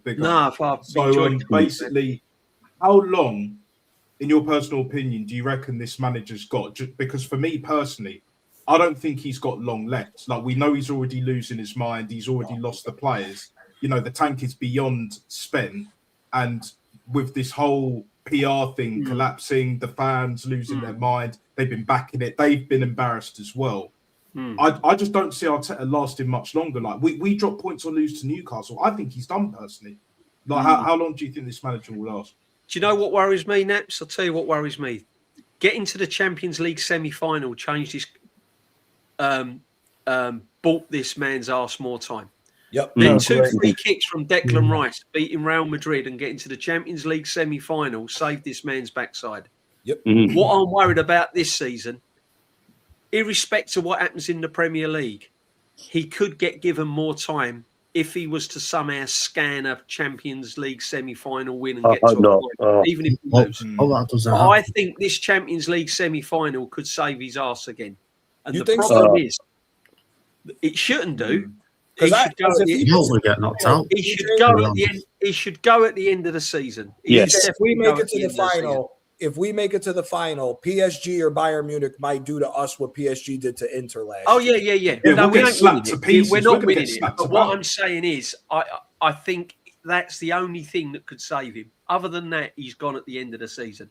But I want him to stay till the end of the season because I want him to come out in the middle of the Emirates with the mic. And I want him to address the fans, speak over the boos, and explain to the fans why he hasn't won a trophy. He won't do that. That's what I want. No, he won't. He ain't got the balls to do that. That's what I would respect. He should have gone at the end of the season. I would respect Arteta if he resigned at the end of the season. If he resigns, no matter what happens, resign. I would respect him more. I don't think he's going to do that. No chance. Like he's way too narcissistic. Again, the Champions League semi-final could buy him a bit of time. It shouldn't do, but no. You never know. Why don't we lose over 2 legs? Also, DJB, before I let you go, before we let you go, excuse me. I also have a question for DJB. I want to say, like, if this fraud of a manager gets an extension, was we spoke about this on Nat's channel, by the way. We're going to be on Berta if he stays, and we're going to be on the Caron case. That's number one. And also number two as well, we were discussing this about, as Johnny said, Deadwood being moved on, etc., etc. I can see more contracts being ripped up, like in the past, where more money will be flushed down the toilet. Oh yeah, 100%. You'll have players walking out on a free. The problem is with what we've got at Arsenal right now is you've got a fan base. Unfortunately, whether you like it or not, you've still got a majority of fan base that supports this manager to the hill. Because I go to the Emirates and I go to matches. There is still a massive fan base that supports this manager and believes in what he's doing, even now. Yep. But the problem is with Arsenal at the moment, there's a lot of fan base that just live in the moment. We're top of the league, we're in the Champions League semi-final. Everything else that went before it doesn't matter. Doesn't matter. Yeah. Yep. What you're going to see in the future doesn't matter. These players are going to go on a free. We ain't going to be able to sell Havertz. We ain't going to be able to sell Jesus. We ain't going to be able to sell Martinelli for any money. We're not going to be able to sell Trossard. We're not getting any money for these. What club is going to come in and buy a player that's riddled with injuries, that's the back end of their going on in their 30 years of playing football, in their 30 years old, riddled with injuries on 280 grand a week? There's no the one wages, gonna The buy it. No one Saudis. gonna buy it. So again, the owners Saudis know. ain't saying that. The owners know that we are going to lose. They're going to lose money. They're Yeah. going to lose money. The only They will. assets these owners have got are Max Dowman, Skelly, One Rice, just about Rice at the moment, till he's absolutely knackered. Just about Saliba at the moment.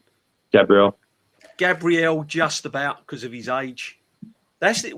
People think we've got loads of assets. We haven't got that many assets. Nope. If you was to sell all our players, there's not many assets that these owners have got.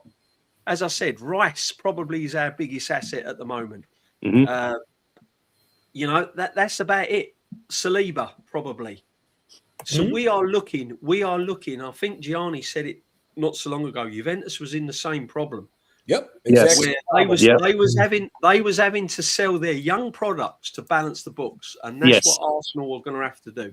Yeah. Max Dowman is going to be an asset in the future, but if this manager stays at the club, Dowman's getting sold. he'll be finished. Yeah, he will. Yeah. Bet the house Dowman Come to City. He's coming to City. CK. Bet the house. Dowman will get thrown to the wayside just like in Wary and Skelly's getting thrown by right now. It's the only reason why that they're trying to sell those two is to stave off the financial fair play problems that could potentially come with this. It's a massive problem. There's no assets. It is a massive problem. Even Saka's not an asset now because of his injuries. Oh yeah. And his He's wages. done. He's finished. DJ, before you hopped on, Wait, I also have a question. We did the tally. It was Saka, Odegaard, Havertz, Jesus, Ben White, Trossard, Martinelli. I think it was those 7 combined. 66 million of the 180 million a year salary between just those 7 players. 120 million is those 7 players. That's not including Rice's big contract. That's not including Gyökeres or Magalhaes or Saliba. That's them without. Those 7 players under Arteta is worth 60 million of the 180 we push out. That means that 18 other players make up the 100 million. It's bullshit. It's bullshit. It's terrible. And like you said, who's going to take them? We were just talking about it. Second place, if you're going off of prize money and all this bullshit, right? The prize money of what you get for finishing second in the Premier League, well, that's completely gone if you buy out Odegaard, Jesus, and Havertz. That money you get from the Premier League is gone. So you get no money from the Premier League. The 60 million you may get for the Champions League for finishing second place as far as placement of the league, that's gone because you have to buy Nkapie for 50 million. Yeah. Mm-hmm. So all the money that we have coming in is already gone off of 3 idiots that we have to buy out and then buy a left back. We still haven't replaced, and the worst part is we still haven't replaced the 3 idiots that we ripped up their contracts. No, it's crazy. You couldn't write it, could It's you? madness. You couldn't write it.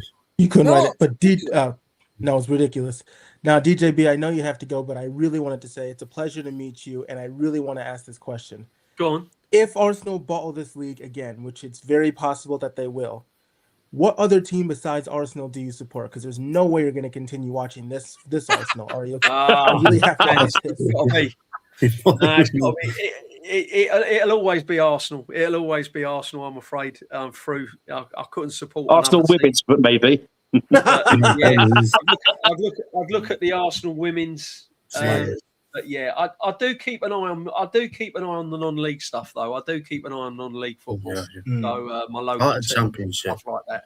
But no, listen, it's just a sad day. But we all see it coming. So I don't know why everyone's so surprised. No, I saw it coming. I saw the cracks appearing. Sunderland away.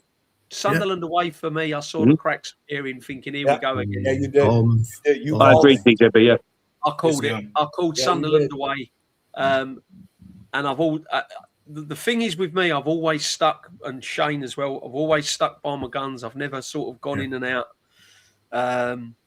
I knew this was coming. I knew it was coming, but I was fooled. I've got to be honest, because Man City weren't really playing well, and I'm thinking, no, okay, it could be our season only because Man City are not playing well, not because of what Arteta's doing or Arsenal doing.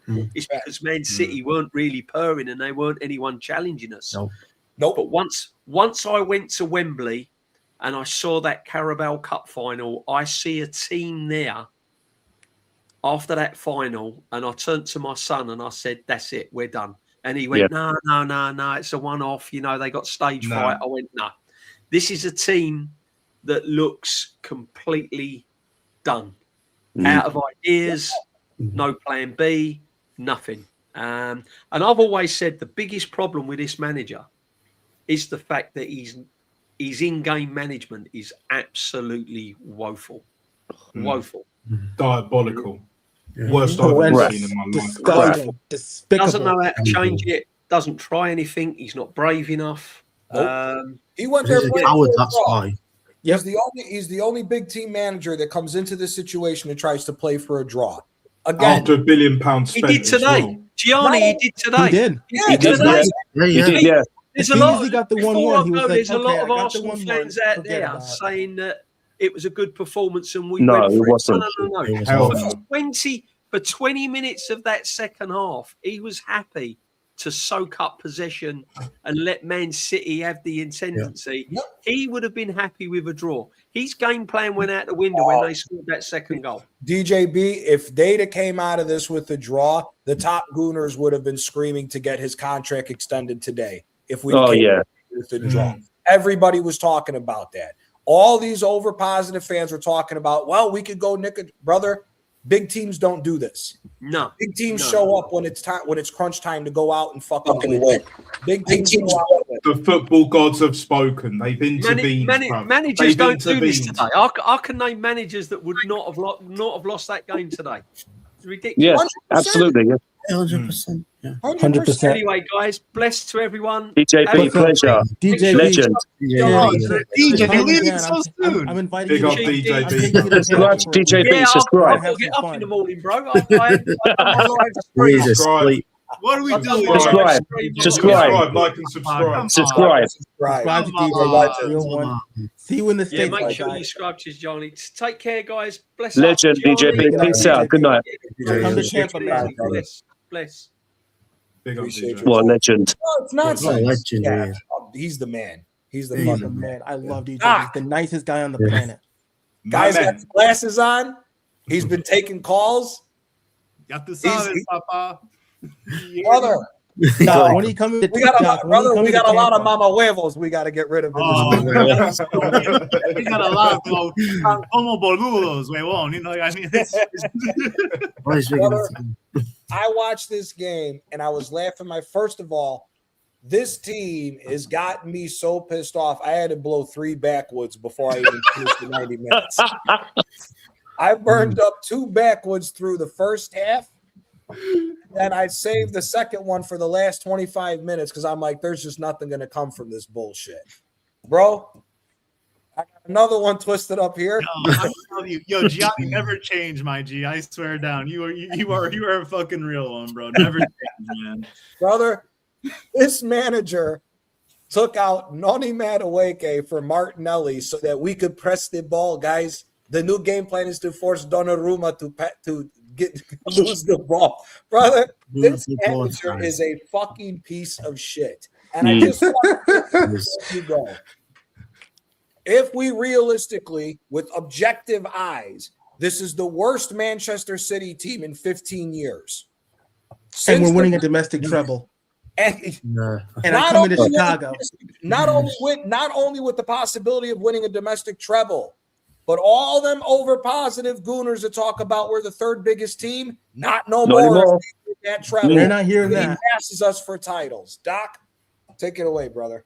Well, first And Doc, and foremost, please come to Tampa when you have the chance. oh well, you know what? I actually manned up launching a Dr. Seymour Butts Chief Arsenal Proctology America Tour 2026. You know, just by virtue, there are so Let's many go. sexuals far and wide that need my services. Let me tell you, Papa. Let me tell you. So, Got to see more butts. I won't say anymore. The show goes on. The show goes on. Just that name alone. This is exactly why I got into the proctology business, Antonio. This is exactly true and through why. Because you sure about that, my friend? I am entirely sure, because let me tell you, like, I was not brought in by Mikel Arteta to be part of the process for no apparent reason. Right. We have seen too many heads of Arteta sexuals living up Mikel's rectal cavity for the last 6.5 years, and now things are starting to slip away, and by slip away, I mean getting dislodged from Mikel. Hey, did you real quick, Doc? Did you see what Holland posted? No, I didn't. No. I think I saw it. Holland posted a picture of Gabrielle grabbing him and ripping his shirt, and his hashtag, his quote is, "Bro, I have a girl." Oh my days! He's a menace, bro. He's a menace. Listen, you gotta love it. You gotta love it. If you're gonna talk, walk the walk. The game's the game, people. The game's the game. Like. And just as well, echoing the words of BBK. Shout out Taryn. City are far too comfortable taking the piss out of us. They are far too comfortable, and for what it's worth, you cannot fault them. You cannot blame them for doing what they do, just because we have the biggest fucking mouths, on the world, talking absolute, easily disprovable nonsense. And when the chips are on the table, and when Arsenal have something that they need to do to get over the line, we capitulate in the most classical form. So let me tell you something. You want to know something? You want to know something, guys? You know something? Let me tell you, that's crazy. That's crazy. I'm sorry, but that is just shameless cheeky. I'm sorry, man. Like, that is crazy work. So look, I gotta stop the presses. Big up to you, easy motherfucking E. Ross up in the house, man. Swear it down. Takes two to make things go right. Look, man. So I have been absolutely slammed today, folks. I mean, like, as you know, I was calling for us to get panned, but a result is a result. And at the end of the day, we have left the Etihad with straight fucking nothing. Straight nothing. And ever since that final whistle, my office has been getting fucking slammed with calls, setting up appointments. I have appointments right now from here until the fucking end of August. How about that? August. Yes, people are calling my office and saying, you know what, Dr. Butts, I apologize. I apologize for ignoring your calls. I apologize to your secretaries that have been bothering and badgering me over the phone and via email to set up an appointment, and I apologize that I have failed you. But I have failed you no longer, because I am setting up an appointment to pull my head out of Mikel's ass. And to them I say, God fucking bless you. God bless you for finally having the courage. God bless you for finally finding the spine and the sack and the stones and the stomach for you to acknowledge and admit that you have been wrong the last 6.5 years, and you have been underwriting mediocrity all this time at the expense of the club that you claim to support. It is absolutely beyond measure how someone who claims to support Arsenal would be supporting a novice manager that has continued to fail us time and again. And then all these lemon Arteta sexuals saying, oh, well, give him time. He's learning on the job. He's still repeating the same fucking mistakes in phase one as he did in phase one. Asshole. For fuck's sake. The one thing that absolutely grinds my gears is that, is that the nonsense that these Arteta sexuals peddle. It is the most easily disprovable minutia that you can, it is so easy to break down. It is so easy to break down. So, but look, I don't want to rant too much. I'm honestly not even frustrated about this game, because I knew that we were walking away with 0 points. what I find absolutely hilarious, and I'm actually gonna reference some of my patients that have come in and spoken to me today. All right, so I am referencing the Arteta sexual hive mind of Reddit. That's right, Reddit. Reddit, ladies and gentlemen, that has been an Arteta sexual hive mind for the last 6.5 years. Up until today. That's right, folks. Up until today. Dr. Seymour Butts here. You said you have appointments up until August, and their heads, the Arteta sexuals, the ones who are seeing the light, they want to take their heads out of his anus, should we say, right? But the thing is their heads are so far up his ass. It's going to take time for them to pull themselves out, and you need to trust the process.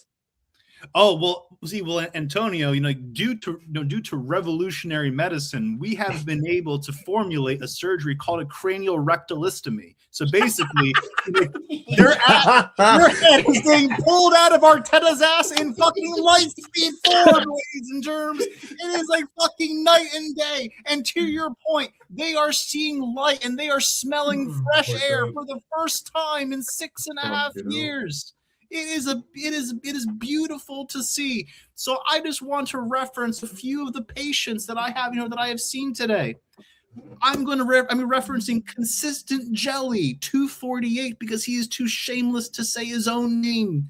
22 years without a title. 6 years without a trophy. Just because of copyright stuff. Oh, sorry. Yeah. Just you're all good, dude. You're all good. Yeah, thanks. Me or Chike? No, it was me. I was showing something, but I don't want to. Oh, Chike. I was livid with that. I was livid with that. How Tranquilo, calma. Real mature. So look. Piano. Oh, yeah, piano. Yeah. 22 years without a title, 6 years without a trophy, 4 years going second place. There hasn't been anything good. I'm tired of being told to trust the process when the process is just a circle that leads back to us getting humiliated at the Etihad every April. We are the only club in the world that treats bottling like a seasonal tradition. I am done with tactical overthinking. I am done with the late subs, and I am done with the how we went again Instagram posts. Today wasn't a tactical battle. It was a massacre. Arteta has had his time. He's had the backing, and he's had the net spend. If you can't get it done now, when the hell will you ever do it? Don't talk to me about progress. Progress results in silverware. This is just expensive Groundhog Day. See you next fucking week. And I just want to highlight one point that was made there. Progress results in silverware. As we all know, we demolished Highbury, an absolute bastion, a fortress that this club was founded on. And we demolished Highbury to move to the Emirates to compete with the likes of Real Madrid and Bayern Munich. And have been on a fucking, we have been traversing worse than the Sahara Desert looking for we have been wandering. It's no different than the Israelites wandering, rather the sands of Egypt and Israel for 40 years. 40 years, yeah. After they escaped slavery in Egypt. Let me tell you something. There is an incredible inflection point that just happened today. People have realized that the narratives that they have been peddling no longer hold any traction, as if they ever held any traction to begin with. Oh, Arteta's the best manager. Oh, he's learning on the job. Oh, X, Y, and Z, all these superlatives. No other manager or head coach across any fucking sport, across all of human fucking history, has spent this much, won nothing, and still has a job, let alone getting paid over £15 million a season. This is unprecedented. And when we go trophyless yet again, as Gianni knows, I have been unfortunately calling this since day fucking dot, because because like DJB has said, I knew that we were going trophyless when we didn't sack this manager. You get the last Ballon d'Or winners of the past 25 years and give them to Arteta, and he would turn them into a Sunday fucking league football side. We have seen Facts. We have seen the absolute travesty and any of these mutes that said, oh, well, we've left the banter era. We are still in the banter era. We have just now reached the fucking summit of the banter era because we are about to go another year trophyless. This manager spending over £1 billion to build his squad that is still so thin on quality and depth. I mean, like the fact that the fact that this fucking manager had the gall, the audacity, the fucking chutzpah to play 29 and Pillowfoot in the same fucking squad to go to war with City, that alone should have sacked him right on the spot. But yet here we are, April 19th. Some folks, April 20th, for that matter. Shout out 420 gang. Oh my God. But at the end of the day, this manager should have been sacked in the tunnel. The fact that he has not is directly reflective of the owners. So while I will certainly say this manager needs to go, and these bum chum Arteta sexuals that need to go, whether it's fucking Egal, whether it's E-girl. E-girl. Positive Dan. E-girl, not E-gal, E-girl. Yeah, E-gal, more like, yeah, for sure. Yeah. Absolutely. Yeah. Rory Did you hear what he said? No. I don't even want to hear what he said because this motherfucker has been dodging my calls since fucking January 2020. He said that the better team did not win today. He said that Arsenal. Oh, of course. Well, he said that. Oh, yes. Of course. Oh, I am here to tell him and tell you and everyone else right here, Egal, you're a fucking pussy. You wouldn't know the difference between night and day if you were given eyesight. All right, you obviously know jack fucking shit about football. You know jack shit about sports as a whole, and your ass and he's a Blue Jays fan too. Don't forget that. Sorry, he's a Blue Jays fan that thought they were going to win the World Series, brother. They weren't winning shit. Let me tell you this. You know you're right. I reckon Haaland should change it to, bro, I have an ego. It changed to that. I'm here to tell you this. I am sick and tired. I'm ending on this note because I have been ranting for a good bit of time. And I'm gonna end it on this note. These Arteta sexuals, like fucking Egal, like fucking Rory talks bullshit, like fucking Stricto, Christian. Creatine Dan, like Christian needs to give Declan Rice his hairdo and his beard back. Facts. He needs to stop that. He needs to stop that shit. The fucking ketchup. Even all of the former Arteta sexuals that have converted, like Dan Potts. Yeah, that's fucking right.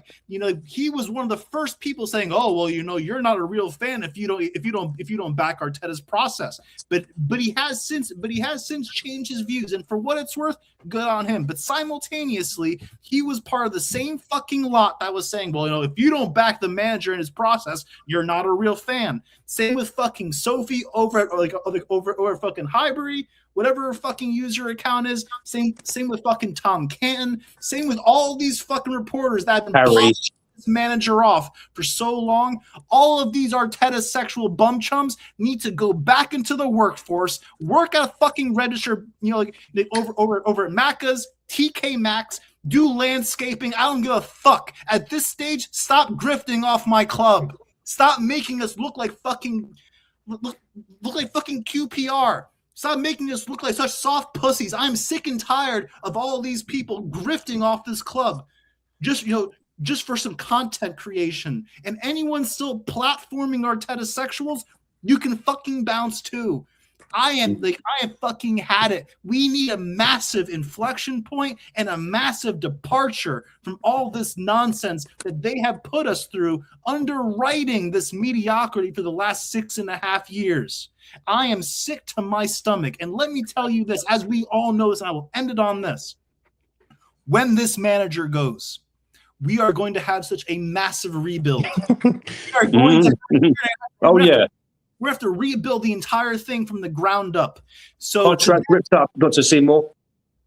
That's right. You know, we have to put it through a paper shredder, and then we have to put the pieces back together. So on that note, Arteta out, Arteta sexuals out, and above all else, Kroenke out. The fact that this manager still has a job, and the fact that you have been so naive. I mean, again, billionaires, right? Everyone's talking about how great business acumen billionaires have. What kind of moron invests over £1 billion into a novice, an unproven one at that, with no resume, with no experience on the resume? You are just as much a fucking failure as the manager. This entire club needs purging of its mediocrity, and I am sick and done mollycoddling all these fucking lemons. Yep. No, absolutely. 100% No. facts. Preach. That's 100% facts. And it's funny because there's certain people who we know, Doc, that are in chats of ours that were talking about they were happy to see Odegaard and Havertz start. And even furthermore, they were calling them our technical players. Oh my God. And as Gianni can also second this, they have been fucking silent. They have been playing Where's Waldo in the chat. That's fucking right. They don't have the spine, the stomach, the sack, or the stones to admit, you know what? We may have gotten this one wrong. We may have gotten this one wrong at the expense of the club that we claim to support. Well, I'm here to tell you this right now. If you claim to love this club, if you claim to support this club, you will be doing fucking everything in your power, both as a person, a content creator, and someone who has a wallet with cash. You will be doing everything that you can to financially starve this club, because that is the only language that the Kroenkes know. You have to start boycotting matches. You have to stop throwing your money into the armory. You have to fucking end you have to fucking stop giving them money, because otherwise, as we recall, several years ago when Arsenal were poised to join this whole Super League, a lot of fans spoke out against this, and the Kroenkes changed course. Now is that inflection point. I don't want to see this manager ever at this football club again after this summer. He should have been sacked last summer, should have been sacked the summer prior, should have been sacked tonight, should have been sacked after the Carabao Cup final, should have been sacked after Wembley. How many fucking times does he need to fail in order for us to sack him? Enough is fucking enough. And I'm sorry for yelling. I'm sorry for raising No, you go ahead. You could say whatever you want. Exactly, yeah. I don't care. Somebody's got to fucking say it. Like you said, all these super positive people that we know are silent. I don't see Instagram story updates. I don't see messages and fucking chats. All I'm seeing is the stupidity on YouTube because people are trying to act cool with what the fuck they saw today. I'm sorry, because people are trying, because now the new excuse is, oh, good performance. Brother, the only reason why people are saying good performance is because they all know the players that they backed, that they said, oh, they're our savior to come back, didn't do a fucking thing and showed up. They did another. Trying to save face. Do you know what Lego Head is, guys? I just want to say this very quickly, Johnny. Do you know what Lego Head is? He is Agent M, bro. He is Agent M. Yeah, on Men in Black, the one that should never have made it, but made it. Do you know what I'm saying? Oh, this is a joke. This is absolute shambolic performance. Oh, that was a great I said one time, you're right. Oh, it's unbelievable. How can I also? Arteta is a genius. Do you know how can I also forget? Does that? How can I also forget? She knows fuck all about Arsenal, Jess. That's right. Oh, yeah. Talk about it. She's just a dumb bitch. All of these fucking content creators, go back into the workforce because your YouTube career is fucking toast. You have lost any shred of credibility, still sucking off this manager more than you love this club. Absolutely. You not only have this lifetime of shame to hold, you have several lifetimes of shame to hold. You have a lifetime fucking supply of fish fry and humble pie for you to eat for the rest of your fucking days.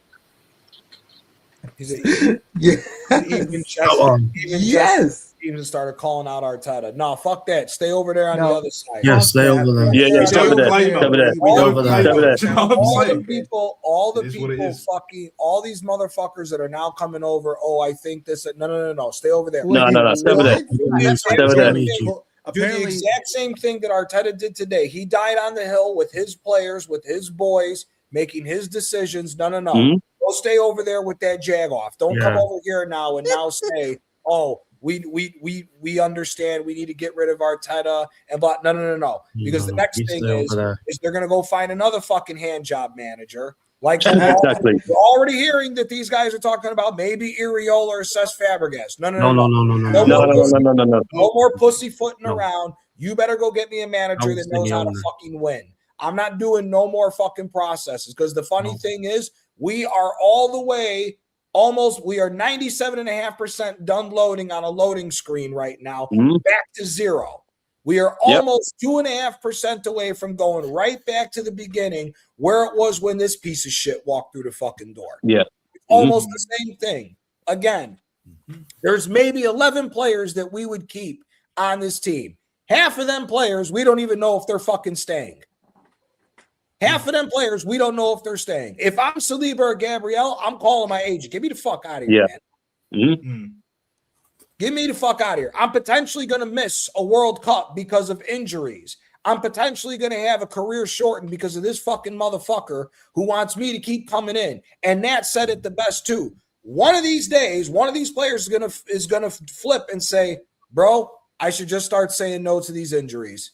I should just start saying no to being rushed back and risking my fucking health for this guy because we ain't going to get over the line. That's what needs to start happening. And start suing this manager, bro. Well, by that time, he won't be the manager no more. Sue him for malpractice. If I was the players, I would sue his ass, bro. Do you know what I'm saying? Sue him for malpractice. Heaven. For that £15 million a year, he's a scumbag in of itself. I can almost bet you, Nat, that there's a clause that there's something that is almost relative to like an NDA clause, like in their contract when they sign that they are not allowed they're not allowed to take legal retribution against their probably. No, but Doc, here's the funny thing of how this is going to get exposed. If any of the players get hurt for longer than 6 weeks on international duty, the international team has to flip the bill on the salary.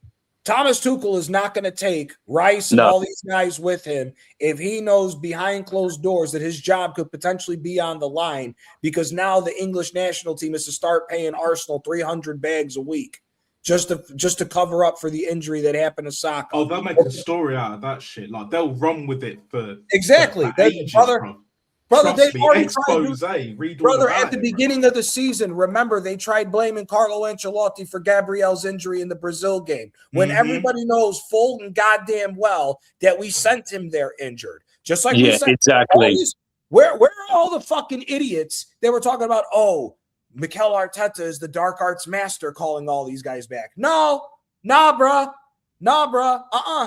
The injuries came home to roost, brother.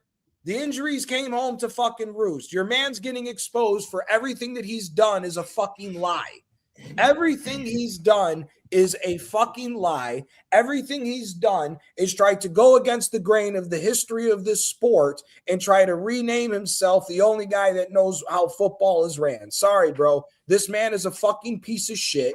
He's a disgrace. And also to what Nasser says, I'd be willing to bet that once this contract is ripped up, he'll end up on TalkSport.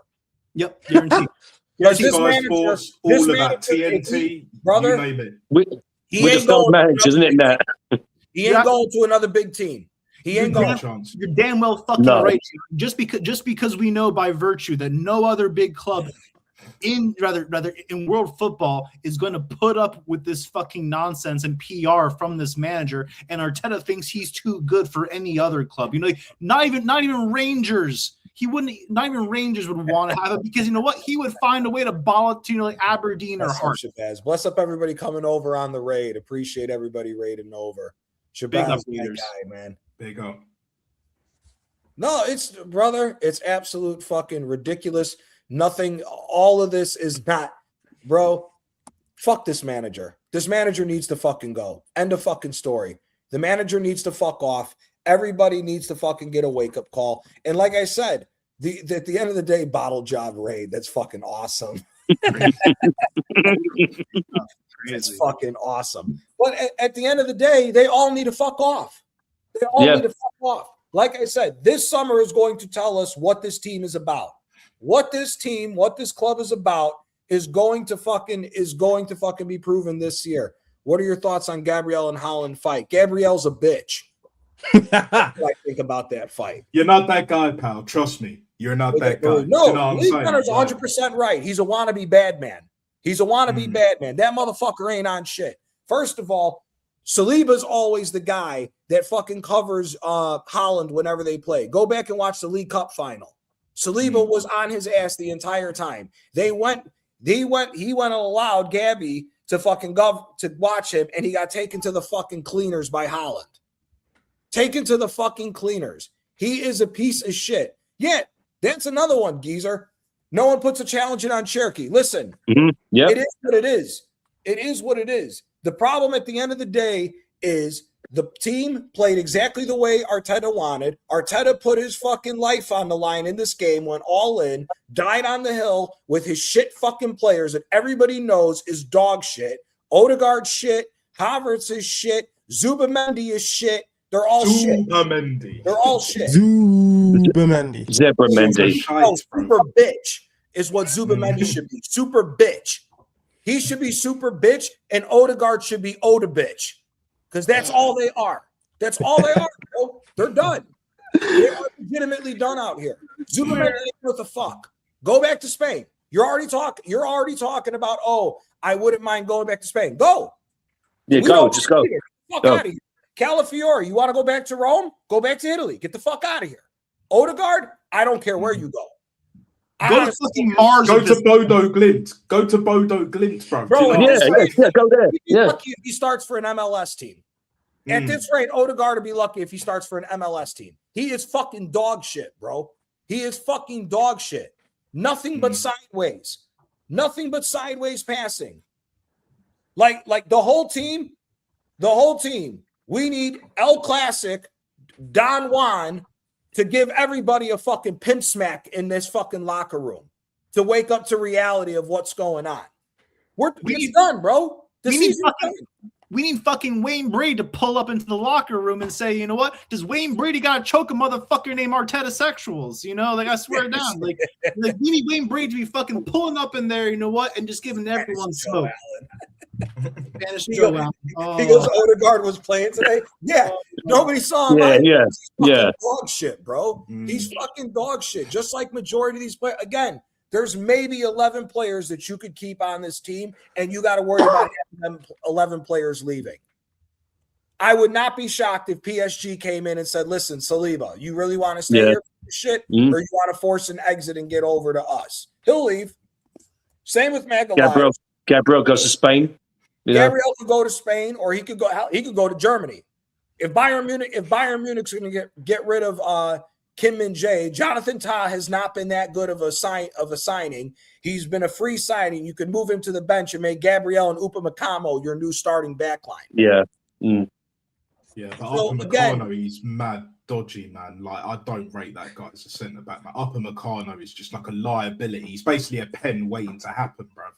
Do you know what I'm saying? It's a mad thing. Like, bro, so I can see it happening.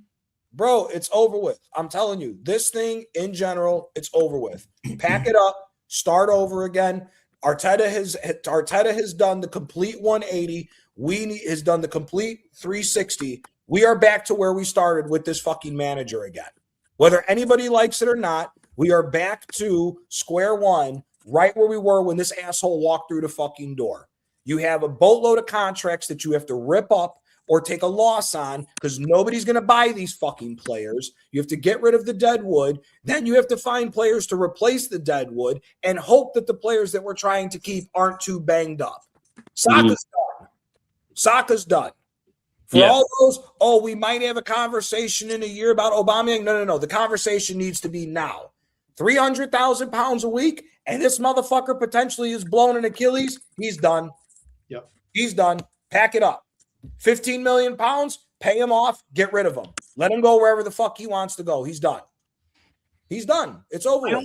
I also have to say as well, real quick, Doc. We are graced by the legendary Normski. Oh, Normski.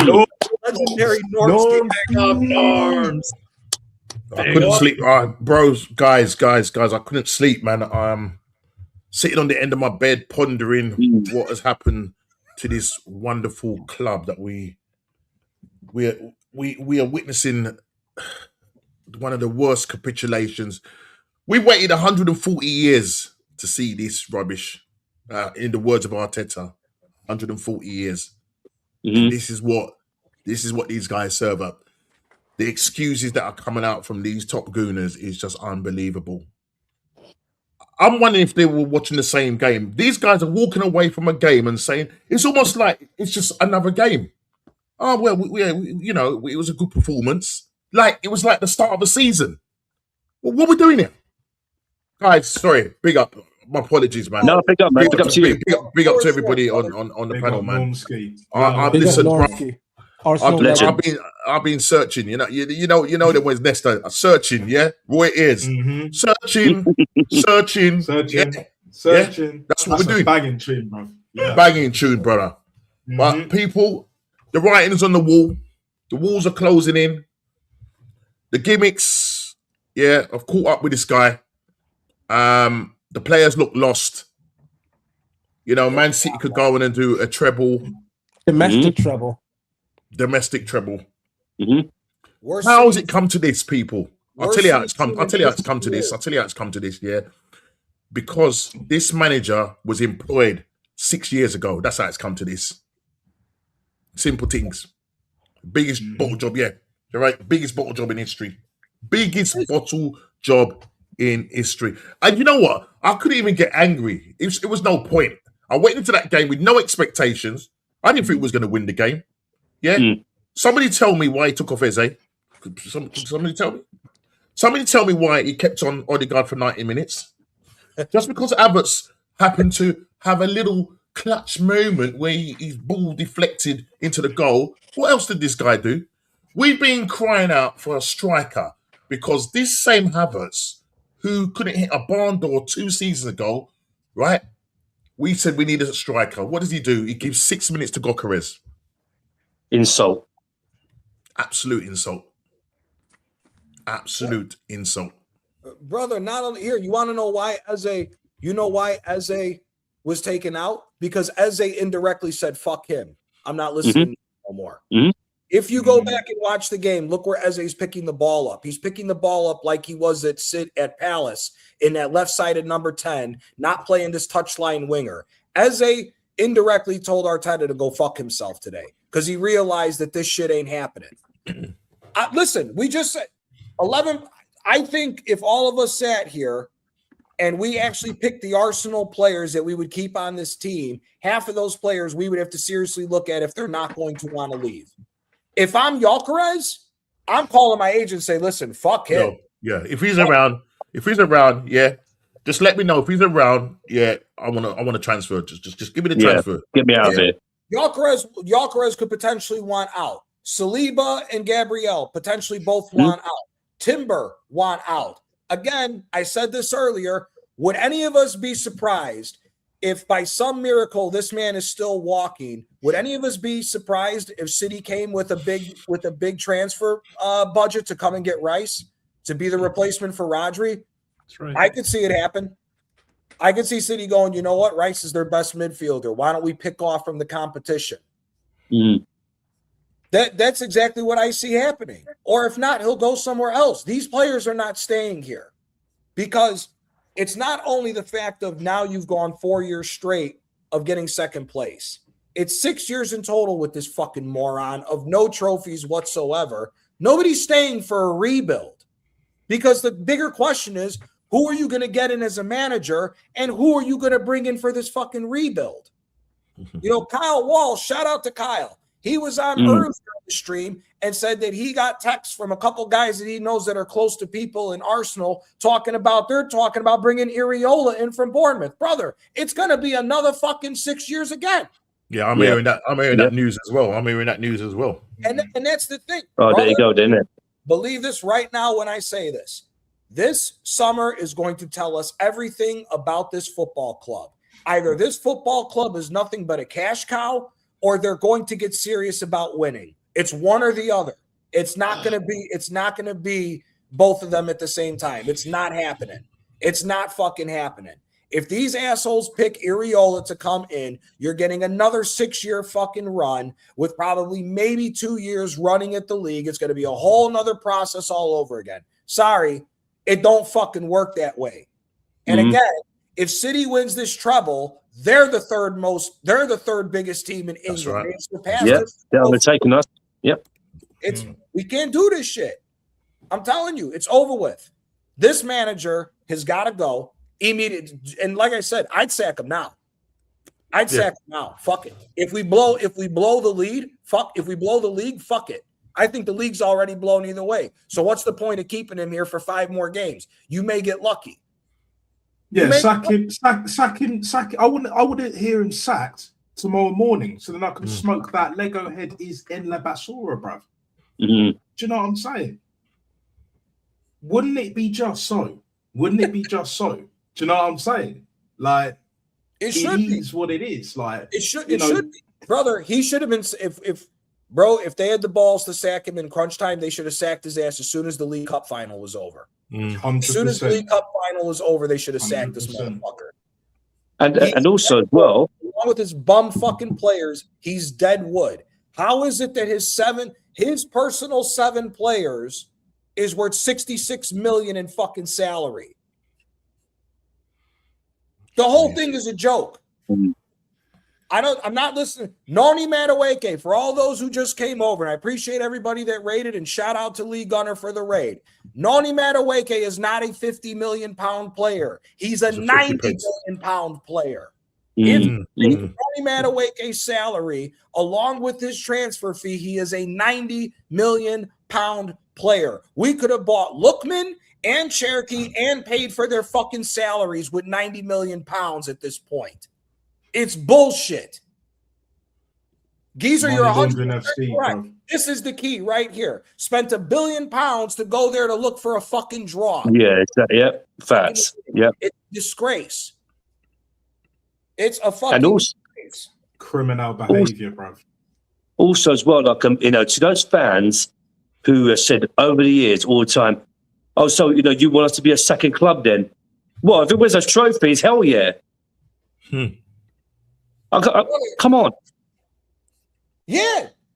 Brother, do you know, bro, oh my God.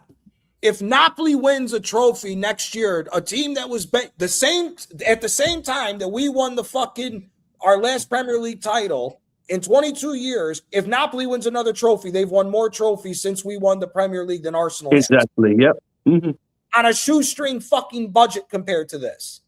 But Normski, look, here's the bigger one that these guys, because it's funny, it's all quiet. I don't see no top gooners. I don't even got no fucking nutcases in my chat this time around because it's unbelievable how magically they're all fucking silent now that this happened. But here's the biggest indictment. What happens if this Jagoff Emery ends up winning the Europa League, spends a third, not even a third of what Arteta's got, and he wins the trophy before Arteta? What's the new fucking excuse going to be? I hope he does. That's going to happen. Seriously. And Glasner even getting another trophy. Exactly.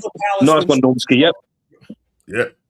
Another one. I didn't even think of bigger things are going in there. You know what I'm saying? Like, it's all roads crazy. lead to Lego head, bro. Like, it's crazy. And again, in his press conference, he goes, "These players know what it means." How many times are you going to keep saying this? How many times are you going to keep saying that these players know what it means? We've got 5 games left. When are they going to know? With the next 2 are both teams that are fighting for Europe, whether they're far behind in the table or not. Newcastle and Fulham are both fighting for European spots. Yep. They're both fighting for Europe, so those aren't easy games. Then the Champions League semifinal is in between these games. In between Newcastle and Fulham, we got the away leg against Atletico Madrid. Then you come back between Fulham and West Ham is Atletico Madrid's second leg. Brother, if we get knocked out to Atletico, well, not if, when we get knocked out by Atletico Madrid in the Champions League, you got to pick yourself up and go away to West Ham and fight them motherfuckers who are fighting for their lives right now. We're not going to be up for that game either. By the end of the West Ham game, Champions League and the league will be decided. It'll be all over. What I don't understand is that they people are saying that, it's 5 games left, and Man City got 6 games. Look, Man City are bound to drop points. They're bound to drop points. So what? So Arsenal going to drop points? You think that you're going to go and just win those 5 games like that? Oh, and you know, because it's coming down to goal difference now. What we need to do now is go and put 4 past Newcastle, put 3 past this one. Yeah. When was the last time we put 3 or 4 past anybody? When was the last time we put 2? 1 coming from? Fuck 3 or 4. Where the hell do you see 1? We got but these guys, this is how these guys think. Yeah, they just think, oh, because they're just living in hope. That's literally what it is. When you watch these guys on AFTV, the clapped up people on the AFT channel, right, that are doing this club injustice. And that's why we're so hated as a fan base. Because they come on there, it was a goal was just nicked. Oh, they just nicked it. What do you mean they just nicked it? Man City weren't even playing in first gear. They didn't need to. They didn't need to. They didn't need to. Yeah, everybody's getting gassed. Oh, yeah, it's only 2-1. That guy was trying to keep that goal line down, man, because he knows it's now going to be down to goal difference. Yeah. Yeah, that's what it is. That's exactly what he went there for. Exactly. He went there for a draw. Also, and when they got also, question, guys, like, oh, this is perfect. Also, one question. So, we're not winning these 5 games in a row, by the way. But one question: when this season did we win 5 in a row? Never. I don't. Never. Please. Never. Right. So why now? Why now? Yeah. Oh, we need to change our game up now. We need to be more expansive. When we go into these games now, we need to be. It's not as easy as that, because these guys are programmed. You saw what Ray had done. You saw what Ray had done in the first 5 minutes. Yep. He's programmed. He nearly gave the ball away to Haaland. He's programming these guys. Done that against Sporting as well. They should Sporting. You think he ain't gonna do it again? My guy Melvin. Yeah, you got Max Darman, who came on against Everton, did his thing. You leave him on the bench. You give 6 minutes to Gokares. What are we doing here, man? Seriously, what are we doing here? Norski, as soon as we saw that lineup, we knew. Well, everybody knew that Havertz was going to start. Everybody was saying on this side. Normski, they were all calling for it. The whole positive side was calling for Havertz to start the entire game. Why? Because he's good at pressing. Even the fan bases are fucking dumb enough. Are dumb enough to believe this. This motherfucker put Gabriel. For anybody who doesn't know, let me give you a little cheat sheet here. This motherfucker took Madueke out, put Martinelli in, all because Martinelli was there to add with the press to try to force a mistake by Donnarumma. He had no concern going forward because all of his United retards that he has at this team doesn't know if the ball's round or fucking square. They're all. They ain't watching the game, bro. They look at the sofa score, whatever the fuck that app is called. That's the problem. Do you know what I'm saying? And these fans are going to get a rude awakening at the end of the season. They're going to know what won. More of them. Doesn't mean they're all going to suddenly just switch it like that, because that ain't happening either. Do you know what I'm saying? What? It's going to be one of them deathbed things, isn't it? Like final breath and all of that shit. No, but now. I don't even want them to switch. Yeah, exactly. I was going to say that. No. Stay on the other side. Stay over there.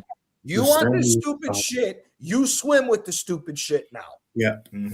You've been calling for all this shit. The fact that I'm being told that Havertz and Odegaard are our technical players and that we're better on the field with our technical players, the fact that these motherfuckers are actually talking about how much better it is for Havertz over Gyökeres. That was the argument this week if you looked at the other side. Oh, Havertz is still better than Gyökeres. Where's that fucking idiot that told DJB that Havertz is our most complete player? Where's that fucking moron? Where's his ass at? Hiding? And also comparing Havertz to Bergkamp. Oh my god. Oh yeah. Oh, that brother. He is not disgusting. Who? They were comparing Havertz to Bergkamp. Bergkamp. Oh yeah, comparing Havertz to Bergkamp. What about where's? I wonder what Martin Keown. I wonder if Martin Keown is even going to end up being on TalkSport, because the last time we lost, that pussy motherfucker went hiding. He wasn't there for that. I wonder if he's on his knees fucking glazing Arteta right now saying, what do I got to tell him tomorrow, boss? And the thing is, he owns an elder, bro. He lost his elder status, bro. You Yeah, know man, what I'm he's talking about, lost that, Norms. man. He's lost. With all due Yeah, respect, yeah, brother, once you lose your elder status, bro, it's done and dusted. This Done is and dusted, across brother. the board. Every community on the planet. Once you do fuckeries, once you're barring down to He's youngsters sold and out. just accepting shit, The man is sold out. It's The man is sold out. It's done and And you know dusted. what? You know what? The other day on the overlap with what's his name? What's the guy's name? I should know the guy's name. Ian Wright. Sorry, man, my head's spinning right now. Oh, Ian Wright. Yeah. Ian Wright. We know is listen. He loves Arsenal. He's a positive guy, and he will do everything he has to do and say what he has to say. But you could see in that particular clip or through that show that this man was desperate. He knows that Arsenal ain't gonna do it. He was begging the therapist, the psychologist. He goes, please, just give me some hope, please. Just give me something that I can hang on to the point where you got man. I won't even say. I'll just say the Canadian guy that lives wherever he lives. Yeah. Saying that calm. He's telling man to calm down. He's telling man to calm down. Yep. This guy's played and won trophies for Arsenal. You're telling him, oh, don't diss the fan base like this. Don't show up the fan base. Yeah, and you could see when Roy Keane was saying, you could see him, nodding when Ian Wright was saying, no, don't say that, Ian, don't say that. You're embarrassing the man is saying he's embarrassing. No, you're embarrassing the fan base. You're embarrassing the fan. Tonight, he says on his short, he says this. He says the best team lost today. Oh, yeah. Right. Not only did he say the best team, he said, and he knows this. If Man City go on and win, the best team would have lost the Premier League. Yep. I just turned off. You know what? I said, you know what? Let me go and get myself a drink. Lawrence sent it to me. Lawrence, just while you were talking, Doc, I had myself on mute because I was listening to the whole thing. Exactly what Norsky said is what he said word for word. You got him saying, this is just like that fucking half a dickhead manager that we got. This motherfucker talking about, guys. No, guys. PSG. But PSG told me we are the best team in Europe, guys. The whole I've bench. never known a The man to lie through me his teeth enough. Brother, the biggest politician you can find. The biggest politician you can find. Gianni, sorry, I'm back Arteta again. is legit a guy who can't find tits in a strip joint. That's how much of an idiot this manager is. They could be right in their face. He still wouldn't know how to get him. He's an idiot. He is a fucking idiot. This whole situation, Norsky, we're right back to where we were when he walked in. Right back. The only thing that's different is there's no FA Cup. Look at the players that are finished on that pitch. Yeah, they're finished. They're done. Look at the players. The same set of players that we wanted rid of. Look at the same set of players. We said this man will die, right, on the Kai Havertz hill and on the Odegaard hill now. Yep. And that's what's happening. This is saying, what did he say, Norms? Guys, you got to give me 50 games before I realize what Odegaard's best. What Havertz 50 games. 50 games. Who the fuck said? Sorry. Let me just address who's this guy down there. Is he a Man City fan? ESPN 95 at Normski TV. Go and chill down, man. You're the most fuming and meltdown person here. So what? Oh, piss off. What? So if you don't like it, you don't want to listen, come out. Simple thing. Yeah. Right. Where are we going now? Sorry. Anyway, sorry, Gianni. I'm sorry to interrupt you. Hold on. We have every right to be fucking pissed off. We're supposed to be the third biggest team in England, and Man City is about to take us over in that fucking position. What do you mean, calm? We must just sit back like mediocre fans and just accept the rubbish, the PR. Just accept their PR and just say, you know what? Let's just enjoy the ride, the journey. Don't worry about getting to the destination. Let's just sit back and chill. You know what? Well done. You got another fourth place, a fourth time in a row, second place. Don't worry. You can get your job and we'll just go again. Well, bro, if you like mediocrity, it's all right. It's all right for that guy he can say what he has to say because they've won 4 trophies in a row. If he is a Man City fan, I don't know. He could be trolling, I don't know. Yeah, but it is what it is, man. It is what it is. Brother, it's all bullshit. All this is all fucking bullshit. Yes, anybody who fucking disrespects anybody on the panel, block them, kick them out. We'll kick you out. We're not dealing with this shit. I don't care what anybody said. It is what it is. It is what it is. Do not get disrespectful to any of my guests. They're my guests. I want them on my channel. They give me their time, which is the most important thing that any of us have is time. Do not disrespect them for using their time by coming onto my channel. We don't do this shit over here. If you don't like what the fuck we're saying, go listen to one of these other fucking jagoffs. You're not going to get that here. I'm not fucking listening to none of this stupid shit tonight. I'm still steaming. I have smoked 7 fucking blunts today, and I'm still sober because I'm fucking pissed off about this. This is ridiculous. This is fucking ridiculous. 65 million is just his transfer. If it's total amount with salary, it's 137.5 million. Is That's Kai just Havertz. shy of 140 million, 140 years. Like some next level fuckeries, you know. Do you know what I'm saying? No, like it's all bullshit. Where does bullshit? This is what's going to end up happening. I said this earlier. Arsenal is on the run to potentially be just like Juventus with having financial problems. The only reason why we're talking about selling Skelly and fucking Wanyeri for maximum amount of money is because we have financial problems coming around the corner. Yep. We just said, if Trossard, Martinelli, and I forget the last one who we said, I think it might have been Ben White.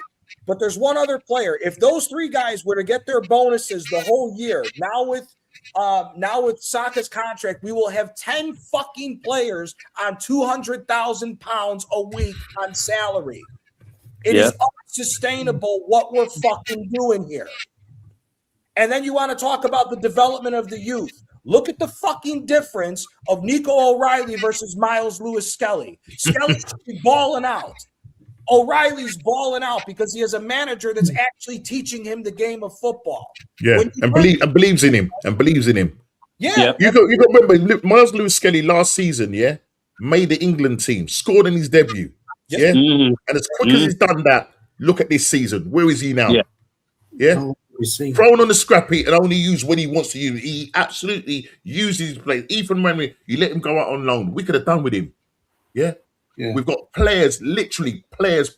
There's probably about 2 players that are not injured, but the rest of the players, they're playing. I saw Madueke running over to Zubimendi, getting his what you call it, man of the match award on the Champions League, literally limping. How's man? He's been injected up. You think he could last? He could last that side today. The thing is, probably the thing wore off, and he was bad anyway. So regardless of whether he has got a limp or not, he plays like he's got a limp, right? Yeah. He's not good. The guy's not good enough. He's not good enough for this club. And we spent all this money on him when we, as you said, we could have got a Lookman. Yeah. Why didn't we go for Ceremonial? Why did we go for these guys? Why don't we go for Cherokee? God, that looks what like did Cherokee cost? Was it 29 million, 30 million? Move. Correct. 30 million euros. Here, actually, you know what? Let's play a fun game. God. Oh, my.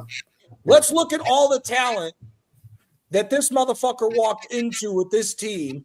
And if we actually have, let's look at it with our brains here. How many of the players from the team that he won the FA Cup with should still be here? Tierney. Guendouzi is better than this fucking bum Zubimendi. Guendouzi walks back into his team. Tierney is the best left back. Tierney, yep. We still not sure that left side. Back.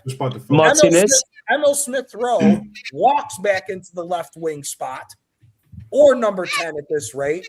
Aubameyang, even at his age, all the years, should have never lost him. Should have never lost him. And I think Pepe would have been a good backup for Saka, but he ran him out the club. Yes. 100%. Yes. Run him out the club. 100%. Technically, he's better than Saka for me. Yeah, from what he can do on the ball, Nico Pepe. I don't care what anyone says. Here, this is a shout. Danny Ceballos is better than majority of our fucking midfield. Yes. Danny Ceballos, when called upon, showed up in big games for Real Madrid at the biggest stage. But people want to try to slander him. No, you're fucking idiots. He's better than majority of our fucking midfield. Martinez. We ended up being off. Yeah, Martinez. We binned him off to Aston Villa. Yeah, you see the game that he played with him there. We binned him off. Yeah. Ozil as well would also still walk in today. Lacquer as well. Lacquer, yeah. Aubameyang. Jesus. Aubameyang. A lot more than Jesus, even with less of the goals. Brother, if Aubameyang stays on the fucking team, we would have won a league already. Facts. We probably would have won the Aubameyang Europa was League on as the well. team in 22-23 with the open attacking play we would have had. Aubameyang would have won the Golden Boot again. Easily. You know what, hey guys? When was the last time we had a world-class player? To me, it's Sanchez. Facts. Facts, That's it. Jared Austin. Let's talk. Let's have this uncomfortable conversation. The wild horse. Yeah, there you go. Magically, that scumbag greaseball motherfucker leaves Bologna. The only difference of him for a season is 6 points less in the table. They went from 69 points to 63 points without him, but they won the Coppa Italia first time in 50 years without their fucking bum there. Then magically, Real Sociedad ships Zubamendi's. I know, and they go beat. You can't make this up, can you? No, And also, whoever leaves us wins a trophy. Yeah, like he needed that to win the trophy with Celtic in that Scottish Cup final against Dunfermline. Yeah.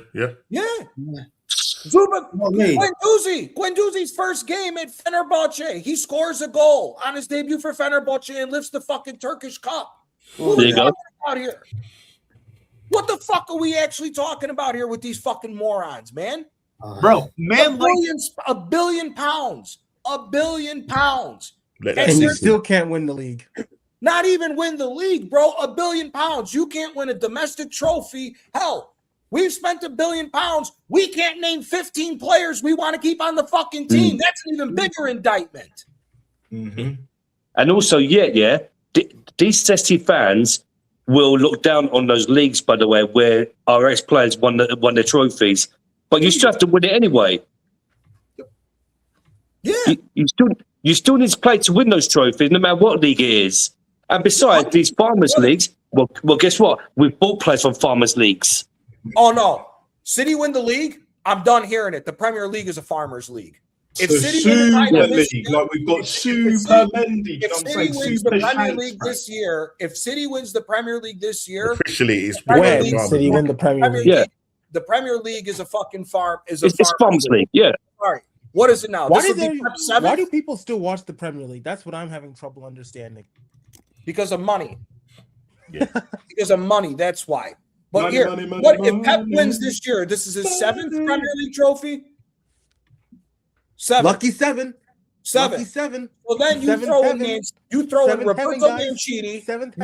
You throw in Roberto Mancini and Manuel Pellegrini. They have won 9 out of the last 16 fucking trophies. There you go. This is a farmers league. Sorry, the Premier League is a farmers league. If one motherfucker is getting the winning majority of the league, sorry, it's a farmers league. Yeah. They're damn near on the same level of Bayern Munich in the fucking Premier League. There's no more discussion about farmers. Yeah. Bundesliga settings, bro. Like we're For my team is doing the worst. For my team is doing a 4P. When my team is doing a 4P in a row, yeah. You have to look at it like it is a farmers league, man. Exactly. Yeah. Dominate. Yeah. Norms, not only that.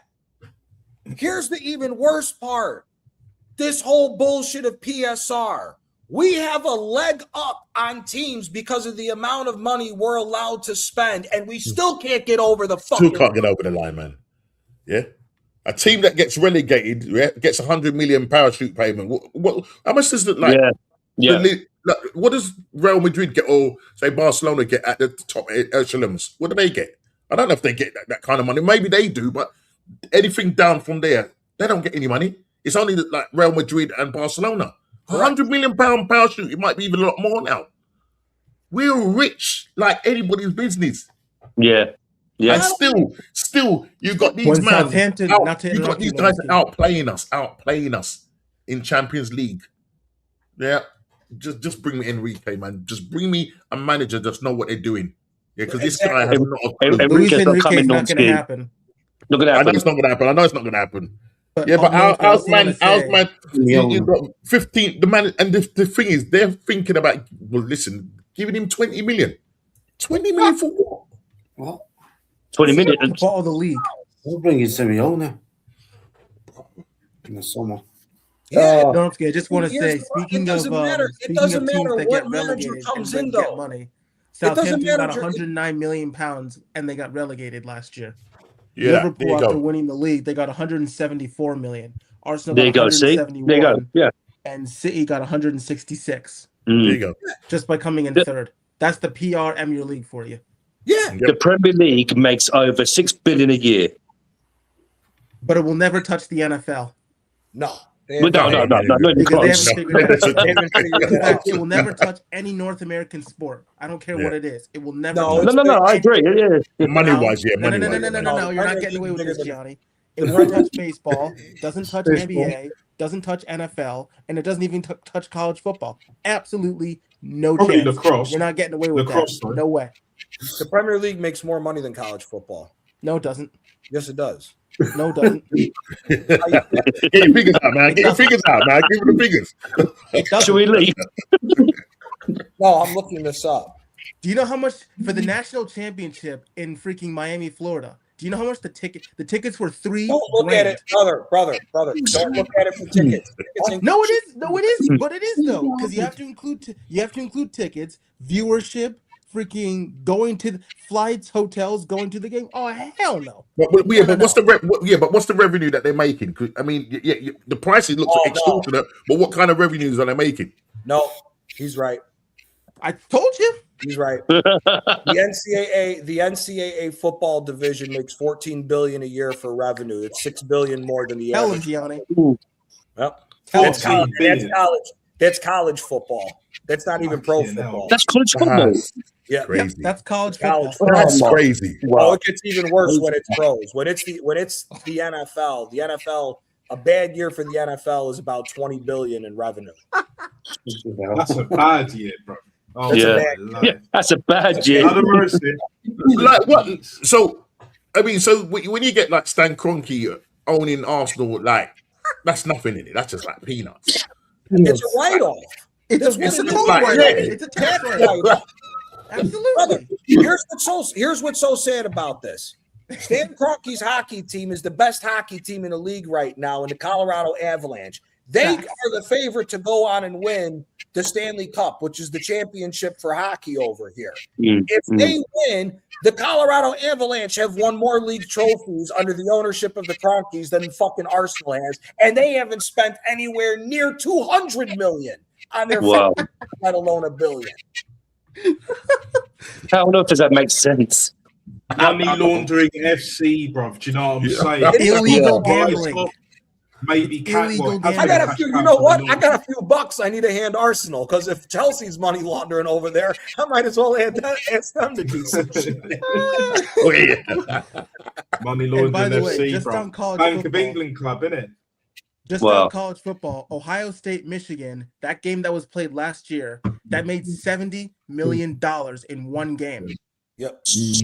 So I'm not hearing. Yeah. The Premier League doesn't touch. Oh yeah. I mean, look, when you can. The college football, NFL. The finances. What's the problem? Here's the problem. At the end of the day, the finances is already there, though. Any competent sporting director with a competent manager, $1 billion anything results in trophies. Correct. So the finances were already there. So anybody who's now going to look at the Kroenkes or everything else, listen, to a certain degree, I hear you, but at the same time, I don't.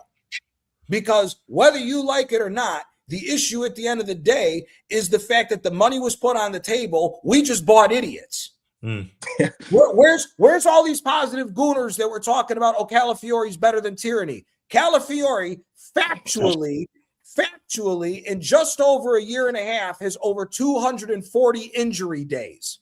Kieran Tierney had 197 across 5 years. Where are all them motherfuckers at? Where are all them? We're all the same motherfuckers that were saying, that Bambi Lakonga is the new Yaya Toure. Yeah. They're even saying Paddy V, bro, Patrick Vieira, like them comparisons. I was like, you know what? To be fair, that Lakonga's doing quite well where he's playing at the moment on loan. Yeah, I think under this, the problem is any player under this manager, we've seen it. We've seen the evidence this year. We've seen what's happened to Gyökeres, 90 odd plus goals.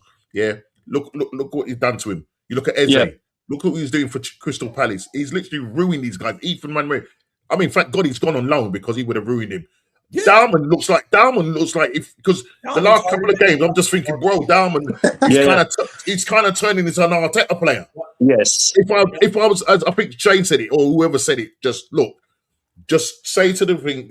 I think it was who said it to me. I think it was Matty said it. He said that it's like this he's going through what is he being child abuse or something like this under this manager. You claim for child abuse that this guy is because he's ruining the young players. He's ruined Miles Lewis Skelly. Yeah, he's ruined Ethan. I mean, in terms of how he's treated him.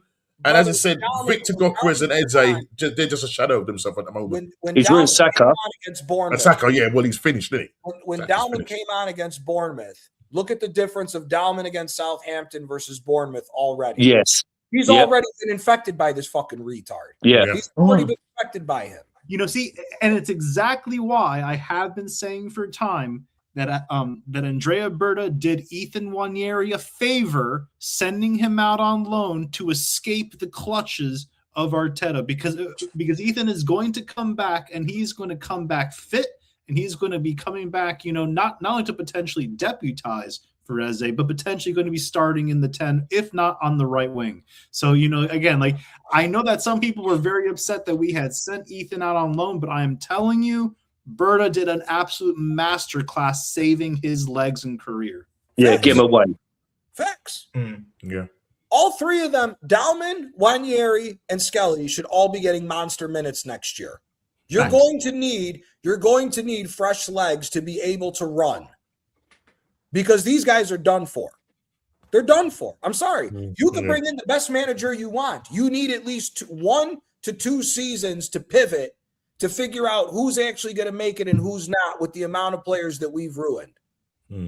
Again, if Rice makes it through the World Cup, if he makes it to the World Cup, let alone makes it through, I'll be shocked at both of them. I'll be shocked at both of them. But again, he makes it through there. If Arteta's still here, Rice ain't making it through half a year before he gets injured. He ain't making it through half a year. Timber, we were all singing the praises that Timber was the best right back in the world, and this motherfucker ran into the ground.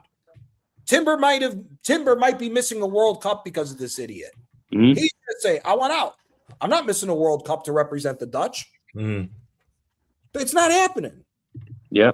It's not happening. Saka's career is done. Saka's career is done.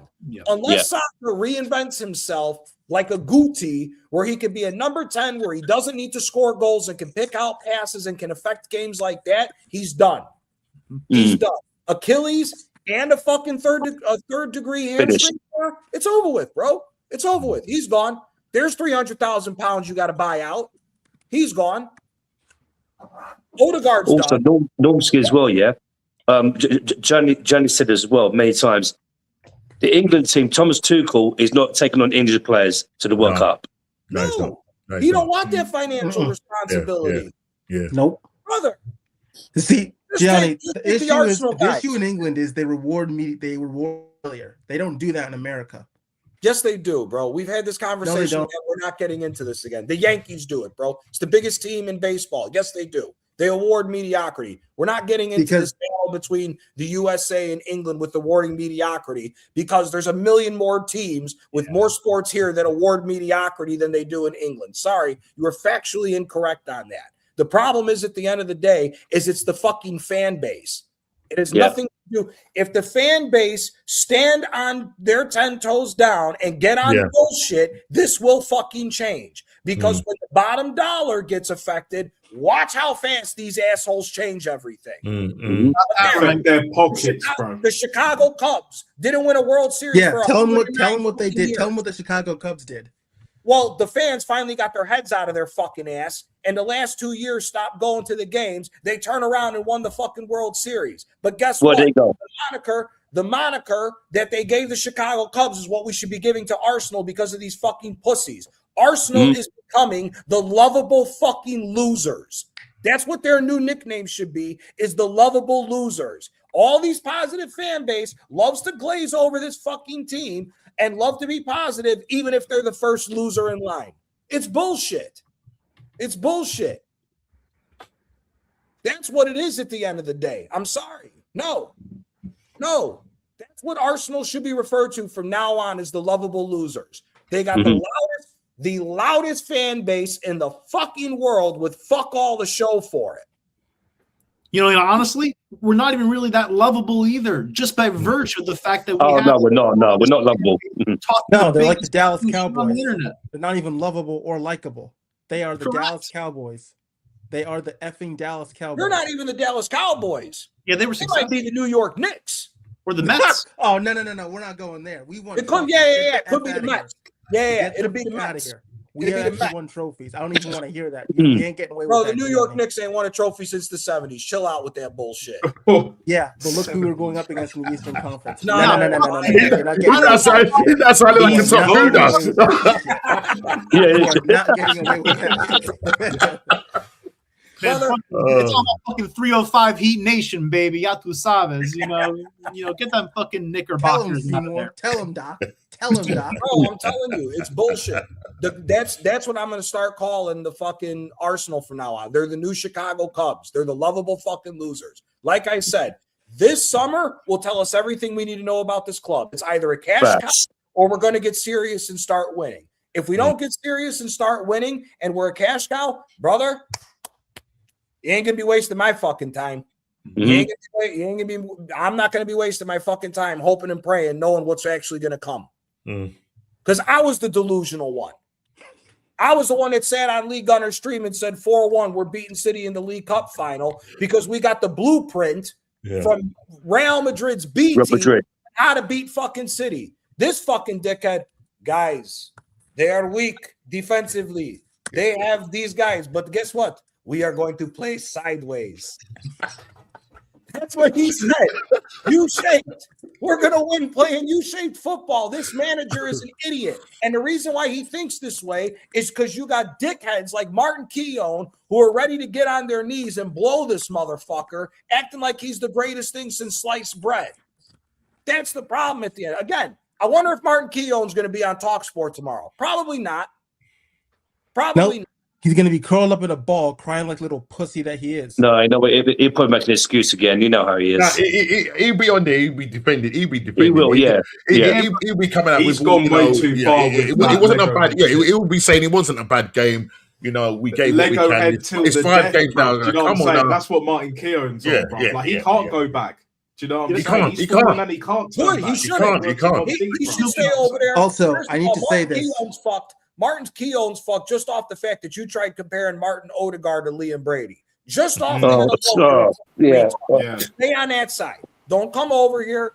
Do not come to the side. Do not start saying, oh, maybe Arteta. This is the same motherfucker that said, oh, I really pray for the league because if Arteta wins, we will have a 10-year dominance. Yeah, 10-year dominance, my ass. Go stick that in your fucking pipe and smoke it, you retard. Ain't fucking happening. Ain't fucking happening. 10 years. You know what? You're right. If I was Liam Brady, I would have called Mike Keown up. I would have said, "Look, don't compare me to that scrub. Don't mention my name again." I would have flown to England and just bitch slapped him. Or punch him in the face or knee him. You're going to compare Martin Odegaard to Liam Brady. How? Martin Odegaard's not top 50 number 10s just in the last 20 years. We're not even going to be honest, Johnny, Martin Keown, he needs to get his elder license revoked, bro, immediately. Oh, he's done now. He needs to be punched in the face or kneed in the face. Whatever bit of legacy was there, even as an Arsenal player, I don't care, bro. Like right here, right now, Fat Boy Slim settings. But all the bullshit, all the bullclear that you've been chatting, for the last year or two, your legendary status, whatever much of it, it's getting revoked. Back once again for the Renegade Master. It's getting revoked. You got to pay for your crimes. You're part of the Arteta gang, bruv. The cult, bruv, of Arteta. Criminal behaviour. Anti-football heritage. Enemy of football, bruv. Send him to a fucking legacy. Send him to a fucking home upstate. Somewhere we will never see him or hear from him ever again. And all these Arteta... I got the perfect idea. Joshua Tree in California. That's where I'm sending his ass. Where to? Joshua Tree in California to play. It's a private resort where no one can be seen or heard of. Bro, they need to put Martin Keown needs to be put in fucking Alcatraz. Rikers Island type shit. Yes. Rikers Island. Fuck yeah. No, you know what? Fuck that. Put him in Cook County Jail. At least I could get some guys to go whoop his ass over there. This dude Alcatraz, bro. That's right. Sica El Salvador. That's exactly correct, Tigre. Sica El Salvador. El Salvador, bro. Oh. Them like cells with like 100 man and all of that, and there's only like 5 beds. Yeah, but just put him in there. That's in Brazil, That's in Brazil. Oh my Gianni, life, I have a better idea. Take him to Chicago and take him to Uncle Remus, and he can get his ass beat up by the people that are trying to order food there. No, that's why I said put him in Cook County Jail. He don't deserve no good food in Chicago. Fuck. No good food in Chicago. He can go fuck. 24-hour lockdown. No. I want Gen Pop. Somebody whoop his ass. I run shit here. You just live here. Do you know Exactly. Exactly. Give him the Denzel treat. It's nonsense, bro. Yeah. It's nonsense. Or send him to the NFL, and those guys will beat the shit out of him. Bro, it's at the end of the day, the manager. He's going to try and land the planes. Do you know what I'm saying? He's going to do land the planes. like, the guys are he's going to land beating his ass. Do you understand? That's what you need is a 737 to run his ass over while he's doing all this on the fucking sideline. He looks like he's trying to direct an airplane down, dude. It's like Top Gun, isn't it? Yeah, you know, that's a Newark Liberty Airport. You know, like you ain't the fucking air traffic controller. You know, just fucking, you know, like it honestly is crazy. And even furthermore, see, this is where the media has so much influence because again, they end up platforming these kind of voices to provide balance and provide context when at the end of the day, it only justifies and underwrites the mediocrity. And then you have a bunch of Arteta sexuals that eat it hand over foot saying, wow, this is the tastiest fucking rhetoric I've ever heard in my entire life. It's crazy. I'm telling you, see, like this, ladies and gentlemen, is why I have opened up a medical center at London Colney Renal Center. We are here 24/7, 365. I'm barely getting paid in Trident layers for that matter. But let me tell you, run your ass over here because we are ready to pull your head out of Mechel's ass. And if you think it'll be a challenge, we have a surgical procedure just for you with your name on it. Well, Dr. Seymour Butts, you're busy till August apparently. Look, you know, that does not mean that time does not operate in a vacuum, right? There's the entire month of September that I'm completely open. So again, you know, folks, it may be a few months' time, but you know what? I will definitely make time for you. Now, when are you coming to Tampa, Doc? Well, I first have to work out my lodging because unfortunately they're trying to set me up over in Clearwater, and I don't play with that. And then furthermore, they had the audacity to suggest, oh, why don't you stay over in Arcadia? Yeah, fuck that. Fuck that is all I can say. I ain't fucking staying in Arcadia for shit. Big up, Andrew. Big up, Andrew. I'm waffling, but look, you know, it's exactly why I've opened up a medical center, and it's exactly why, ladies and gentlemen, I cannot wait to co-host the Arteta Sexual Awards May 29th of this year. That is right, ladies and gentlemen, we are going to be hosting the first ever annual Arteta Sexual Award for all the crack pipe nonsense that we have heard over the 6.5 years, and we are going to be putting it on full display, and we are going to be handing out trophies. That's right. And let me tell you, the trophy looks fucking brilliant. And it smells of fresh air. And then it smells like fresh air and fucking lavender. You bet. That actually suits them fucking idiots. It does. And Andrew, appreciate your time. First time on the show. What did you make of this whole situation? It's just a free therapy session, isn't it? Listening to everyone. Trying to at least. Yeah, man. Oh God, it just depressing, isn't it? It was kind of. I knew the result was happening. Yeah, the performance is encouraging, but we're just here every single time. Yep. And it's depressing. And, you know, talking to you guys and talking to people like my mates and just, you know, venting about it, it helps because, you know, I've supported this club for 25 years now. And, you know, it just doesn't get any. You can see with Arteta, he just doesn't learn. No, he's an idiot. There's no excuse now. The excuses are done. Mm-hmm. It's my real. It's like he should. I think he should be a defensive coach. Just employ like him. a defensive coordinator in the NFL. You're not a manager of a team. Just put you in like a defense. You can just manage a defense. Yeah, because you're good at that. Yeah. Yep. He hasn't. You know, you could sort. You got Eze, for example, who was a Maverick player, and Isako had been running to the ground. He doesn't manage the fitness of players, but tell me one player who is improved in attack. Tell me one.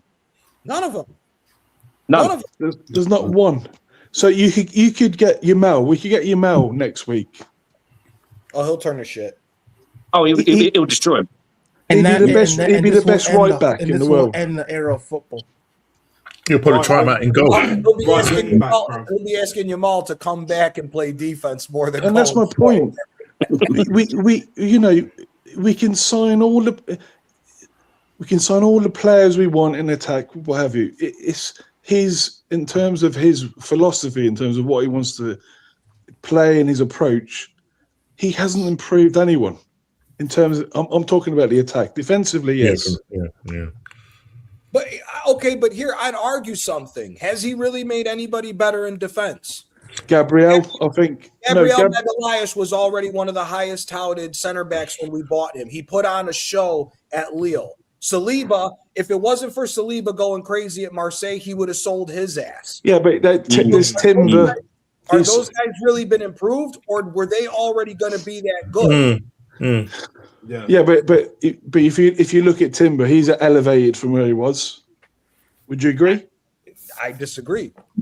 Timber was already a baller as a right back at Ajax. The only thing that Ajax got wrong was they tried putting him as a center back for a season. Other than that, he was already balling out at right back for Ajax. Again, the players that Arteta chose are all players that were getting looked at by all the big teams. So what about Raya? Would you not say Raya is an upgrade? Raya might be the only one. Raya might be the only one. Gabriel and Saliba. Gabriel was a very big prominent center back after Lille. Lille got smart. But they're world class now. Not a single one of our players is world class. You don't think Gabriel and Saliba are world class? No, I wouldn't put him in that bracket. No. Yet. They're good. I think what it is what because he's got in like Gabriel Heinze who's come in. If you look at his backroom staff, most of them there's no attacking coaches there. Their focus is on defense. Oh no! So there are zero attacking coaches, and in fact, Maddie, shout out Southern Gunner. He actually did a live stream on this, where ultimately we not only have not one but two set piece coaches. We have a goalkeeping coach, and we also have a defensive coach. Sorry to interrupt you, but I mean, but to your point, So I think they collectively what he's done is I wouldn't say he's made it because, as Gianni said, I think these guys were good anyway, right? I think what's happened, he's made them as a unit tighter. So as a pairing, I would say they're good, because you can look at individual defenders outside of them. Because I think for instance, when Saliba hasn't got Gabriel by his side, he looks a little bit shaky. Do you know what I'm trying to say? And it's the other way. They both need each other. So I would just say it's because of what Gabriel Heinze and the rest of the defensive coaches have done as a unit with those players, and they play very defensive anyway as a team, because he likes their players to run back. So off the ball, they do a lot of running off the ball. That's why half of them are so injury prone now because they were having to be running back in the opposition and they're going back to their goal too. Can you remember 23-24? That Arsenal team. We were blitzing teams. Yeah. But So for me, I'm thinking, well, he must have. If that's the case, he has the fortitude to think we can be. He can set out a team to attack. So, you know what? That's been that for me. That's been. I think we've asked this question. I think loads of asked this. It's baffling that we know this same lot of players, proper players, can play attacking football. The problem what's happened is that we haven't got the balance right because we're so over defensive that we've forgotten about our attack. We take more chances. We saw that graphic of how many passes Raya receives back to him. 38 passes in that last game, not the I'm talking about the small game. So the thing is, we take more chances. Tony Cascarino spoke about it. We take more chances in our own half than we do in the opposition's half. Facts. So a lot of our time is spent on defense. He goes into games not wanting to lose games. It's not. He doesn't go into games to win games. Now, but why? They talk about him trying to control games. He's trying to control games. The thing is, once you put 2-3 past them, then you can control the game. I think that's where he's got the balance wrong. He needs to control the game, and he doesn't do that. He needs to start giving players. Yeah, he controls it to the point where when we have the ball. And that's what it is. He's got to get the balance between attack, defense, and that midfield. And when you look at our midfield, you compare that to City's midfield. Declan Rice is running for 2 men. He's running for Zubamendi and he's running for Odegaard. Do you know he's a massive loss to us? Is Partey. Do you know? Oh, listen. I know people don't want to talk about him, but Zubamendi is a massive. I agree with that. He's not an upgrade on Partey. He's not an upgrade on Partey. He's not. No way. Barely an upgrade on Jorginho. There you go. And you see what Jorginho's come out and said. I was just going to say, did you guys all see what Jorginho came out and said? Jorginho came out and said that he needed to leave England and go to Brazil to actually play football again. And enjoy himself. There you go. Because the set pieces were like homework. He said the set pieces and everything was like doing homework, and Mikel Arteta was like the stringent it's up everybody's ass over your homework. Brother, it's bullshit. We all hate that teacher, bro. I've had that teacher. They suck. Yeah. This is the reason why I almost didn't even graduate and get my degree. Dickheads. Those professors suck. Arteta, but the fact of the matter is this. He has made the defense look better because he makes everybody defend as one single unit. That's it. That's correct. Right. That's the problem. That's where the individuality of the players need to come through. First of all, the difference is very easy to see. If you look at the progression from 22-23, we played more of a 4-4-2 diamond midfield in the attack. Trossard dropped deep as the number 10. Gabriel, Martinelli, and Saka's starting position were on the edge of the 18-yard box rather than being touchline fucking wingers. We come back into net, and then on top of it, because of the space that Trossard would create, dropping deep to be the false 9, is the space that allowed Odegaard to run in to be able to score and get those assists that he was getting. Then you go to the next season. What happens? Yes, we score goals, but Martinelli and Saka get pulled a little bit further wide. They're not as central as what they were before, right? But the other reason why he has PTSD is because he tinkers too much with his shit because he fucks up. Again, 22-23, the only reason we didn't win that is because he had to be proven right, like today, risked his season to prove that he was right in his player IDs. He chose to rush Gabriel Jesus back. I was about to mention that. You got it before me. Trossard out when Leandro Trossard was arguably the best player in the Premier League for 2 back-to-back months. What does he do? Rushes Gabriel Jesus back into the position. Then he doubles down on stupidity because Trossard, who never was a winger, gets pulled out to the wing because he's a consistent better finisher than Martinelli was the following year. And drops Havertz in the 10. And then he throws Havertz into the false 9 because it didn't work at the 8, didn't work at the 10. So now he's going to be in at the false 9 because he can play similar to a degree like the way Trossard was playing and is a better finisher than Jesus. Oh, funny enough, you spent $50 million on fucking Gabriel Jesus, who says scoring goals isn't my strong point as a striker. Well, then what the fuck are you? If scoring goals isn't your strong point and you're a striker, you're a piece of shit.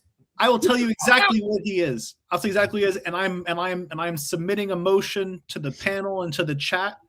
We will no longer refer to Gabriel J as his full name, and we will now be calling him and forevermore Timu Lacazette with cheekbones. That's a good Timu Lacazette. I like that.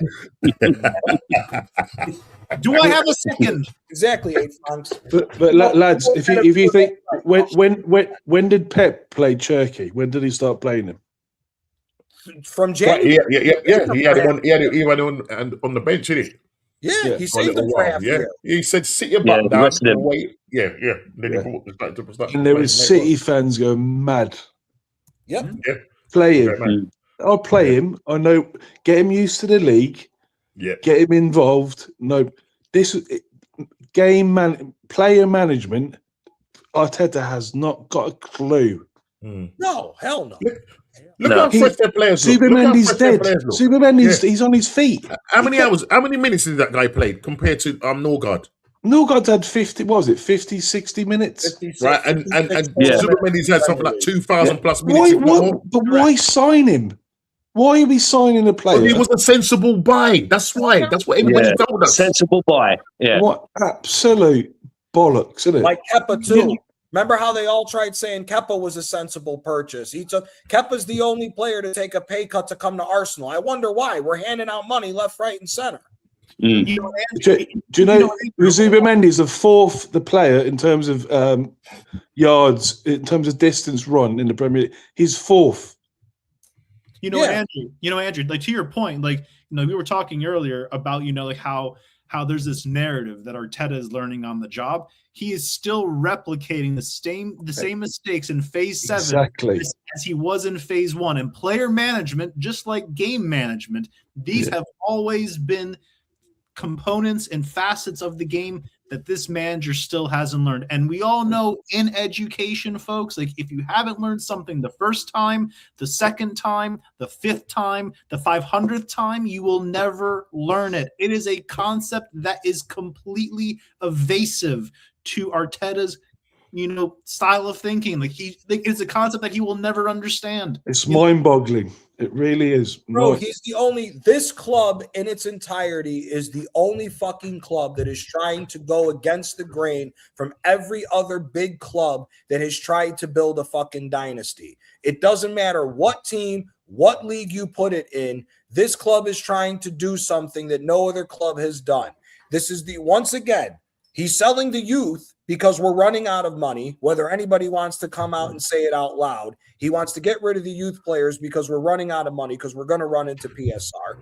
None of the big teams that we talk about ever let their youth go unless they realize they're no good no more. Wanyeri and Skelly walk into this fucking team right now. Yeah, 100%. If it was up to me, the midfield against Newcastle would be Norgard, Wanyeri. If Wanyeri was still here, it would be Norgard, Wanyeri, and Skelly, and just say, fuck it. Let's try something new with some fresh legs. We spent 50 million plus on Noni. No, you are incorrect, sir. Noni Madueke is a 90 million pound player when you take in his fucking transfer fee and his salary. If Noni Madueke gets his salary in its entirety and hits all of his bonuses, Noni Madueke is a 97.5 million pound player. I'm not doing transfer fees no more. We're telling the whole story from now on because this bullshit's got to get called out. Kai Havertz is a 137.5 million pound player with salary, transfer, and bonuses. I'm sorry, I'm not doing this no more. You know what? Even better. Let's stop calling them players. Let's start calling them dead weights, because that's what they are. They are a dead weight to this club. They are truly a ball and chain that we are going to have to take a massive financial pay cut on if we want to get them out of the contracts ripped up. Correct. Yeah. And ironically enough, this moron Tapas Pulis, and his bum chum buddy Edu in the first All or Nothing documentary, they were complaining, we have so many players on massive wages not contributing to the squad. And what all over again. And what did they do? Not only did they replicate the same issue, they doubled down even further. Yep. Yeah. Yep, exactly.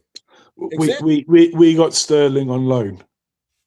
Oh, and even more money down the fucking drain. Yeah. But And it was a new beginning for him. Oh, you have not seen the best of me. You haven't seen the best of him. Oh, yeah, you've seen the best of me. Give me a fucking Jesus. You know what I mean? What is it with us and Chelsea? Why are we buying Chelsea? If they're not good enough for Chelsea, they're not good enough for Arsenal. They've got something on us. That's what it is. They have to. We don't know. Arms, you're right. They have to. Giving Chelsea money, come on. See, you're seeing again, there is no other explanation.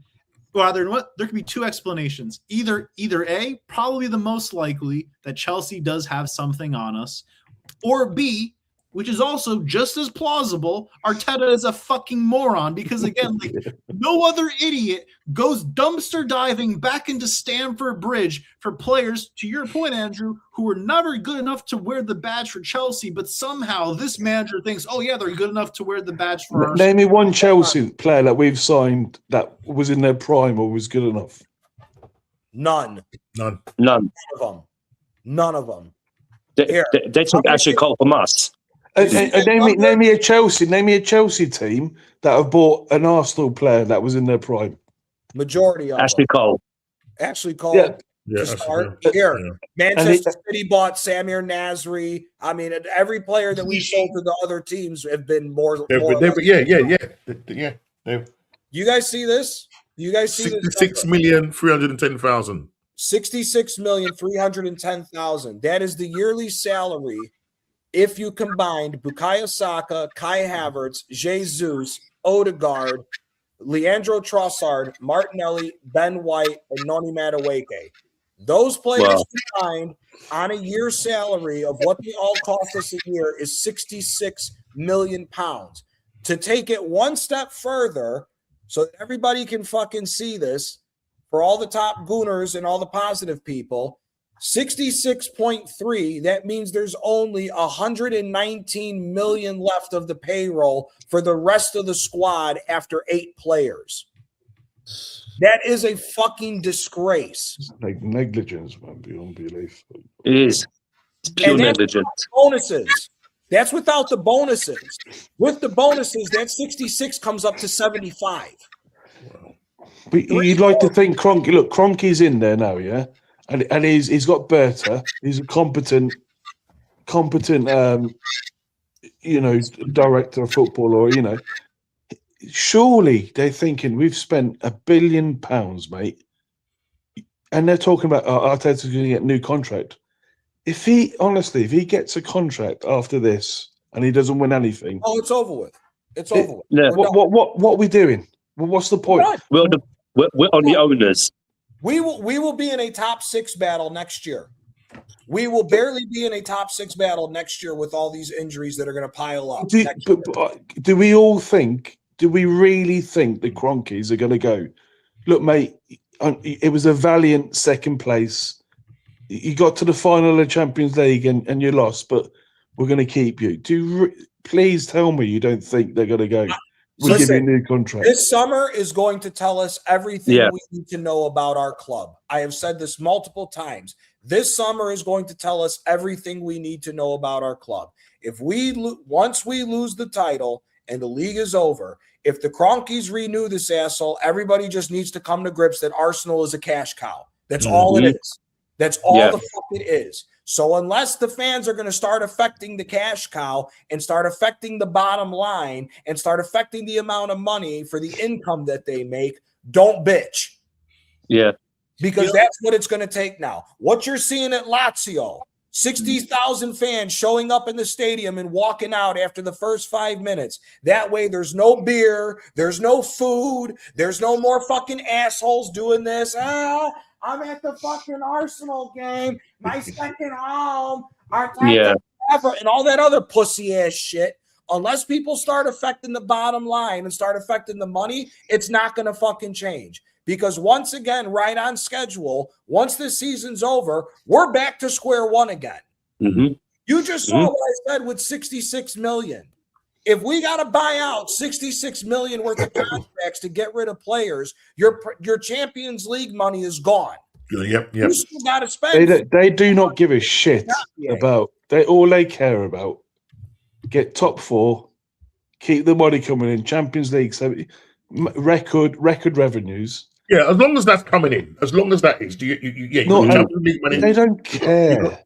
Second place. What did we say we get for second place? Who was it that read that? We have 50. We get. I think it's 50 million flat. The winner of the Premier League is 52.5 million prize money, and then you still get like 50 to 60 million for the Champions League. So it's over 100 million that you're getting in income. Look, they don't want legacy. They want fans. No, I said they want day fans. That Liverpool got 171 million for winning the league. Arsenal got 167 million, and City got 166 million. And that's pounds. Yes. Yeah, but and Southampton got 109 million for getting relegated. But all that, but that's parachute package for that. But with the rest of that money, that's also where they went to, because Liverpool made it to the knockout stages of the Champions League. Yes. So did City. So that's more money than what you're getting. Obviously, Arsenal will get more because we've made it to the semifinals. But again, correct. If you're just looking at that money that's coming in on base income, you're still going to lose it. You still got to pay 50 million for Hincapié if you sign him permanently. You still got to get 50 million for him. On top of that, I think if you look at the owners, that have won the Premier League, you looked at how much they've invested. They're not making money. No, they're not. City's making money. City's making money. But at least we're winning. Yeah. There's two types of ownership. There's two types of ownership when it comes to sports. It's either the owners that care about the bottom line or the owners that care to be the big dog on campus and say, my team's the best team. I'm going to kick the fuck out of all you. Yeah, and they're promoting a brand. They're promoting a Exactly. They're promoting a brand. Andrew. And the Cronkies. The issue with Arsenal Cronkies, I don't feel they become the Chicago Bears ownership, where they only care about making the most bang for your buck. That's what they're already on. That's why I'm saying this summer is going to tell us of where it's at. The only positive that I have about the Cronkies is that they actually went out and signed Berta. If this was going to be if this was going to be rinse and repeat, there was no point of firing Edu. What was the point? Correct. Yeah, exactly. And that is exactly why, like, I still want to hold some kind of faith that the Cronkies are going to that they're going to cut Arteta loose. Just because, by virtue, if they end up giving him a new contract, the Cronkies could very well be tied to the eventual departure and sale of this club. Just because if they were to rubber stamp a new contract, they are basically stating this is okay, this is fine, this is the state of our club that we want, and fans will start protesting more. They will be hitting their pockets, and they'll be exercising that consumer power that they should have been exercising years and years ago. So and also to your point as well, Gianni, a great point. Like, if things were all rosy, Edu would not have left, and Berta and someone like Berta would not have been brought in as a result. As we know, like, Berta has been cleaning house behind the scenes. We have a new chief. We have a new chief scout. We have a new sporting director. We have a lot of new people at this club. The only constants that have still remained here are the Cronkies, Arteta, and Richard Garlick. Yeah. And that's the thing, is that's why I say this summer is going to tell us everything. Because here's the say: if the Avalanche win a Stanley Cup, they will have won two national championships for hockey before we've even won one major trophy. All the other teams that the Cronkies have owned have won.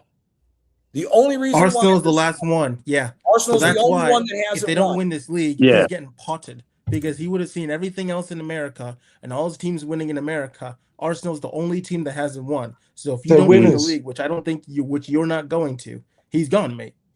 But if they're winners, because from an American perspective, I don't know what the Cronkies are like. If they're winners, he's won in every sport that they own. Well, Arteta's gone then. It should be. That's what I mean. They have to apply. It should be the same principles that they apply to the American teams. They got to apply it to Arsenal or to the manager. That's why I didn't realize. I didn't know Cronkies were like that in America in terms of. Oh yeah, they're ruthless. Oh yeah. Yes, Oh, they yeah, are ruthless yeah, in America, yeah. just not in England. Everything that they've done at Arsenal, they've done at all their other sports teams, and they've all won. Well, like, that fills me with confidence. Hey, if Oh, we want to win, so, we yeah. want to win. But again, like I said, the thing for me is that we got Berta. That stands out more because, again, if it was for typing just to get shit players in, keep the money train going because I don't want to invest money, Adu would have never fucking lost his job. Because, look, Adu got found out. He didn't even make a full season at Nottingham Forest. They kicked his out because it wasn't worth a fuck. But you can see the pressure. He's under pressure. Yeah, fuck yeah, he's under pressure. And in press conferences, bring the fight. Just stop talking bollocks, mate, and just brother. Here's the problem: not only it's the fans. The fans have to change this shit. Either they get with the fucking program, or it's the same thing over and over. This is fucking hilarious. But we're sick of it now. We're sick of it. As an Arsenal fan, just do it. You're sick of it. But the question is the masses sick of it? Well, from what we're seeing on I don't know, Normsky, what do you think? Are we sick of it? Say that again. Are you sick of it? Are you sick of the bullshit? Listen.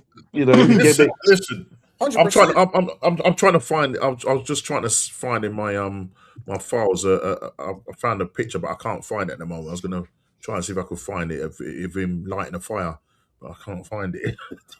I will say this before I jump off. Yeah, I will say this. DJB was in the on the panel earlier, and he said that there's still loads of fans in the stadium backing this manager. Yeah. That's a problem. There are those who are turning, yes, but small amounts. You got the DJBs, Kenny Kens, you got Aaron Talks Football and all them fans, Darren Sullivan as well, who want him out. But you still got the masses, as Jenny said, that still want him in, and that's a problem. The same people that wanted Wenger out when he was doing more, achieving more. Yeah. It's insane. I don't get the It's a cult. It's a cult. They're tapped into They're tapped into the matrix. They're plugged in, and unfortunately, it's very hard to get out of there, man. That full positive bullshit. Unless that fucking shit changes, don't expect anything. They are not Arsenal. They can't be Arsenal fans. They can't. Well, we're told this time. We're told that we're not Arsenal fans. Yeah, we're told we're negative. We're negative. Because we're calling out the club. The whole point is that we want to win. I want Arteta to prove me wrong. Since I've been doing this thing, I want Arteta to prove me wrong. He hasn't done it.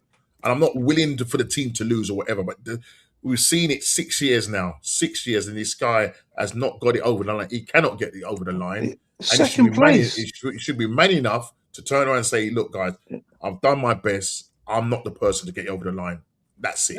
And just walk away. And even if he does win the title, by hook you should still walk away. Still walk away. Walk away in a high. To be honest with you, unless he won the double, there's no reason to keep him. If he wins the league, still sack his ass. Yeah, still sack him. Yeah. But that's every elite club. If you look around, every elite club, if these are our standards. Yeah. Why do Arsenal fans think, we need to give them time? We need to go for they're the only ones that have fallen prey to this bullshit. Andrew, this is the first time I've ever had you on the channel, and I appreciate your time. I use this all the time. I used it just earlier before you hopped on. Look at Roberto Mancini at Inter. He was at Inter for 4 years, won 7 trophies in 4 years. They sacked his ass because he still didn't win the Champions League and get his goal. We would kill. And Del Bosque won the league with Real Madrid. Arsenal would kill to have a 4-year period of winning 7 trophies. Arsenal would kill to have a 4-year period of winning 7 trophies right now. And what's the issue with it? If he's not good enough, sack him. They are. Look, these are people who purport themselves as Arsenal fans when they are truly just fans of the manager. They love the manager more than yes. Thank you, Dr. Seymour. Yeah. and just as well, I just want to have a little, very, very brief intermission. There are over 300 people in the chat, and we don't even have 100 likes. Y'all are moving like fucking Jorginho and fucking Mikel Arteta in midfield. Smash the fucking likes, you peasants. Come on. Bro, it's ridiculous. It doesn't take time. Click it. And here's the thing. This is only in England. This is where I will say this. This is only in England with big teams that listen to that shit. You ain't gonna go to Italy. You ain't gonna go to Spain, Germany. I dare you to go to Inter Milan and tell those ultras you're gonna not win trophies for 6 years and buy into the process. Ain't happening. Don't even think about going south to Napoli and try that shit. They'll rob your ass. No way. Real Madrid, just one thing before I go, guys. Just I with Arteta, I thought I could see progress, but this season we've regret. The football's been shocking since January. The last 2 years, brother. It's like I wouldn't mind winning a trophy and stinking it out. That's fine, but doing it like what we're doing now. And I've got my best friends. No, Arteta, you have to stick with him. Please tell me why. What is the reason why you're sticking with this guy?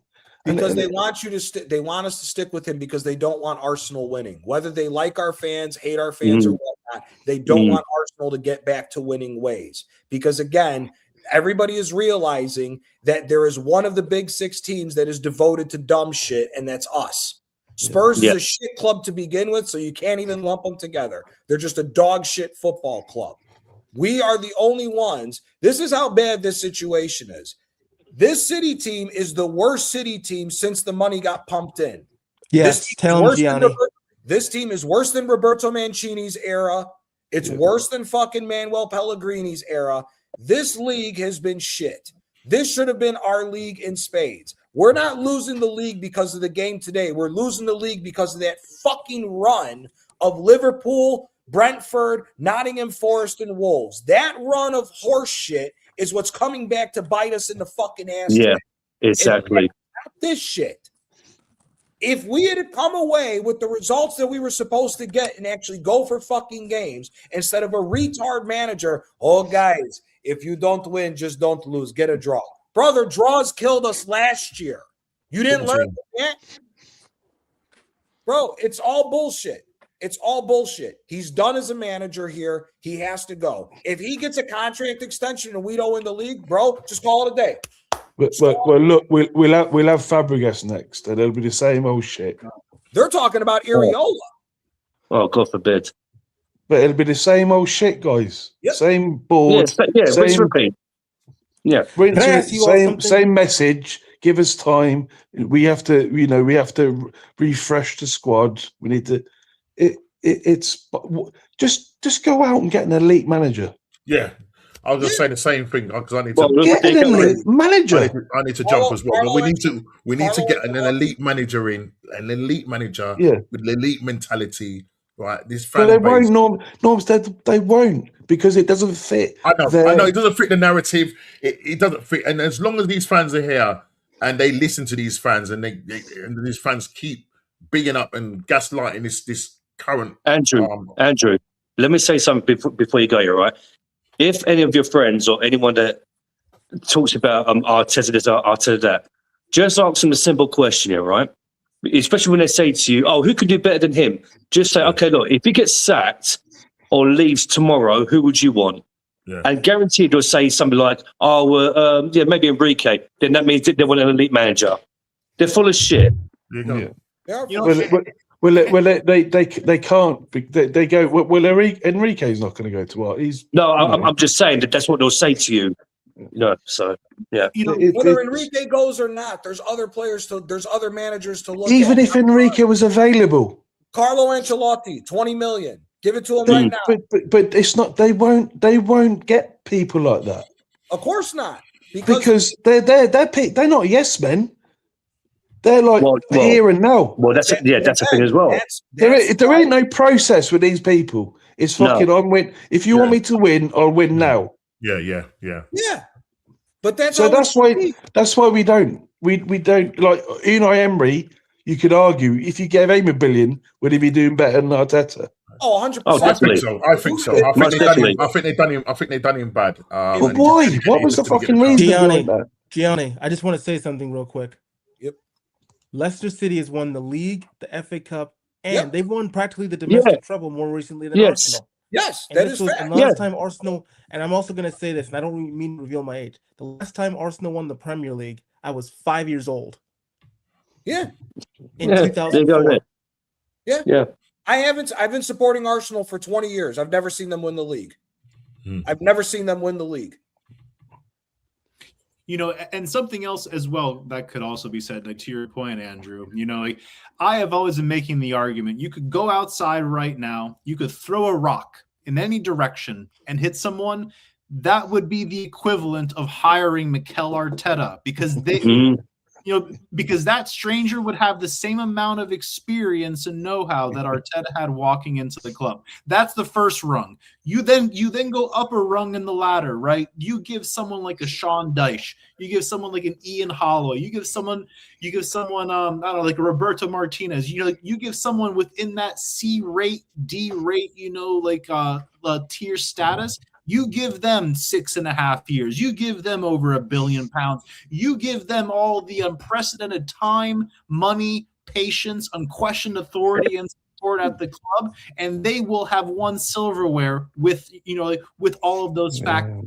You then go up to the last rung, right? You then consider getting an elite manager. They will have won silverware with half the money and half the time spent.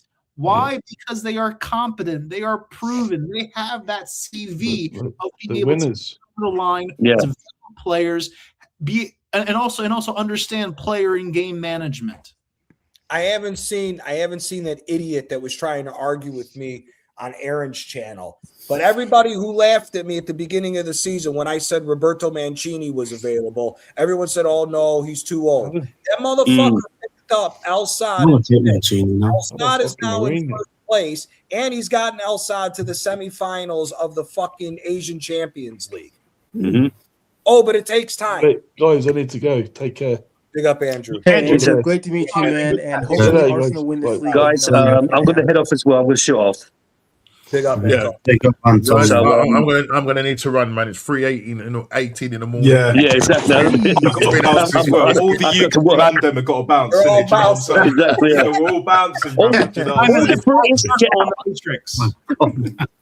All the UK brothers are fucking bouncing out. Yeah, we're leaving. Normski will start with big up to Jack Wilshere for winning the EFL whatever trophy it is. Again, first time managing a proper club. Yeah, done his badges and went the right way, went the right process. He didn't just come in. Take time, innit? Just putting out cold or whatever. You know what I mean? He came in, done his badges, done his, applied his trade in the lower leagues, and now here he has he's won a trophy. Mikel Arteta, you need to learn from that. You know what I mean? And it is what it is. But people, it's been a long road, but we just didn't make it, unfortunately. And we're just going to see Man City. Big up to GK. Yeah, you can raise your hands all you want, bro. GK, you can listen. It is what it is, man. Hey, Normski, this manager just needs to go. He just needs to go. I'm going to take you to Tampa. I'm inviting you to Tampa, Florida. My treat. Yeah, hey, man, listen, as long as you pay for it, I'll be out there, bro. Normski. Normski, the reason why he was invited there was he's banned from Chicago. Johnny's not letting him in. No, he can come to Chicago. It's just do not celebrate that city shit. Hey, I'm going to Gianni first, man. I know I'm going to Gianni first. But listen, Chicago. It's been a pleasure, man. Listen, big up to everybody, man. And big up to the World Class chat. Subscribe to Normski, everyone. Yeah, man. Keep subbing to Normski. The next we're getting 2,000 now for Normski. We got to get Normski's link in the chat, folks. Bless up, people. Yeah, I'll do it. Big on Nat, I know you got to bounce, bro. You want to shout your channel before you bounce, brother? Yeah, NATSTER official. Do you know what I'm saying? Yes. So on YouTube and on Insta, doing my thing. I'll probably have a video at some point this week. That's for damn sure. Happy 420. to all you motherfuckers. Not bad. I've got that Happy next 420. level shit. Do you know what I'm saying? Like, Yeah. I got Happy holidays. Yay! holidays. Yay! Do you know what I'm saying, bro? Like, yeah, my mind's a bit fried right now. I'm not gonna lie, but compared to this fucking manager, it's just like doesn't even compare. Let's be honest. You know what I'm saying? Guys are bumble pussy hole, bro. But it is what it is. The football gods have spoken. I'll end it on this. The football gods have well and truly spoken. Yeah. Cruyff, Maradona, Pele, and all of that shit. They've had enough of Lego heads. It's time to revive football right here, right now. Fatboy Slim settings. I know I want his ass sacked now, bruv. Now, bruv. And we smoking on that Lego head Enla Basura pack. Do you know what I'm saying? And I will. Best believe that. So all the best. Brother. Love. Mad respect to everyone on the panel, as yourself, Gianni, and until next time, people, take care. All the best, and subscribe to Napster. And Nat, my treat, I'm taking you to New York City. Oh, who else are you taking? New York doesn't appeal to me anymore. It really doesn't. I'm not gonna lie. Really? NYC don't appeal. Yeah, I live in London, bro. Oh, hold like, on. Everybody, big up Suge. Suge, I don't know what time it is over there down under, but brother, I know you always stick in for fucking Arsenal, brother. That was hurtful. I hope you had a good day, my guy. I hope next time jump on, Suge. Yeah, next time some fun. Yeah, you can jump on. You're more than welcome to, my guy. You know that. He knows that. But Nat, appreciate your time as always, brother. Good night, Nat. Peace out, my brother. Yeah, peace out. I'll see you guys and speak to you guys in a bit. Take it easy, man. Take care, man. Take care, Nat. Great to see you as always. What's up, Nat? Guys, pleasure. Johnny, thank you for having me on. Was it nearly 6 hours? Oh, my days. Anyway, guys, it's Ken's got that part 6 hours. He's got that. Actually, you know, it's actually my first time I've been on Johnny's live stream for over 5 hours. So there you go. Me too. A personal record for me. Yes, come on. I've made my bones. I've got made. Yes. Anyway, guys, thanks for having me on. Johnny, thanks for having me on. Panel, esteemed panel, full of winners, full of champions. God bless you all. Subscribe to Johnny. Subscribe to Dr. Seymour Butt. That name, man. It's Dr. Seymour Butts. And PK. I won't say no more. And my Instagram is Antonio_unique79. So God bless and peace out, guys. Ciao, paisa. Buonanotte. Buonanotte, paisa. Ciao, voglio. Hola. See ya. It's over with, man. It's over with. This will be a 24-hour stream. Brother, I might do 48 hours stoned as piss. Oh my God. I might have to burn through fucking 3 packs of backwoods when this motherfucker gets fucking sacked. Yo, I am telling you, my G. And what's the matches? No, I am telling you, like, when this loser manager gets sacked, it will be so deserving of a trophy, a trophy parade because it will feel like we have just won the quad back to back to back, getting rid of this fucking manager. We can place this 4 times. It's Suge's classic. You Americans will love this. LA has just become the sister of my city in Australia. Does it say anything about my city? Yeah, you got problems. You got major problems. Australia. I am not a fan of LA whatsoever. Oh, I'm whatsoever. The minute when I get a tank, I'm nuking LA. LA is a shithole. I'm not going. Yeah, well, tell us how you really feel. You will not be inspected by the FBI. You cut him off for that, brother. What else is there to say? Big up to everybody. Up to 432 subs. Big up to everybody. We're running to 500 pretty fucking quick. I appreciate it. Can't wait for the season to be over with. And I absolutely know for a fact that all not 300 people are all entirely subbed rather. So again, if you're watching, please smash the like Please give this brother Gianni a sub, man. You know, I mean, again, like man is a real A1 since day one fellow with a Park Ji Sung work rate. So again, like put some respect on his name. You know, come on now. No, it's all good, man. I appreciate all your guys' time as well. But brother, I mean, it's just the whole thing is fucking nonsense. The whole thing is just fucking nonsense, and I'm done with. For those who want to know what world class is, he's not even world class. He's just kicking ass right now. But Ryan Cherky has 10 goals scored and 12 assists across all competitions. 22 goal contributions across all competitions, and has been rested for this fucking team so he could be saved in crunch time. And this manager ain't doing a fucking thing. Ain't saving nothing. It's fucking ridiculous, man. It's just, I'm just fucking I'm just at my wits end with this fucking club, man. I really am. I'll give up on this team. You know what? Now may be a great time to show some Arteta sexual chat GPT artwork. What do you say? All right. Oh, now no time like the present. Let's go. Let's fucking do this. I hate Arteta anyway, so bro, everybody does. Everybody hates this motherfucker. Everybody on the only person who likes Arteta is GK because he's getting some more trophies out of Arteta. She wants him to take over City manager, my sister. No. Are you serious? No. City ain't that dumb to go hire his ass. That's No, and if they are that dumb, I will not do a single City watch along. I got all of my American sports. I got college football. Nope. Oh my! That's right, ladies and germs. Is that Leon Kennedy? What the fuck?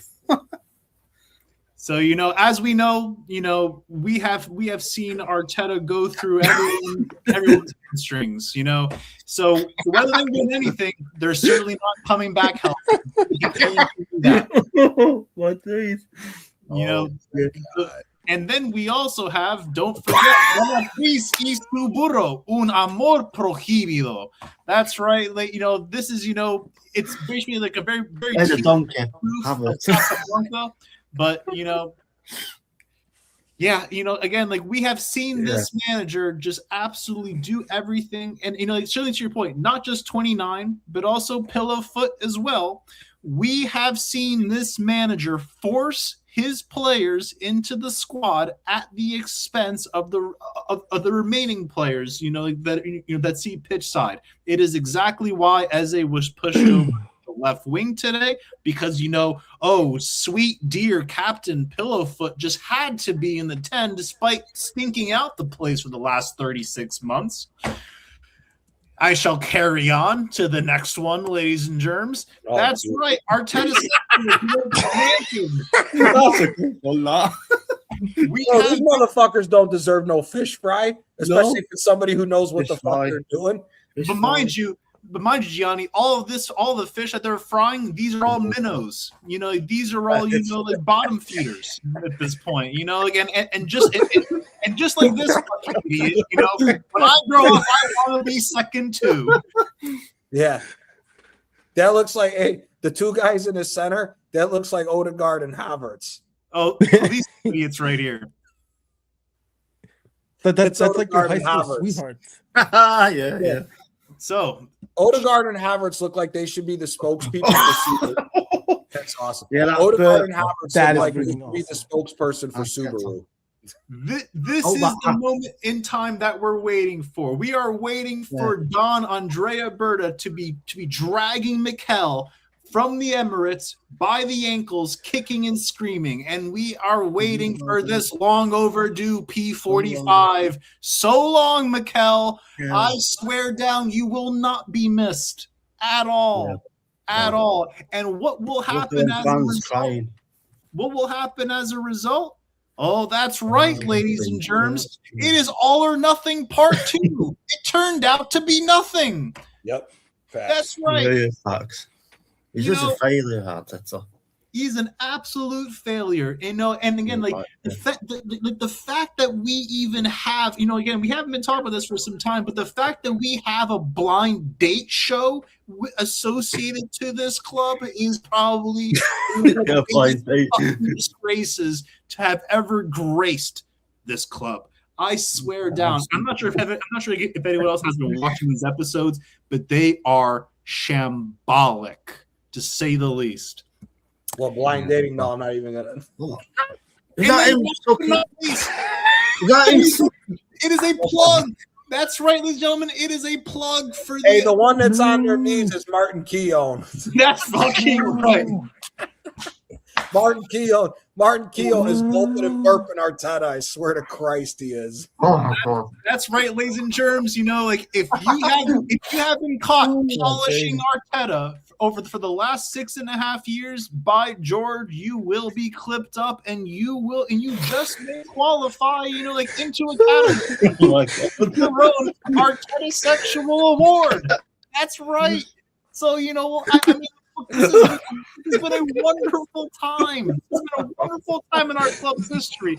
And the fact alone that I have been having to banter this club, a club that I love and I've been supporting my entire fucking life, the fact that I have had to create a sock puppet account and call myself Arsenal proctologist, because this has been the most amusement and entertainment that I have received in the last 6.5 years supporting this shitheel of a club that continues to take the piss out of all of us. Oh my God. I need that button for bruh. After the Arteta Sexual Award, you needed one of them bruh. Oh my word. That was fucking, that Arteta Sexual Award. I'm telling you, that has to be given to Martin Keown. That's got to be given to Martin Keown is spit shining Arteta every day of the fucking week. That fucking hand job. Damn. I swear, people there are going to be roughly 50 categories. So mind you, there's going to be plenty of options and opportunities for people to win an award. And I can already guarantee you the likes of AFTV, EGAL, Keown, every single Arteta sexual, she knows fuck all about Arsenal, Tom Canton, everyone. I'm telling you. Nah, who's the one with the big jaw? The one with the big jaw. I don't know. The one that looks like Harry Symeou. Yeah. Symeou is one of those too. But Symeou, the problem is he looks like he's too busy fucking building that jaw by chewing on concrete with that fucking face he's got. Yeah, man, like the fucking crimson chin, if you know what I mean. Oh my God, you took the crimson chin. I swear down, all these fucking Arteta sexual lemmings. Enjoy it while it lasts now, because because same time next year, and even if not even before then, your career on YouTube and social media is fucking done. Yeah. All right, fucking hear that. You can take that to the bank. Yeah. No. Here comes the crimson chin. I swear. The crimson chin is fucking classic. That dude's jaw looks like it's more powerful than an alligator snapping turtle. That shit is that jaw could chew through a school bus without the crimson chin. God, the crimson chin is fucking hysterical. Why are we at this point in time right now with our club? I'm always I'm not sure if anyone's ever watched this movie, but The Butterfly Effect with Johnny Depp, fantastic movie, and I always wonder how many sanctuaries of butterflies have we incinerated across our lifetime to reach the place that we are right now with our club. Because we are an absolute travesty. I mean, we are a shadow of our former selves. And in fact, we're not even a shadow. We are barely a shadow of the shadow of our former selves. I mean, we have gone down this route with this manager for no fucking reason. And it's also even worth to say that a manager like Ancelotti was available when we hired Arteta erroneously. I mean, it is just beyond words. It is absolutely beyond the pale of comprehension that we have not only hired this manager and given him the keys to the club, more authority than Wenger ever had at this club, but the fact that it has gone on for long. The fact that we have gone on for so long without any type of success, and people have been measuring table placement as success. The fact that we haven't gone on for this long, progress is not progress unless there's success. Facts. Exactly. Winning the League Cup, getting that confidence booster, doing well. Yeah, no. Brother, but the problem is outside of the winning the League Cup, why couldn't we win a couple more FA Cups? Because your manager's a scumbag piece of shit. Obviously. But it doesn't. But either way, it matters for anybody who comes in with that. Again, whether you're building something or not, you should still be picking up trophies along the way. Absolutely. There's nothing else to go on there from there. There's nothing. And Gianni, as you rightly said, several months ago, winning the Carabao Cup would have been the catalyst, for the season to get over the line. Just because we are talking about such a psychological hurdle that not only these players need to get over, but this manager needs to get over, and ultimately will not. Just because the only thing that they know, the only thing that is understandable to them is bottling it and capitulating when it matters most. That is our MO under this manager. It is haram. It is haram. It is haram. It is haram. The whole thing is haram. And it's I'm just fucking sick of it, man. I'm just fucking sick of it. But listen, guys, it's been 6 hours and 10 minutes. I appreciate everybody who hopped on. I appreciate everybody who's been watching, who came over from the different raids.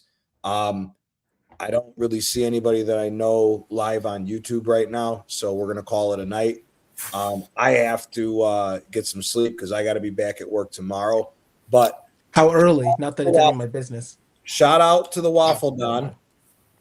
We will be on the Monday Night Madness stream tomorrow, and there will be call-outs tomorrow because there are certain people who need to be called out. Gabriel Marcotti.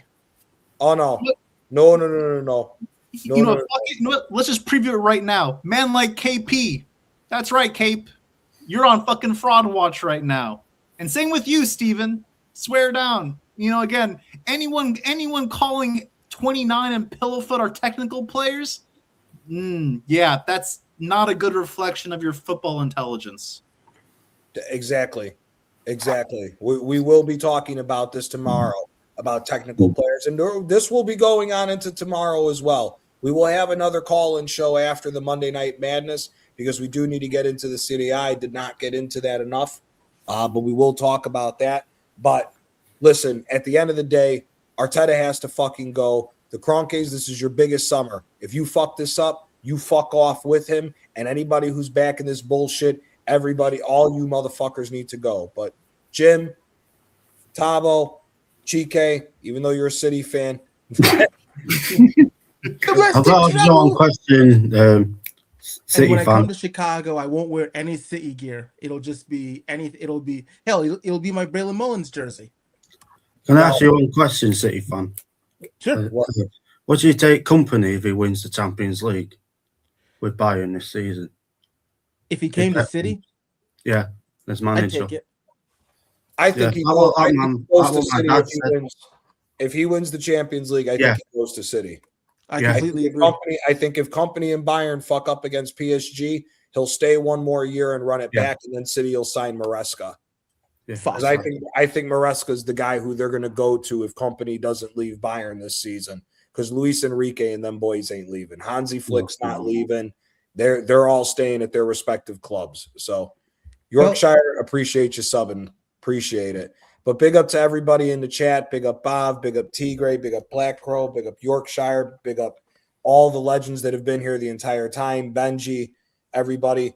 I hope all you guys have a blessed night. We will reconvene tomorrow. I will be creating the stream here in a little bit. We will have a stream tomorrow to go over more of the City A and to deep dive into this even more so. Appreciate everybody's time. Doc, appreciate your time as always, my guy.